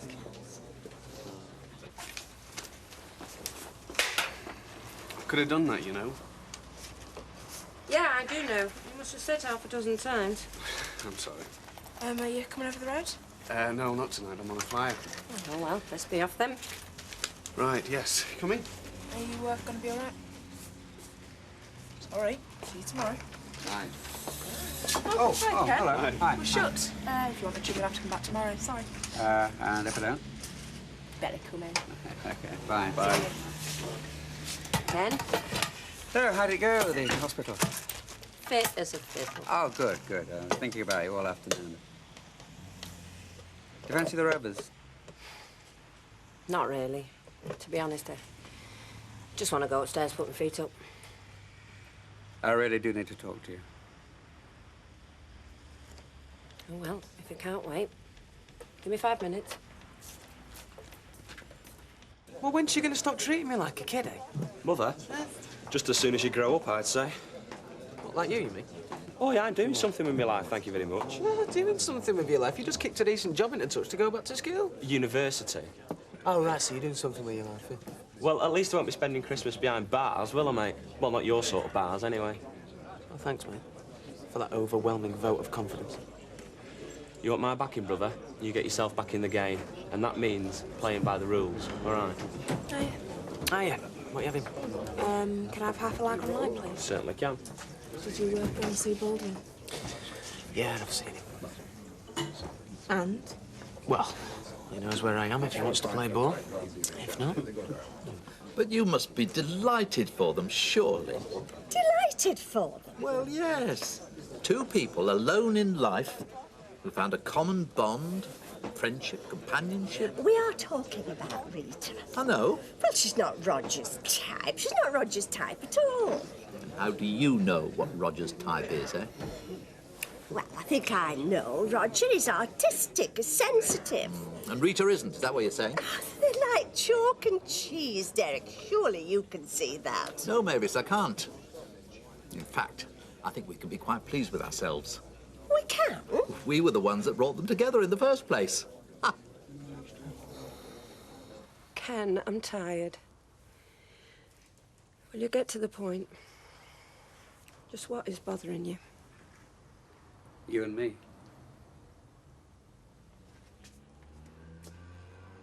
What about you and me? Where are we going?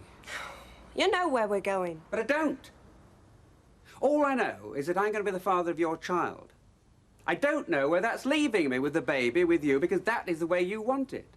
But I'm sorry. It's just that's a situation I just can't handle much longer. Look, I want this baby as much as you do, and I know that it's mine as much as it's yours, and this should be bringing us together, not driving us apart. It isn't driving us apart. No, but it's not bringing us together either, is it? Because you won't let it. And all this is because I didn't want you to come to the hospital with me. No, it's not just that. I'm beginning to feel more and more that you're excluding me from your life. You feel excluded from my life. Are you sure it's me we're talking about? Or is it Deirdre? What's she got to do with it? Quite a lot, I'd say, if you were honest. Or is it pure coincidence that you suddenly feel this way the day after she got married? No, I'm not with you. Aren't you? What, you mean the marriage of your ex-wife means nothing to you? It hasn't left a gaping hole in your life, which you're just desperate to fill. That's not the way it is at all. I think it is, Ken. I haven't gone around with my eyes shut these past few weeks. I know how you felt about Deirdre marrying her fella. And yesterday, she did it. You finally had to face up to the fact that somebody else has taken your place in her life, and you just can't handle it. That's not true. Oh, come on, Ken. Be honest with yourself, at least. Because until you are, there's no way you're going to get her out your system. And until you do, there's certainly no point talking about you and me. She's had all her best frocks out trying to find something suitable. Oh, heck. Mind you, I wouldn't be seen dead in any of them. Talk about revealing. If she turns around quick, she'll put somebody's eye out. Right, large scotch and a G&T, please. Certainly, mate. Do you reckon? Well, he's in, isn't he? Curly. I bet. Has Raquel been telling you what a jolly afternoon we've had? Trying to sort out something suitable for your Super Scooper Bowl. Yeah, she did mention it, yeah. Now, how about my hair? Hair? Up or down? Well, whatever you think. Curly lad, I'm beginning to get the distinct impression you're not exactly going overboard about me posing as your fiancé. Oh, no, he's just a bit worried, Betty. Don't want you to wilt. To what? Show myself up? No. I'm sure you wouldn't do that, and I'm sure you'll look, well... Like a peacock at a sparrow's outing. Oh. I wish you could see your faces. Well, bit of fun while it lasted. Hey? If you honestly think I'd go within shouting distance of your flaming dinner dance, the pair of you must be addled. Well, no, I didn't mean that. I didn't want you to come. Oh, well, in that case, I suppose I could be talked into it. No. I think it's best if we just leave it as it is. Right. You've only got one problem now, haven't you? I have. Like, who do you take with you as your fiancé? Oh, no, sorry, not me. Don't look so worried, cock. There's always Betty. Or Jack. Well, I suppose I'd better put you out your misery. There you are. I think that's what you want. Oh, brilliant. Thanks. Just one little thing. What? You want confirmation from me that you lease that print shop, right? You run a legitimate business from there. So? So? What happens if they check up, find out that you buzzed off to Florida? Where does that leave me? He won't. Yeah, but I don't know that, do I? Unless we come to some sort of an arrangement. Like what? Like, as from tomorrow, you're on hand to work for me as and when I want you to. That way, I know exactly where you are. No, hang on a minute. Right, well, that's the deal. Take it or leave it. Let me know what you decide. All right. All right, you've got it.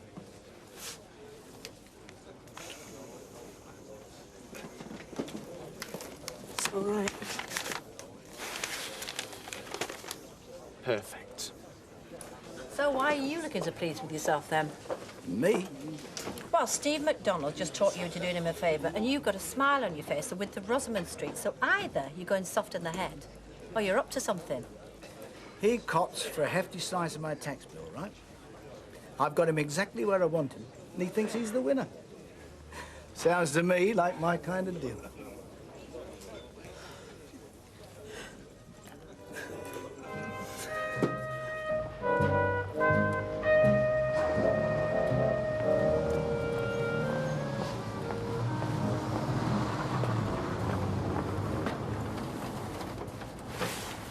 Right.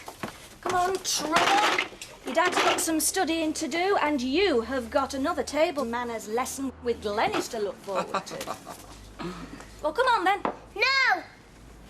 Nah, leave him with me. You'll not get anything done. Well, he might change his mind in a couple of hours. I'll take him round then. You take Sarah. I'm staying home with Martin too. Oh, no, you're not. Got rehearsals for the school play. I mean, they can't have a Christmas play without the Christmas angel now, can they? And anyway, do you know what I think we might do tonight? What? Well, Alma was asking me if I knew anybody who would like to put up the tree in the cafe. I'll tell her as soon as I go in I've found 2 little elves for helpers. OK. And Nicky. Well, we'll see. Come on, Christmas angel. School. Yeah, see you later. See ya. Hands off my sandwich, you. Oh, what are you doing? The idea always was for you to go with him. Curly's idea, yeah, I know. Would it be so bad? You're not getting out much anymore. It just wouldn't be right. Approach it like one of your modelling jobs. I mean, think who you've been in your time. A biker's girl, in that calendar, Miss Better Buys. A bride. Best pair of hands I've ever seen in any catalogue. You'd only have to pretend for one night. Yeah, but I'm not a model anymore. And I'm sick of pretending. Pretending to be somebody else. Pretending life goes on and all them things that have hurt me haven't. But you don't have to pretend with Curly. He knows the lot. Then he should realise that I've also had enough of playing at being somebody's girlfriend. I never, ever want to be used by anybody ever again. The next time I go out with a bloke, it's going to be for real. He's going to want me for who I am and what I am.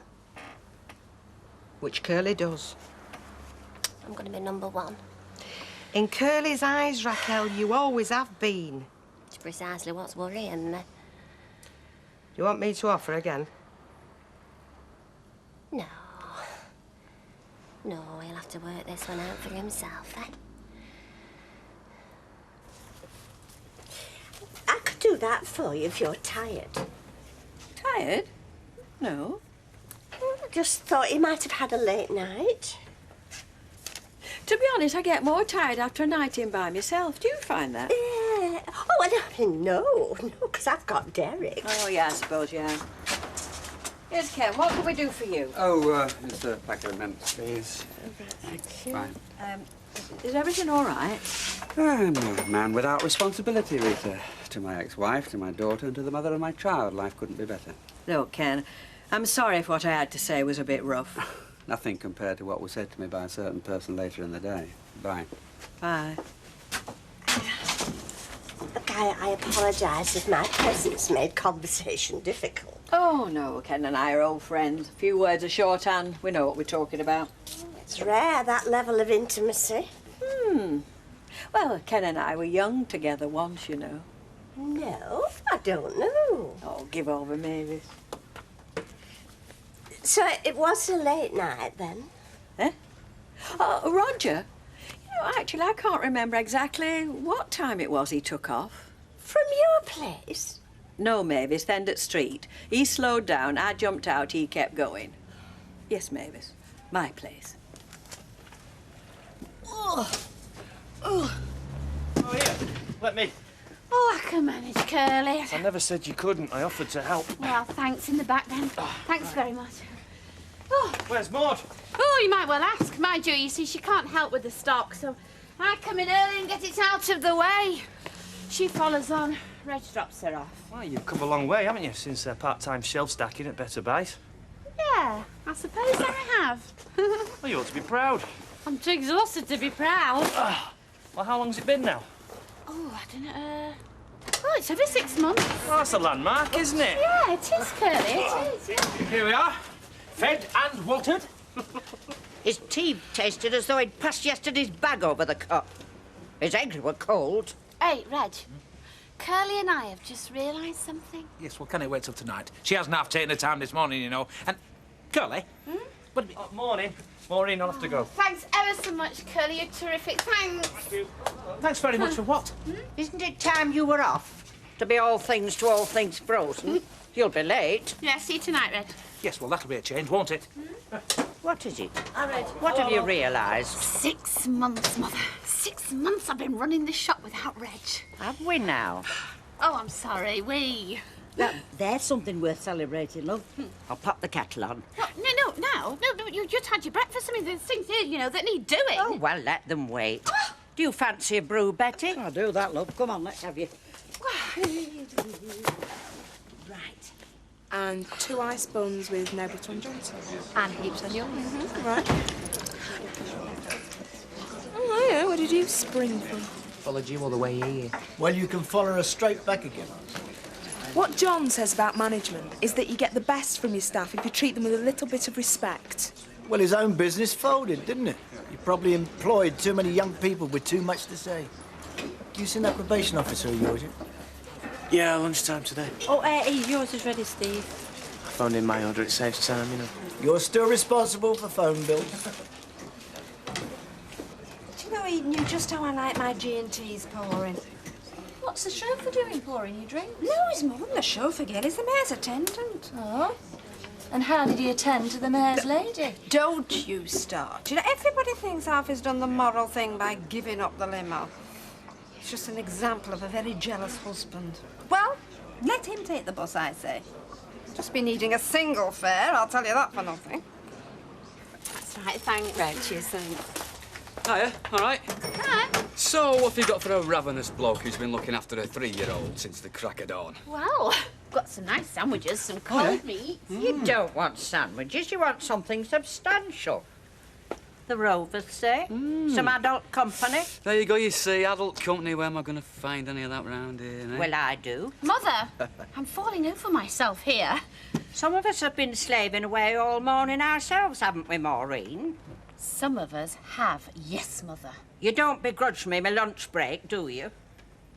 No. I'm glad to hear it. Well, you can go out as soon as we get back from the Rovers. We won't be long. Could you get me coat and bag, please? No, we won't be long. I've got lots of work to do when I get back. Go on, Maud, let's get out quick. We'll be back in an hour. Or thereabouts. Bye. I could say she's away on a modelling job. Yeah, but a dedicated fiancé, I mean, wouldn't put a career first. Yeah, you're right. All right. She got sick on the day of the do. Unfortunate. Well, these things are unpredictable, aren't they? A cold? No, flu. Caught while modelling swimwear in the dead of winter. Hey. What, you told them this fiancé of yours were a model? Well, yeah, it's the first thing I thought. He should have taken his chances with you. I mean, probably there's not much difference in age between you and Deirdre and your husband. Give it a rest, Betty. The joke's wearing a bit thin. She's so touchy. Mind you, I put it down to tiredness. I've told her to ease up, but will she? See, she's trying to prove something to that husband of hers. Yeah? He told her that we wouldn't last 6 months without him. But we You have? Yeah. Right, well, I'll just sort us a menu out. Mind you, she'd never managed that shop without me. When we first started there, she couldn't have been more grateful. These days, I'm lucky if I get one word of thanks. I'm just taken for granted, me. Yeah. Ah, done. Just the man. Listen, has Gail said anything about tonight? Well, I haven't seen her. Ah, oh, all right. Well, it's nothing really. It's just that we're decorating the cafe, you know, for Christmas for the kids and that. And, well, Sarah wants Nicky there. Yeah, well, I'll tell him it's happening. Right, OK. Well, all you can do, Donny. OK. He's not back home yet, then? No, Maud. In fact, to tell you the truth, it's a lot easier without you. Day by day, I dare say it is. Christmas, though, that's a different story with the family. Of course, we see him in the shop.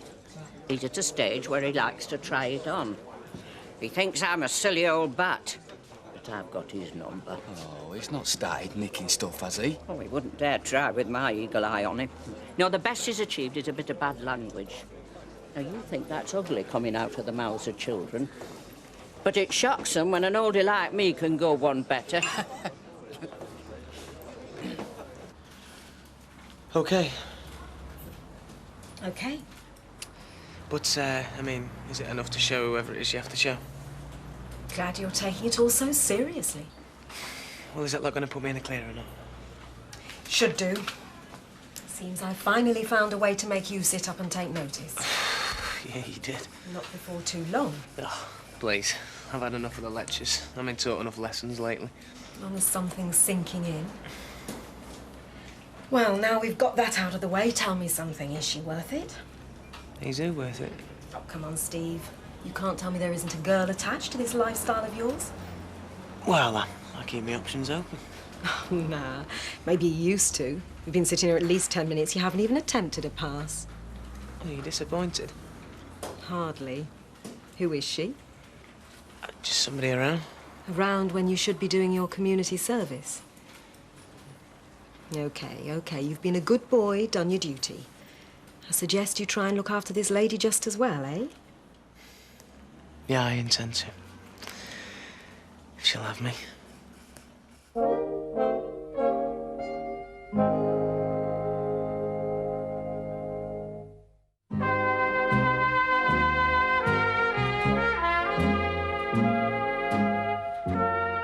£5 worth.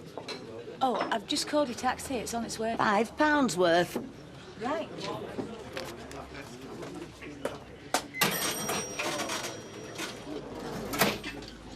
£5.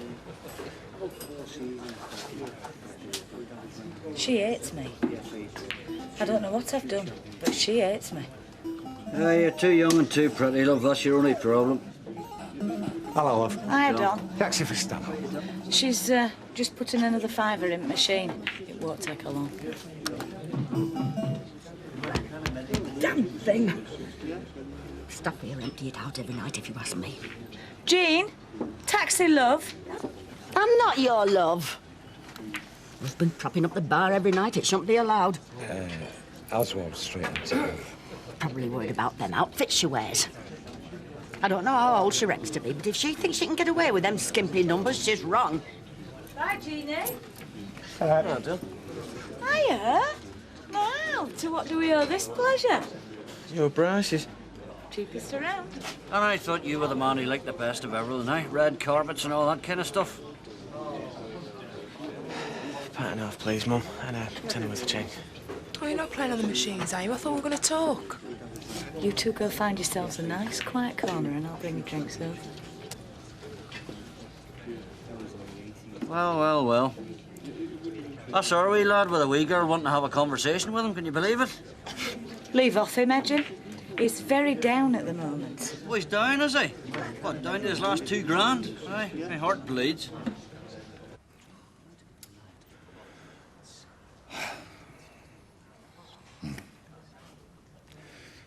Does Rita have a particular hobby?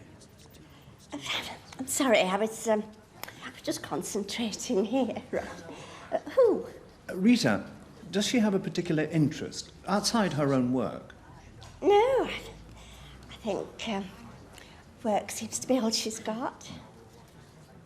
She used to be a singer, didn't she? Yes, but that was years ago. Still, a talent's a talent. You don't just lose it. I mean, look at us with our respective years, still painting.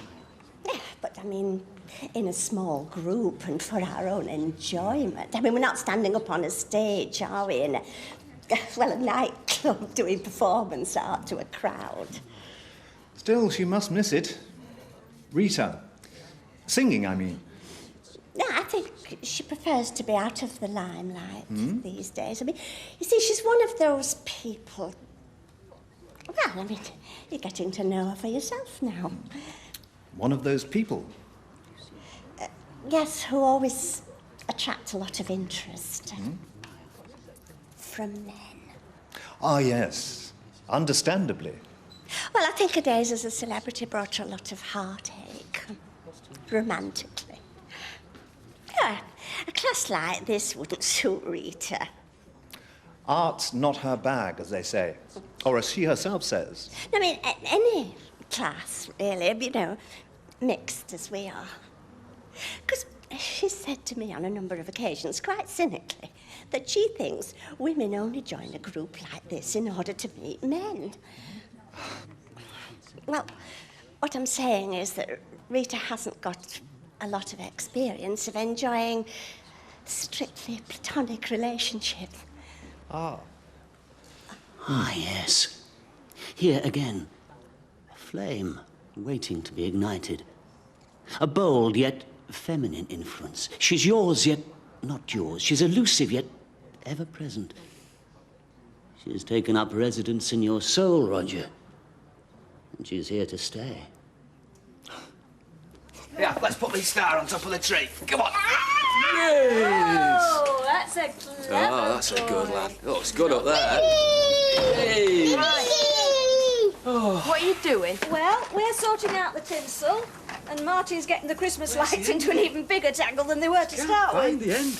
Yeah, Nick, get hold of that, will you? Mummy, How would Father Christmas know where to set Nicky's presents this year? Shall I tell her? We'll tell him when we get to the grotto. We wouldn't want him to forget, would we? No. Where is it? No, it's not all shoulder pads and sparkling smiles, and don't we know it? No, it's damn nerve-wracking and knackering. Well, it's hell on heels for us high flyers. Well, no career keeps you warm at night, but it's more fun sometimes. Well, I'm a woman in her 80s with a business head on me for the 90s. Here's to you, Maud. Hi, here's to all. Here's to us business women. 3 cheers. Hip, hip. I feel one of those feminist attacks coming on. Any men anywhere? Oh, hooray. Yeah, what's all this excitement about? Your wife, Reg, Maureen. You remember her? She's been running the shop now for 6 months without you, and that's where she is now, running her shop. Hi. Hey, Denise is missing out here. Perhaps one of us should go over and let her know it's ladies' night. Well, last thing she said was she wasn't going to answer the door or the phone for the rest of the night. She said, even if I go into early labour, I'm just going to ignore it. Right. Oh, hello, Reggie. Hello, my sweet. Oh, may I? Well, if you want to, yeah? Right. Mm-hmm.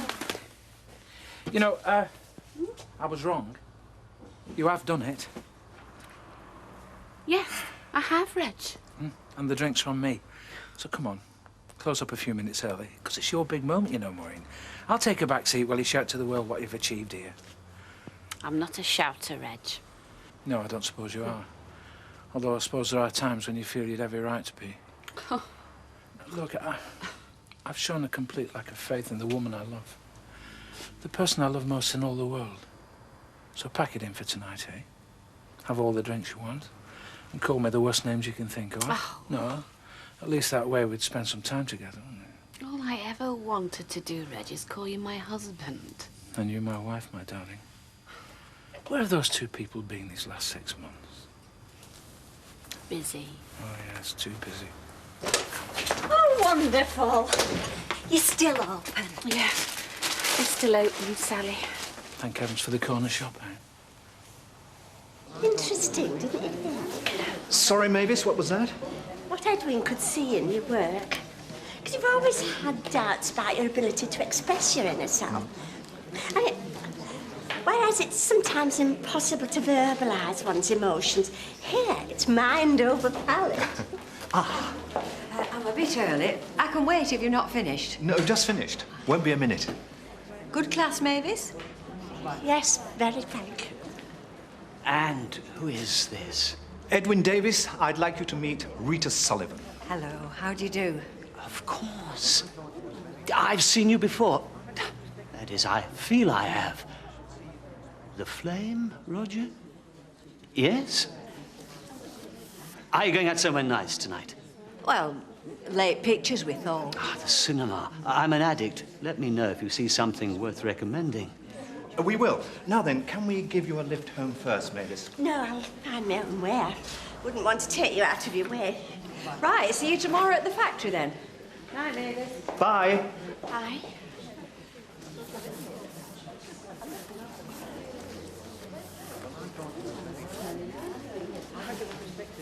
Right, well, I think we're ready, aren't we? We're ready. Yay! Right.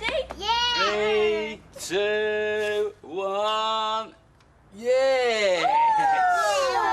Hey, they look great, don't they? Lovely. Well done, you two. Oh, well, you know, it was nothing, was it? Right? It was nothing. Hey, Sarah. Have you told Nicky that you're being a Christmas angel and that you're learning Christmas carols? Oh, yeah.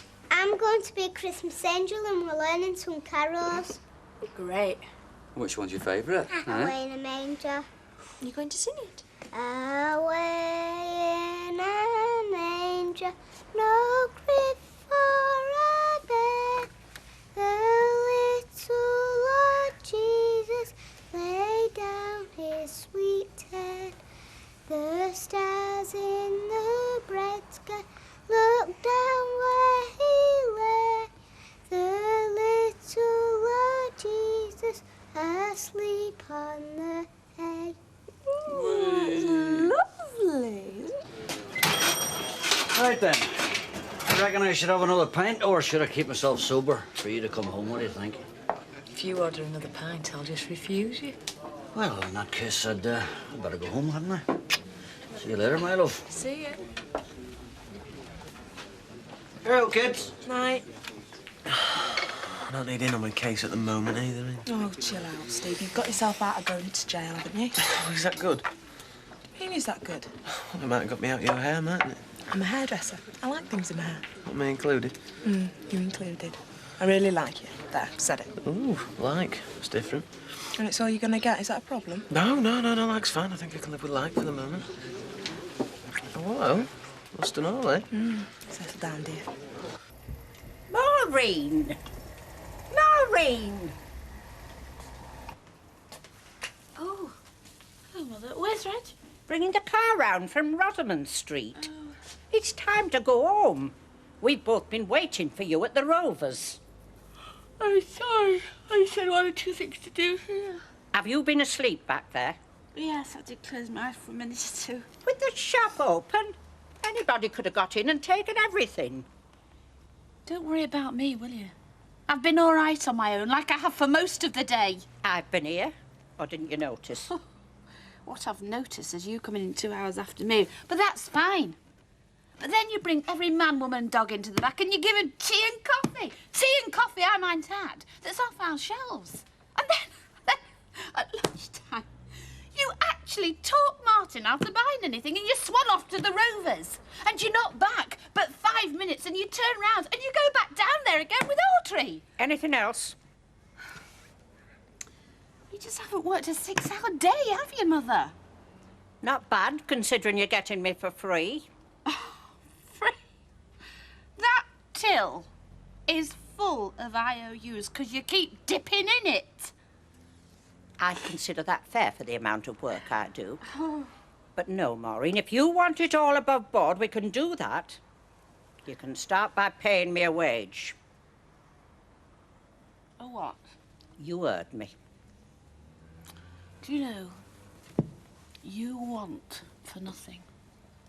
Reg and I pay for everything. The bills, the mortgage again, the taxes.